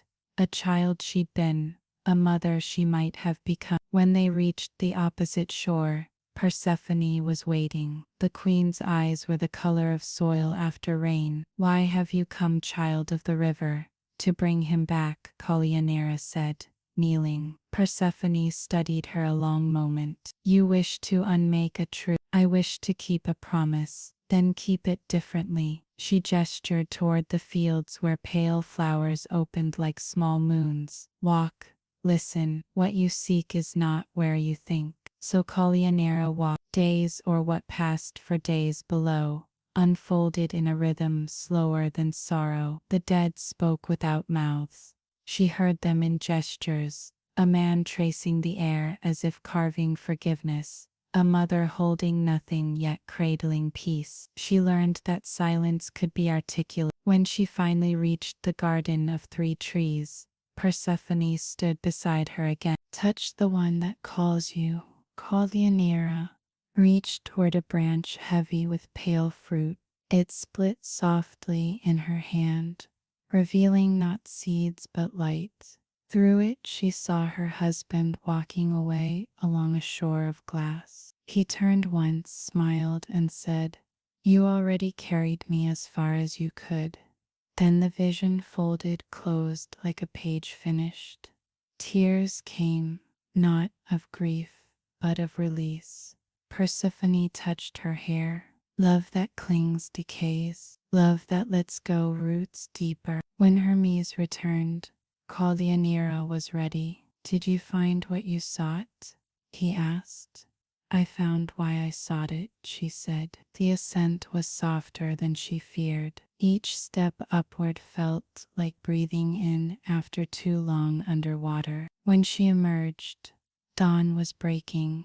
Dew glittered on the grass like the underworld's reflection. She knelt, pressed her hands to the earth, and whispered the only prayer she knew. "Thank you for returning me to the living, even if the living is smaller now." She went back to her village, to the same house, the same river. People asked what she had seen. She only said, "He sleeps well." But her songs changed. They had no words anymore, just hums that rose and fell like wind over water. Children learned them first, then their mothers, then the men mending nets at dusk. The melody passed through the town until it became habit. It had no beginning and no end. One voice faded only as another began, so the sound never ceased. They called it the song that sleeps and wakes. They sang it at births and at burials, at planting and at harvest. Even the river seemed to hum along. Persephone heard it through the soil and smiled. "She understood," she said. Hades replied, and on Olympus, the rumor of the song reached the gods like perfume carried by wind. Athena noted its structure, a perfect symmetry of breath. Apollo tried it on his lyre and found it mended, the dissonance between 2 strings that had never agreed. Even Ares listened and said, almost grudgingly, "It is a victory of gentleness." Demeter wept quietly when she heard mortal children singing to the earth. "My daughter's rhythm lives in them," she said. As for Persephone, she sat beside her husband in the hall of continuance, eyes closed, hearing mortals hum her lesson back into the fabric of the world. "They've built a bridge," she whispered. Hades looked toward the surface, a faint shimmer of sound threading through stone. "No," he said, They've remembered it was never gone. Centuries later, the song still wandered the world, disguised as lullaby, harvest chant, sailor's tune. It changed languages, but never essence. In its repetition lay the whole myth, distilled, descent, understanding, returned. Those who sang it knowingly or not practiced the oldest theology, that nothing loved is ever lost, only transformed. By the time mortals had grown used to the rhythm of return, the gods themselves began to move within it. Olympus no longer towered over the world. It breathed with it, inhaling when the earth was sown, exhaling when it slept. The sky did not rule, it listened. Below, Persephone and Hades reshaped their realm into something gentler. The halls once carved for judgment opened into gardens. Paths wound through light and shade, crossing streams that carried no cries anymore, only murmurs of reflection. The queen had learned that beauty could soften even eternity's edges. The Hall of Kings became the Hall of Continuance, vast, quiet, filled with mosaics of sky and root interwoven. Souls gathered there not for verdicts but for welcome. Persephone greeted each with a bowl of clear water. "Drink," she said, "and remember gently." When they lifted their heads, the weight on their shoulders had become memory instead of burden. Then Hades, in the calm voice of someone who had outlived need for command, added, "Nothing is taken. Everything is changed." The dead bowed as if those words were rain, and perhaps they were. When Persephone rose each year to the surface, she carried that same softness with her. Mortals noticed it even if they could not name it. Crops sprouted straighter, disputes settled more quickly, laughter lingered longer in the air. Demeter met her at the edge of dawn and pretended to scold.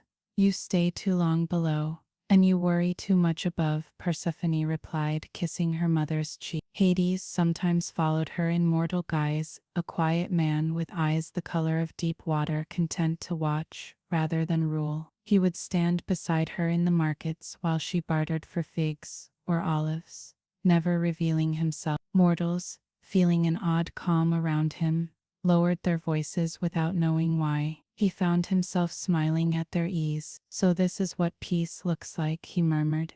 "It looks like ordinary kindness," she said. When dusk came, they walked together along the poplar rows that bordered the world.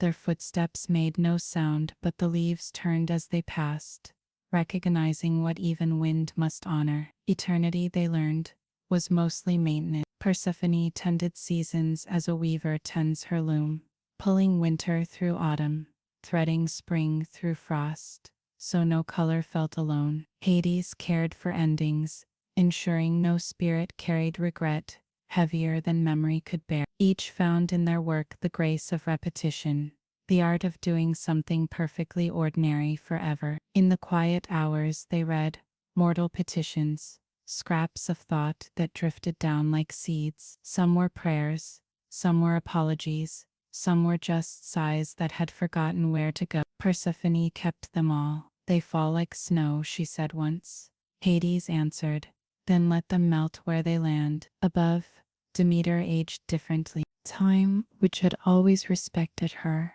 now treated her as equal. One twilight she visited the underworld, not in anger, but in curiosity. Hades met her at the gate, offering bread still warm from Persephone's oven. "I thought I would dislike you forever," she admitted, "and now I dislike how long forever felt without you." They laughed, and in that sound old storms lost their thunder. She stayed 3 days, walking through Persephone's gardens, touching vines that glowed faintly from mortal dreams. "It smells of rain," she said before leaving. "You've done well." Persephone smiled. "You taught me to till even sorrow until it grew." Centuries layered themselves like calm waves.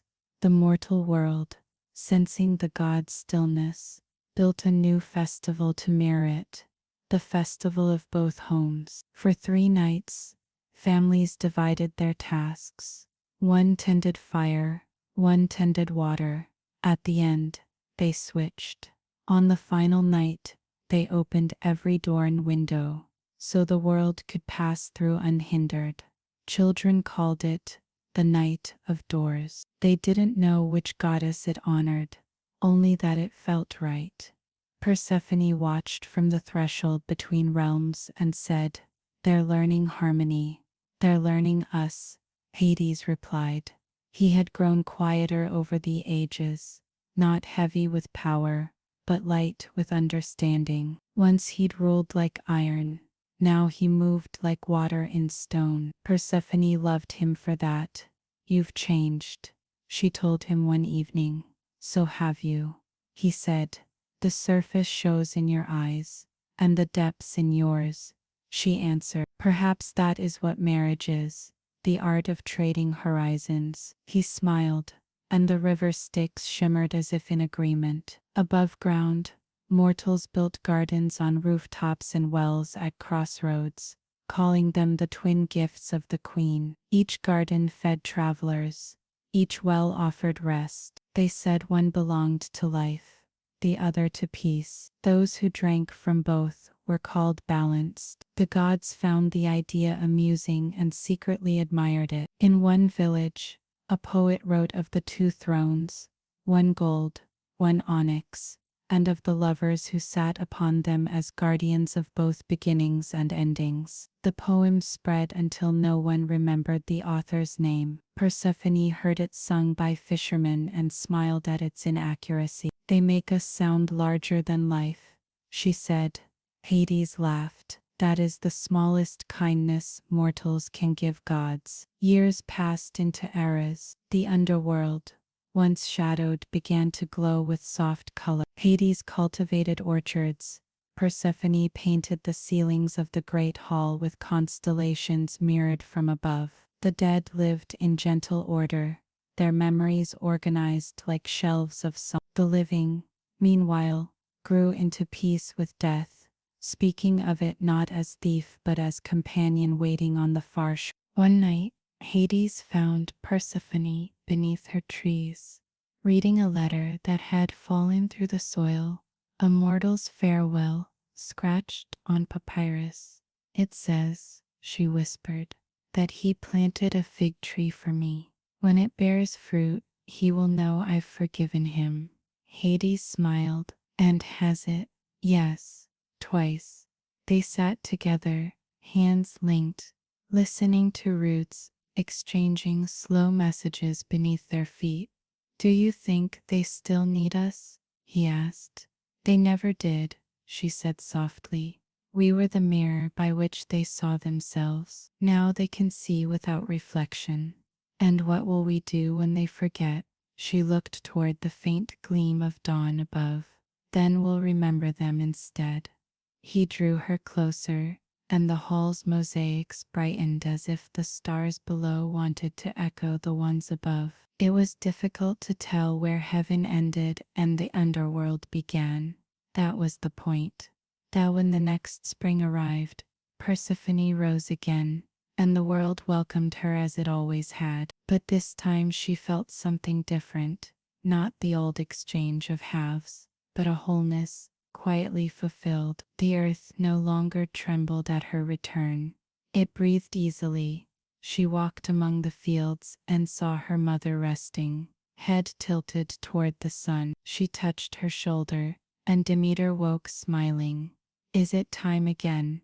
"It's always time," Persephone said. They walked together through the wheat that whispered like waves. Mother and daughter, goddess and woman, part of one story still unfolding in green and gold. And beneath them, far below, Hades looked up through the rock and smiled. The cracks that once divided the worlds now shimmered like veins of light. He reached out, traced one, and felt warmth travel down through darkness. Proof that separation was never the opposite of love, only its other shape. Spring ripened to summer, summer folded into autumn, and the wheel continued its quiet spinning. No proclamation marked the passing years now. No divine hand pushed the seasons onward. They turned of their own accord, obedient only to the balance that Persephone had left in them. In the mortal world, memory became rhythm. The people who had once feared the gods now wove their names into everyday speech, not as petition, but as metaphor. May Demeter favor your field, they said, when wishing good harvest. Walk with Persephone, they whispered to travelers leaving home. Sleep under Hades' moon, mothers told their children at night. Faith had turned into language, language into inheritance. On Olympus, the gods spoke less often of rule. Athena spent her time teaching philosophers how to question without despair. Apollo wandered the edges of music, discovering that silence made melody complete. Even Zeus, who once struck lightning to remind the world of hierarchy, now found satisfaction in watching storms dissolve harmlessly over the sea. He told Hera one twilight, "I used to think power was endurance. And now?" she asked. "Now I think it is restraint." She smiled. "Then perhaps we are finally mortal in the best way." Below, in the realm between life and memory, Persephone and Hades kept the same patient watch. The Hall of Continuance had grown into a city of gardens, orchards glowing with faint blue fruit, rivers threaded through moss that hummed faintly with remembered laughter. Souls came not as prisoners, but as pilgrims. They stayed until entering ripened, then drifted outward again, carried by currents, invisible to both gods and mortals. Persephone walked among them, barefooted, her gown brushing dew from grass that no longer needed sun. When she touched a branch, it bloomed.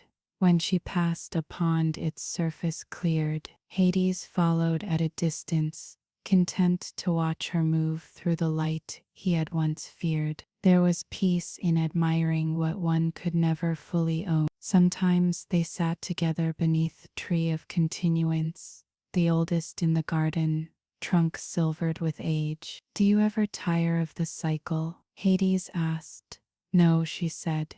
"It is the only story that knows how to end and begin in the same breath." He considered that. "Then we are its keepers. We are its proof," she replied. Above them, Demeter knelt at the edge of a field at dawn. She pressed her hand to the soil and felt her daughter's pulse deep within. It no longer hurt. Grief had become a form of knowing, soft and luminous. She looked to the horizon and whispered, "Be well, child." The wind carried the words downward, where Persephone heard them like distant birds returning home. Generations came and went. The first temples fell to ruin.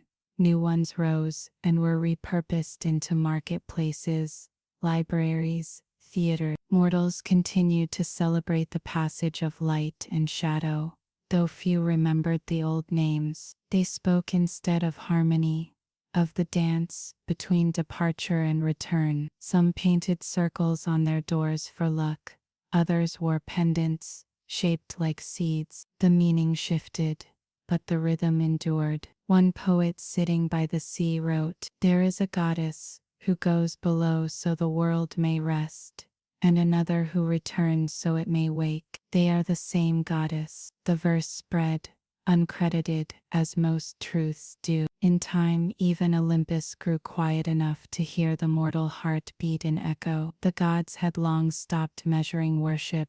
They measured wonder instead. And in the still hours between dusk and dawn, when the veil between worlds thinned, they could hear faint laughter rising from the underworld. The laughter of souls who had discovered that eternity was not endlessness, but completion. Persephone often walked to the border then, where darkness met the faint glow of morning. Hades joined her, his cloak trailing constellations that dimmed as light approached. They stood together, watching the first spark of sunrise seep through rock and air. "It never changes," he said. It never repeats, she answered. Each dawn forgets its predecessor just enough to be new. He smiled. You sound like your mother. She tilted her head, and you sound like the earth. For a moment, everything was still, the heavens holding their breath, the underworld leaning upward. Then light and shadow passed through each other like two hands in greeting. Far above, mortals began to wake. In the villages by the river, children stretched, farmers lit lamps, and someone somewhere began to hum the song that sleeps and wakes. The melody drifted over fields and forests, down into cracks of stone, through roots and water, until it reached the hall of continuance. The air trembled lightly, flowers turned toward the sound. Persephone closed her eyes and whispered, "They remember." Hades replied, "They always will." She took his hand, and together they walked along the path that wound upward toward the surface, not to command, not even to bless, but simply to share the morning. Behind them, the garden glowed. Ahead, the horizon softened into gold. Between the two, everything breathed, the living, the dead, and all that lay tenderly between. And so the story continued, neither ending nor beginning, only circling as the earth does, as love does, as night turns endlessly into dawn. The last temples did not fall, they exhaled. Stone loosened its grip on meaning and offered itself back to weather. Columns accepted the patient grammar of lichen. Steps that had rehearsed processions learned the softer ceremony of children running at dusk. Where chants once braided the air, there were market calls, lullabies, the clink of cups. Nothing sacred was lost, only put on like a familiar coat without looking at the label. People forgot the gods' faces the way one forgets a loved one's handwriting. Slowly, kindly, without malice, but they did not forget the balance. Traders haggled to a fair middle. Weavers let shadow thread their bright cloth. Bakers saved a portion for strangers out of habit that felt older than their own name. Weddings kept 2 cups, one filled, one empty. The couple exchanged them in silence and learned to call that moment home. Deaths were met with bread and open windows. Grief grew a chair at the table and sat without shame. In the hills, where an olive grove had sheltered a shrine to Demeter, the grove itself took custody of reverence. The priest's granddaughter, grown into a woman whose hair silvered like morning on leaves, tended no altar. She tended pruning and harvest. When she taught children to twist the branch just so, coaxing fruit without wounding wood, she would say, "Gentleness remembers longer." No one knew it was scripture. By the sea, a threshold house once half buried in dune became a place to mend nets. Fishermen kept a small clay lamp near the door. No one lit it often. Its presence was enough. When storms moved in, they brought the lamp inside and set it beside the bread. For luck, they said, and meant for balance. Wind outside, warmth within. On market days, old poems were recited like receipts. A woman recited a line about a queen who goes below so that fields may rest. Her grandson repeated it and asked, "Which queen?" The woman laughed and said, "The one who returns." The boy nodded, satisfied he had learned what mattered. Some towns kept a silent room, nothing more than 4 whitewashed walls and a mat. People stepped in and sat until their thoughts grew ordinary enough to be shared with the day. They called it the hour. If asked who it honored, they shrugged. Everyone, they'd say, and mean the living, the dead, and the breath between. When the bell rang, they left without ceremony and were kinder to the baker if his bread was late. Art took the final vows that temples once made. Potters painted spirals that traveled inward and outward in the same gesture, the clay remembering hands it would never meet. Gardeners shaped beds in curves, letting paths double back, not to confuse but to singers learned a scale with two homes, the tonic and its shadow, and audiences rested there as at the end of a good journey. Above, Olympus stood like a thought that has stopped needing to be spoken. Zeus walked the colonnades with his palms open, catching rain as if he had finally learned what it was for. Hera pruned a trellis and spoke softly to vines. Climb where you are held. Athena watched children argue with competence and lose with dignity, and her smile lined the marble with hairline cracks that made it warmer. Apollo tuned a single string and then did not play it. The air around him sang anyway. Below, the underworld breathed with a calm that made lamps burn steady. The Hall of Continuance had learned modesty.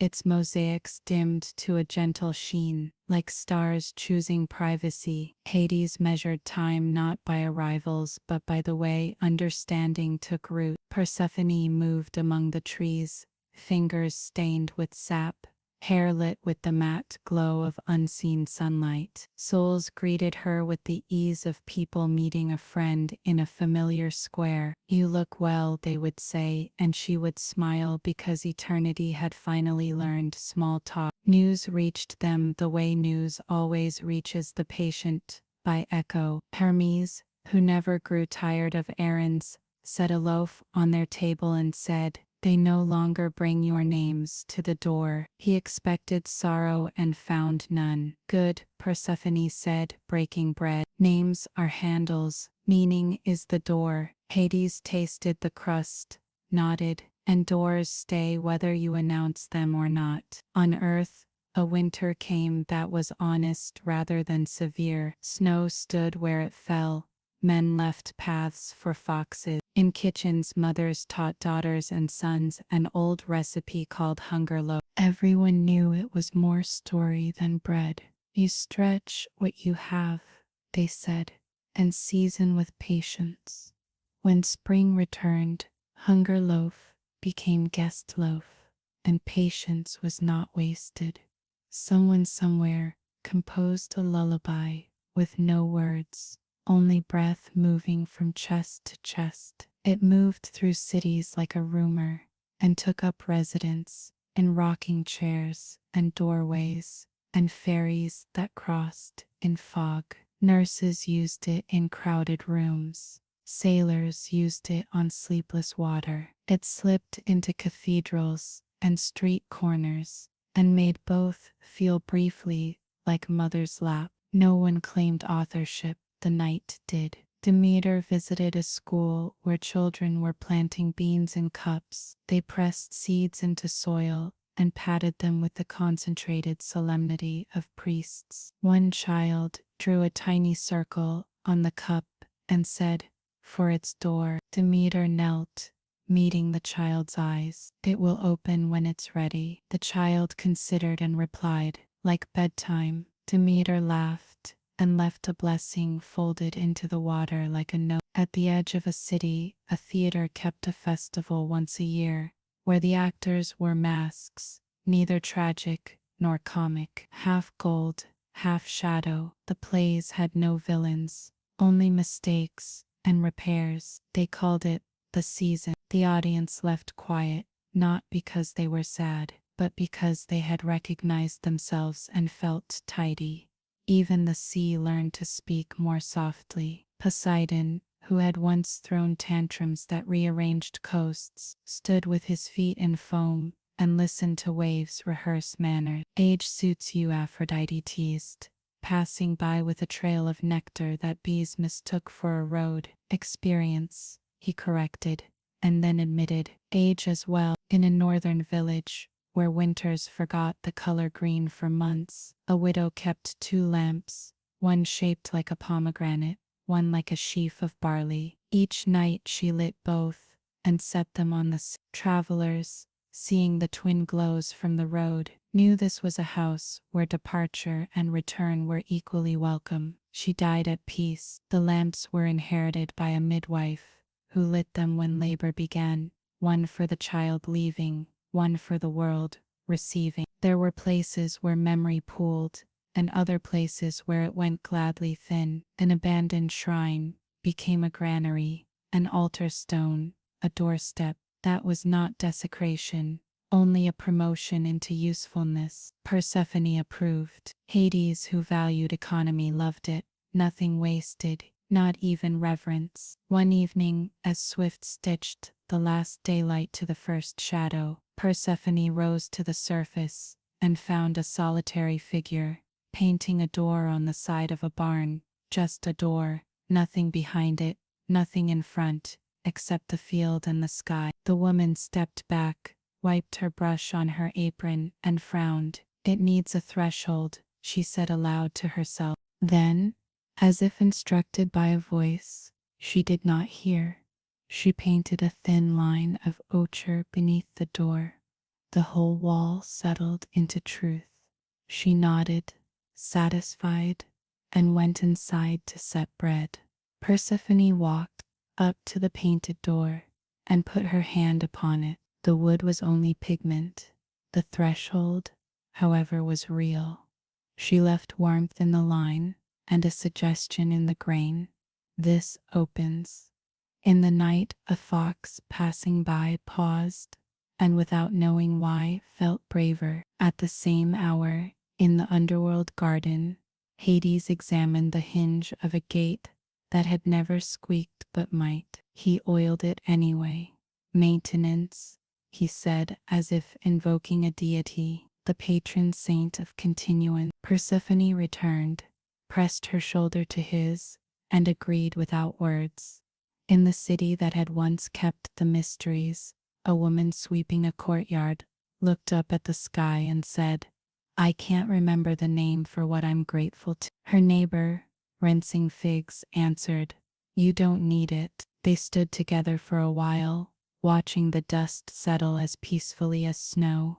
And so the last temples shed their nouns and became verbs. To worship was to plant, to measure fairly, to leave the gate unlatched for those arriving late. The world had learned to keep its own calendar without checking heaven for approval. The gods, relieved, became weather inside the heart, a quickening when justice neared, a coolness in the presence of mercy, a hush before forgiveness. Their old thrones stood like good chairs in a quiet room, ready if needed, but content to host sunlight and occasional cat. Night stretched her cloak across the towns and groves and oceans and halls, not as preacher but as quilt. She had not left.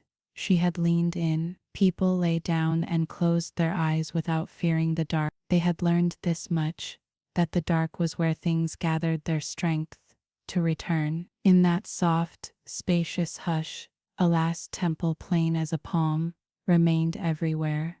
The space inside each breath. Inhale, and the world arrived. Exhale, and it was given back. Between the two lived a queen who went and came, and a king who held and let go, and a garden that never ran out of paths. The bells of morning would come, of course, but for now the world slept inside its balance, easy as a field under snow, sure as a harbor at slack tide, sacred as a lamp left lit in a window, with no explanation needed. When the world grew too quiet for temples, it learned to dream. Sleep became the last threshold, soft, patient, unguarded. Mortals closed their eyes and crossed the veil, not with ritual but with breath. In that hush, where memory and imagination changed hands, the old gods waited, not to be remembered, but to be understood. The first to return was Nyx. She had never been gone, only unnoticed, folded into every dusk. Now, as mortals forgot to fear the dark, she uncurled herself from shadow and looked upon a world at peace. "They finally sleep without trembling," she said, her voice like silk pulled through water. Persephone heard her from the border of the underworld. "They have learned our rhythm," she answered. Nyx smiled. "Then it is time they learn the dream." She drifted above cities, her cloak of night sweeping gently across rooftops. Where she passed, hearts slowed, thoughts softened, grief loosened its grip. Children dreamed, of gardens that glowed beneath oceans. Scholars dreamed of equations that sang. The weary dreamed of arriving home to find lamps still lit. In each dream, unseen but felt, Nyx wove thin silver threads, connecting all sleepers to one another, weaving the first fabric of collective peace. Dreams, once chaotic mirrors of longing, began to align. They formed stories with beginnings and returns, and through them, the divine found a new language. Apollo's melody became the hum of wind. In dreams where no instruments existed, Athena whispered lessons through riddles that resolved, not in logic but in mercy. Hera watched over lovers who met too soon or too late, and taught them patience disguised as déjà vu. Even Hades found new purpose in sleep. When a mortal dreamed of someone gone, it was he who opened the cord. He stood silently as the meeting took place, holding time at the edges so that farewell could become gentle. Persephone tended those dreams after they ended, planting what was learned from them as calm in the waking heart. The gods no longer needed temples or prayers. The dream itself became both. Each night was an unspoken congregation, and each dawn a quiet benediction. In the city that once housed 1,000 shrines, an old man kept a small inn by the river. Travelers came weary, their minds full of the dust of road and duty. The innkeeper greeted each one with the same phrase: "Rest is the oldest offering." He left a bowl of water by the bedside, a habit inherited from no written law. Sometimes when dawn crept in, he found the water trembling faintly as if something unseen had dipped its hand within. He never questioned it. Reverence had become instinct. Across the sea, in a cold northern village, people spoke of the gentle hour, that thin moment between sleep and waking when dreams brushed against daylight. They said if you listened then you could hear voices faint as breath, clear as meaning. Some claimed to hear their ancestors. Others swore it was their own hearts replying. No one agreed, but all woke softer. Nyx walked among them unseen, her steps leaving constellations in puddles. She gathered the words they mumbled before sleep, half prayers, half promises, and carried them to Olympus, where the stars translated them into light. There gods old and weary read the language of mortals without sound, and their hearts lifted like lanterns. Perhaps this is what eternity was meant for, said Hera, watching a dream flicker across the sky. Not worship, said Zeus, but wonder. One night, Persephone rose to the surface and found the world bathed in moonlight so clear it seemed almost deliberate. Nyx awaited her at the edge of a quiet lake. The air shimmered with the echoes of sleeping minds. "They are dreaming of you," Nyx said, "of me, of balance, of descent and return. You are the pattern beneath their peace." Persephone knelt and touched the water. The surface rippled, showing scenes from countless dreams: farmers tending luminous fields, lovers walking hand in hand through mist, an infant laughing as petals fell from nowhere. None of them spoke her name, yet all of them carried her presence. "It's beautiful," she whispered. "It's remembrance without chains," Nyx replied. They no longer pray, they participate. Together they watched as the dream world pulsed gently, like the heartbeat of a planet at rest. Above them, stars shifted slightly, aligning into new constellations that no astronomer would ever record, but every dreamer would feel. Nyx looked toward the horizon. "There will come a time when even our stories fade, but not this rhythm. The world will sleep, and in its dreaming, keep us alive."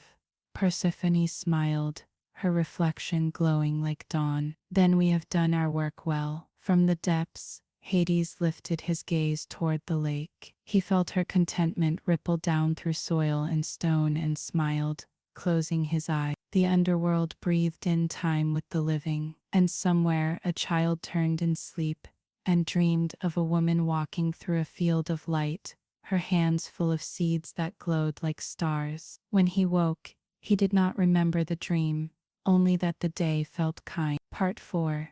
The Whispering Age. Subsection 3. Voices in the Veil. There is a place between dream and dawn that has no name, a seam so thin that even silence pauses before crossing. It is here that the last voices of Olympus gathered, not as thunder or decree but as murmurs in a shared breath. Mortals sometimes woke from it with the feeling of having been understood, they never knew by whom. On one such night, the veil shimmered like mist caught in starlight. Through it came Nyx, her cloak trailing galaxies in miniature, and Persephone, whose eyes still held the green glow of living roots. Hades followed quietly, as shadows do, not because he was summoned, but because she was there. The air around them was weightless. No underworld, no Olympus, no boundaries, only the hum of existence between sleeping hearts. The voice of Nyx spoke first, and though her lips barely moved, the sound reached every dreaming soul like a thought too soft to forget. "They are ready to live without us," she said. Persephone looked down through the veil and saw mortals sleeping across the world, bodies curled like commas in a story still being told. "Then we have taught them well," she answered. "They no longer pray, they breathe." Hades smiled faintly, watching a dream ripple beneath them. A soldier and his enemy sitting side by side on an empty plain, their weapons turned into reeds. "Strange," he said. "They find peace sooner in dreams than we did in eternity." Nyx turned to him, her expression unreadable but kind. "They have shorter memories. That is their mercy." A hush passed over them. The veil rippled again, and faint echoes began to rise from below. The laughter of a child, the sigh of a widow, the rustle of pages turning in candlelight. Each sound glowed briefly before fading back into the weave. Persephone reached out, tracing one of the threads. "Listen. They are beginning to speak our language, not in words, but in gesture." She showed them a dream, where a mother lit 2 candles, one for herself and one for her daughter far away. They remember connection, not hierarchy. Hades nodded. That was always the truest faith. The veil itself began to pulse with life, reflecting countless dreamscapes, stitched together by unseen rhythm. Nyx's eyes softened. "This is what I wished for when I first poured night over the world, not fear but rest, the kind of darkness that heals." "You have it now," Persephone said. Nyx smiled slightly. "And yet, even gods are creatures of habit. I find myself wandering to listen." She tilted her head, and a million whispers rose in answer, small, human, holy in their ordinariness. A mother humming, a pen scratching, a heart forgiving itself. Persephone whispered, "It sounds like rain." "It is," said Hades, "the rain of thoughts too light for waking." They walked together across the veil, their steps leaving ripples of starlight that spread and dissolved into dreams. Every ripple touched a sleeping mind somewhere, a farmer who suddenly dreamed of an orchard he had never seen, a scholar who, waking, understood mercy in the shape of a formula, a child who dreamed of endless sky and woke unafraid of the dark. For a long while the 3 simply walked, goddess of the night, queen of the cycle, lord of endings. They did not speak of time or purpose. Eternity had thinned into present. When they stopped, it was beside a lightless expanse where all dreams went to rest, the unformed space before dawn. Nyx lifted her hands, and the void shimmered with 1,000 faint constellations. Each was a mortal life, flickering briefly, beautifully. Persephone reached out and placed her palm against one of the stars. "It burns so quickly, because it chooses to," Nyx said.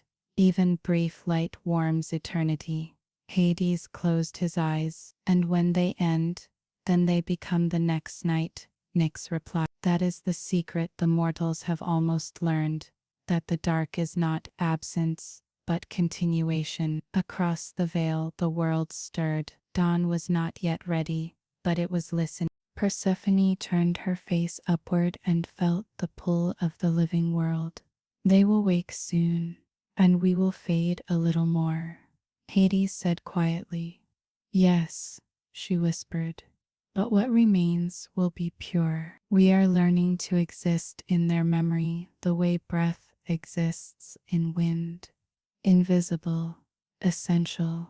Nyx stepped closer, her eyes reflecting the faint blush of morning gathering on the horizon. Then our work is done, but not our present. She stretched her hands outward, and the veil itself began to dissolve, not torn, but gently unwoven, its threads becoming the pulse of sleeping minds everywhere. The stars dimmed, retreating into mortal hearts. Hades and Persephone stood together as the last shimmer passed through them. He looked toward her, expression steady and full. Do you ever tire of leaving?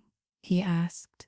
No, she said softly, because every return is made of everything we've left behind. And Nyx, hearing this, smiled like the first shadow cast by dawn. Then go, she said. The day is waiting to be born. They vanished into the pale rising light, not as gods departing, but as truths becoming quiet. When mortals woke that morning, none remembered the night, yet the air felt new, lighter, kind. A farmer paused before cutting his first stalk of wheat, and whispered thank you to no one in particular. A mother turned to her child and smiled for no reason at all. A poet, half dreaming, wrote, the dark was never gone. It was simply teaching the light to breathe. Somewhere above them, faint and eternal, Nyx whispered approval. In the city where the stars drowned easily in lamplight, there lived a poet who no longer believed in gods. He said it often to anyone who'd listen, not out of arrogance, but out of a tired wish to make peace with silence. His name was Ionis, though his friends called him the Sleepless, because he always woke in the middle of the night with ink on his hands and no memory of having written. His home was small, filled with the scent of paper and the sound of dripping water from a cracked jug. He lived by words, sold them, read them aloud in taverns, where the audience listened with half a mind and half a heart, yet none of them ever felt enough. There was something missing in the spaces between his lines, something vast and breathing,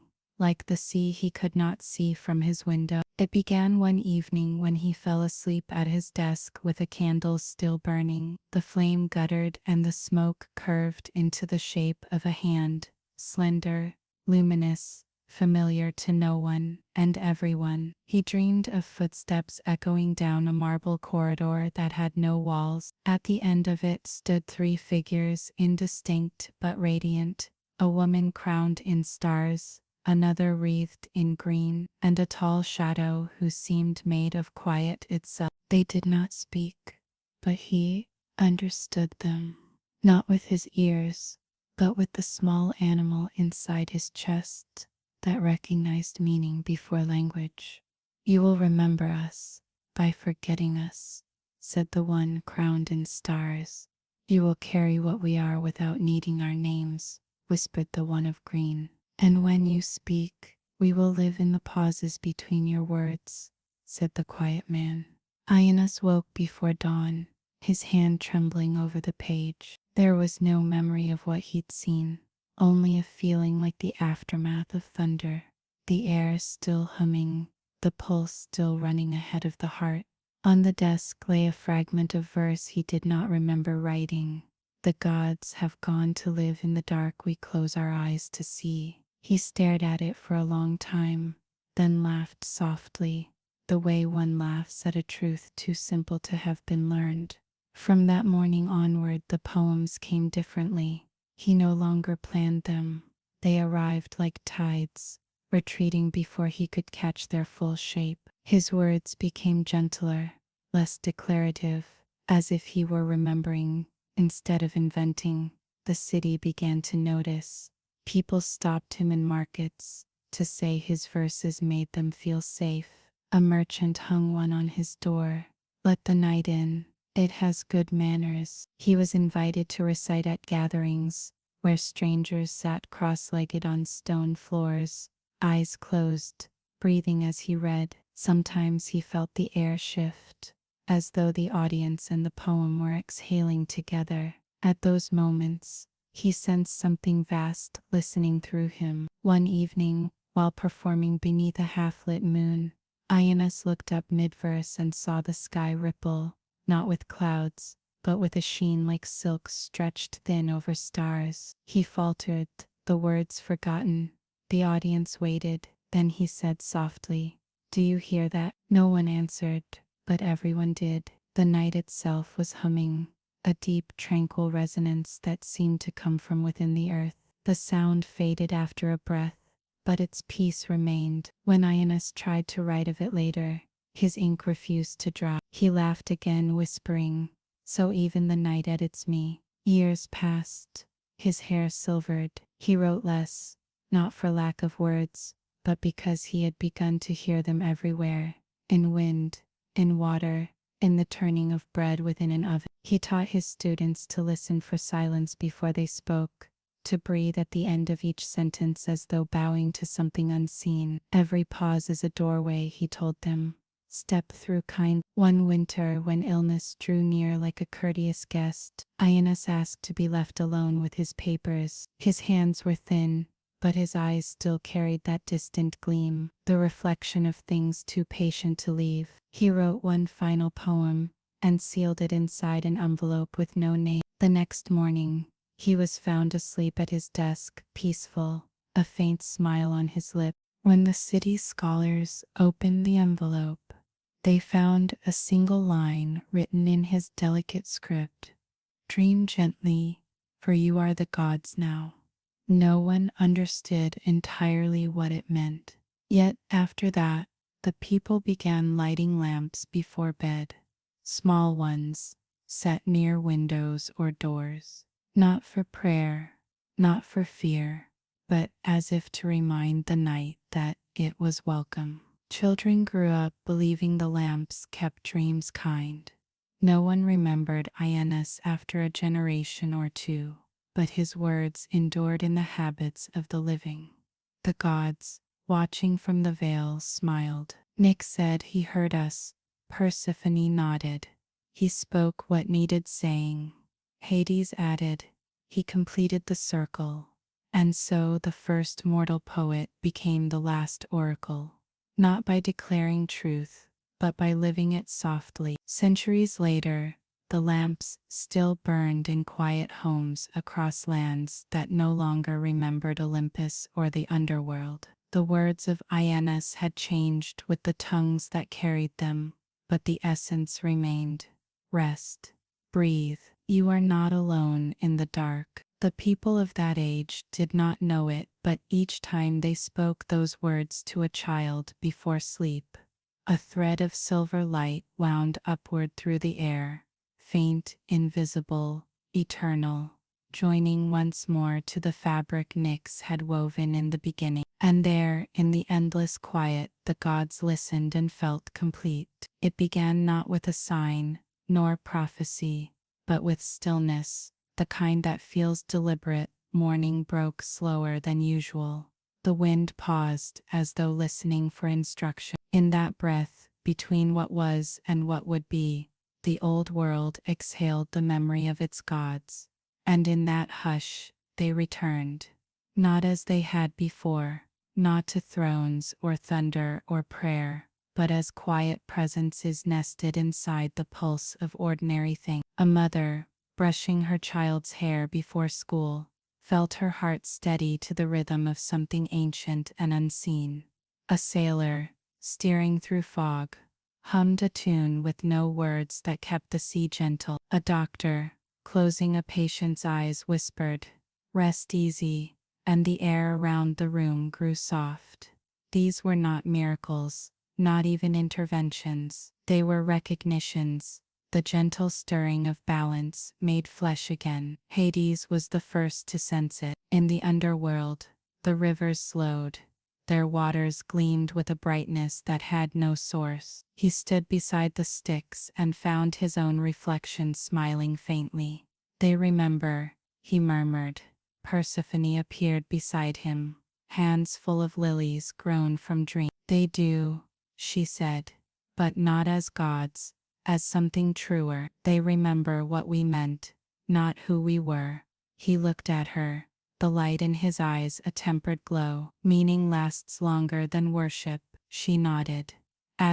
Together they walked through the garden of continuance, and for the first time in uncounted centuries every flower bloomed at once. The fragrance was not sweet, it was familiar, like the smell of earth after rain, the scent of arrival and release, the perfume of completion. Hades stopped before the oldest tree. "Do you feel it?" Persephone closed her eyes. "The worlds are drawing together again, not to collide, but to overlap, like two breaths meeting in a kiss."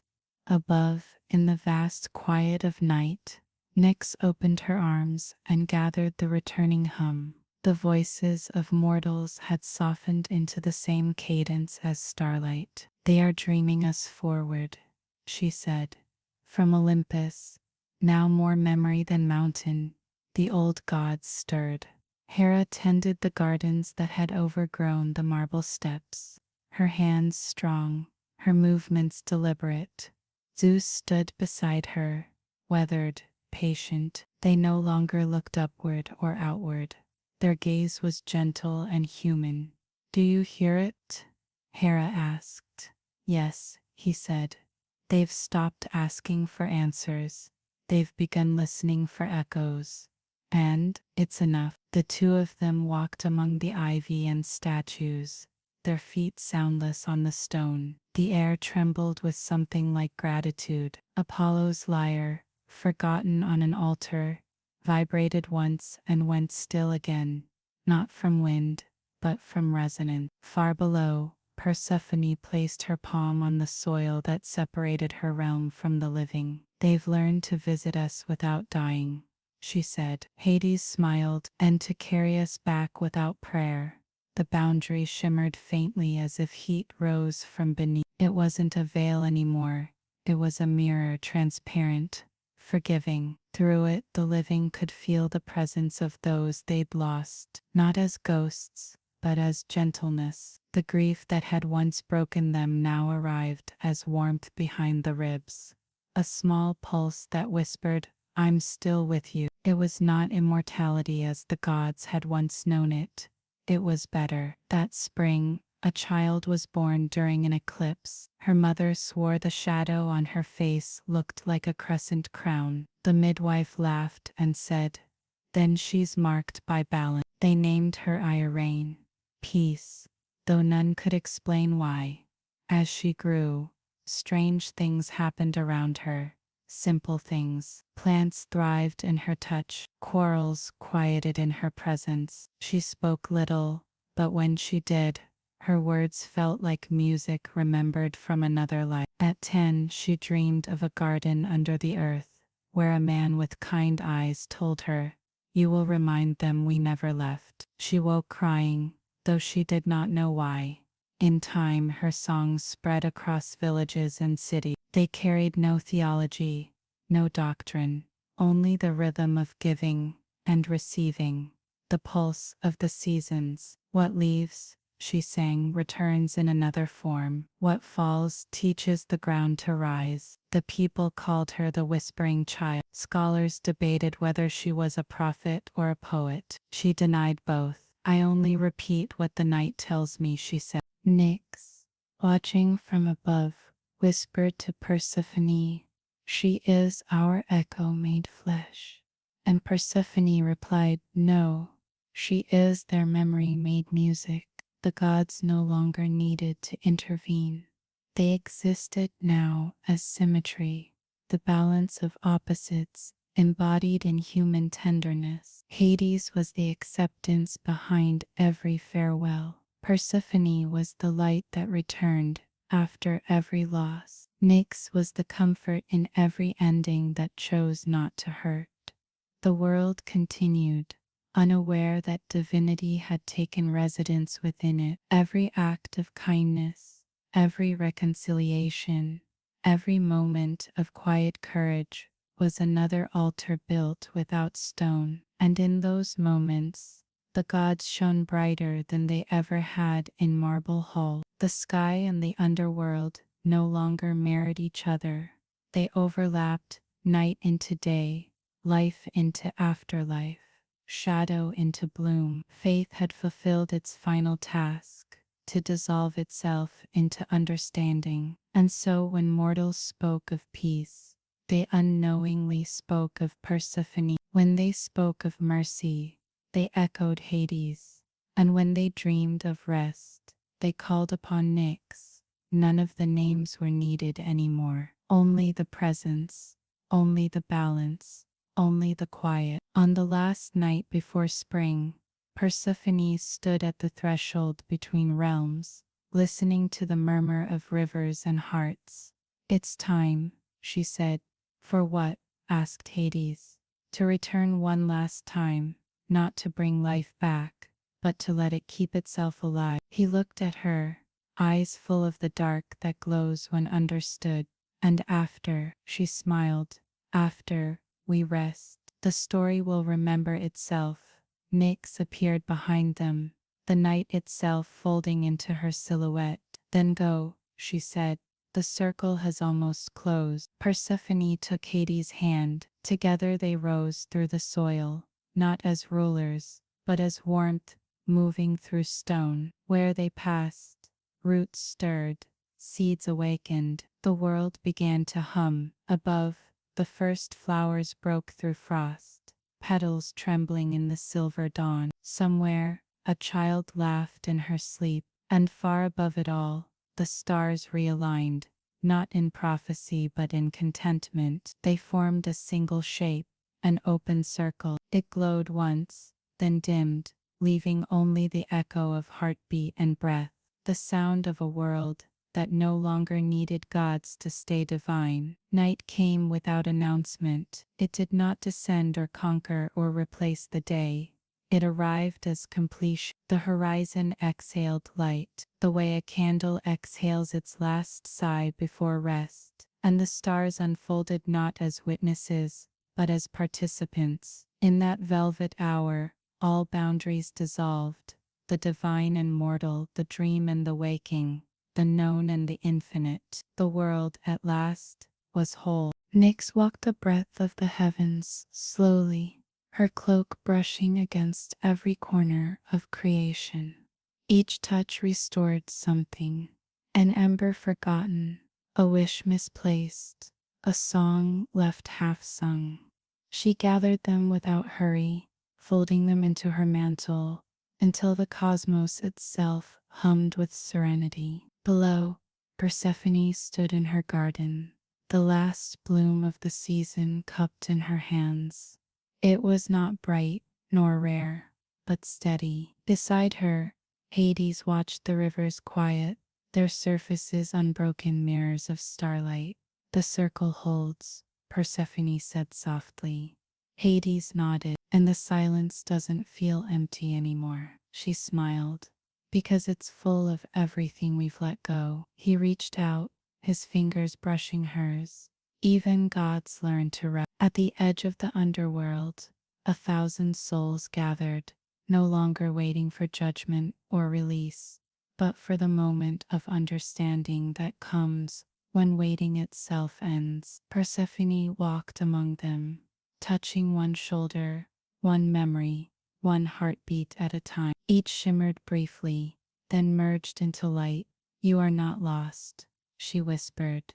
"You are what remains after loss forgets its name." And as she spoke, the entire garden bloomed, not in color but in feeling. Every petal unfurled as remembrance turned into peace. Hades knelt, his shadow long and kind. He pressed his palm to the soil, and the underworld sighed like a body unclenching after ages of tension. Sleep, he said, all of you, even we, and they did. Above them, Nyx began to gather her children, the stars, the dreams, the silences, and called each by their ancient names. One by one, they came home.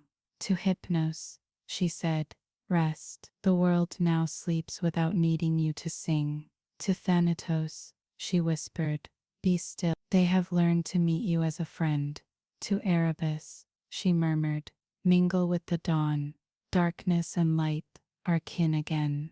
When all were gathered, she opened her hands, and the sky filled with constellations that told no stories, only patterns of each. The shapes had no heroes, no wars, no monsters to slay, just circles, spirals, gentle turns. The universe was finally at peace with its own rhythm. On Earth, mortals felt the change as calm, not revelation. Crops grew in time, love lasted its natural length, grief softened on schedule. People no longer sought eternity.